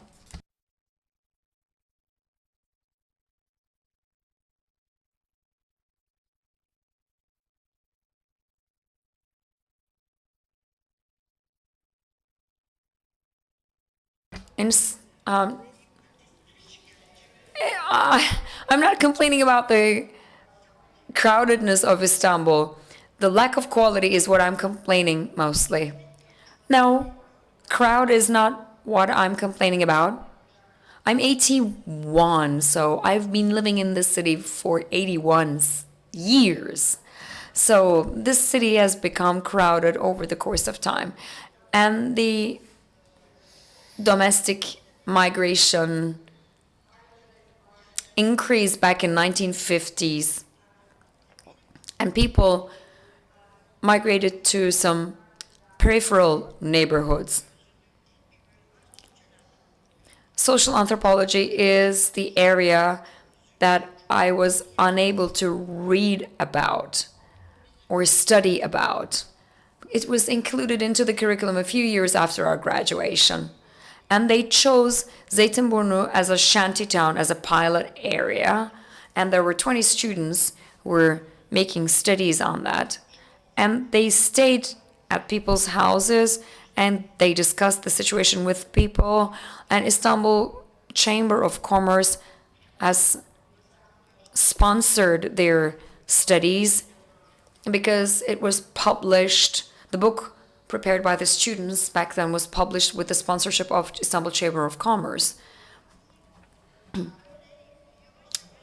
So little by little, that kind of neighborhoods became more and more in number before we know. But of course, there are some limits of the city. And as I said,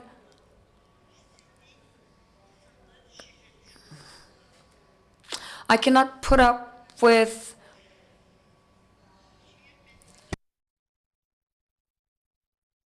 the hostility of the people who are very much against the city itself. I'm not disturbed by the crowd. Since my childhood, I work where the lights are on, where the people are around. I can sleep in crowded places. I'm not disturbed by the crowd. But I prefer to stay at home to work, if I am to work. And I prefer to stay in my city if I am to work. Any other questions? I believe there's none. Thank you then.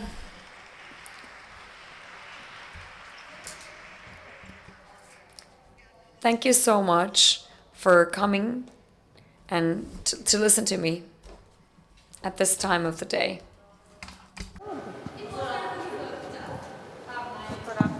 Ha, elimize mi alalım? Yok, niye alalım? Bu ne pardon?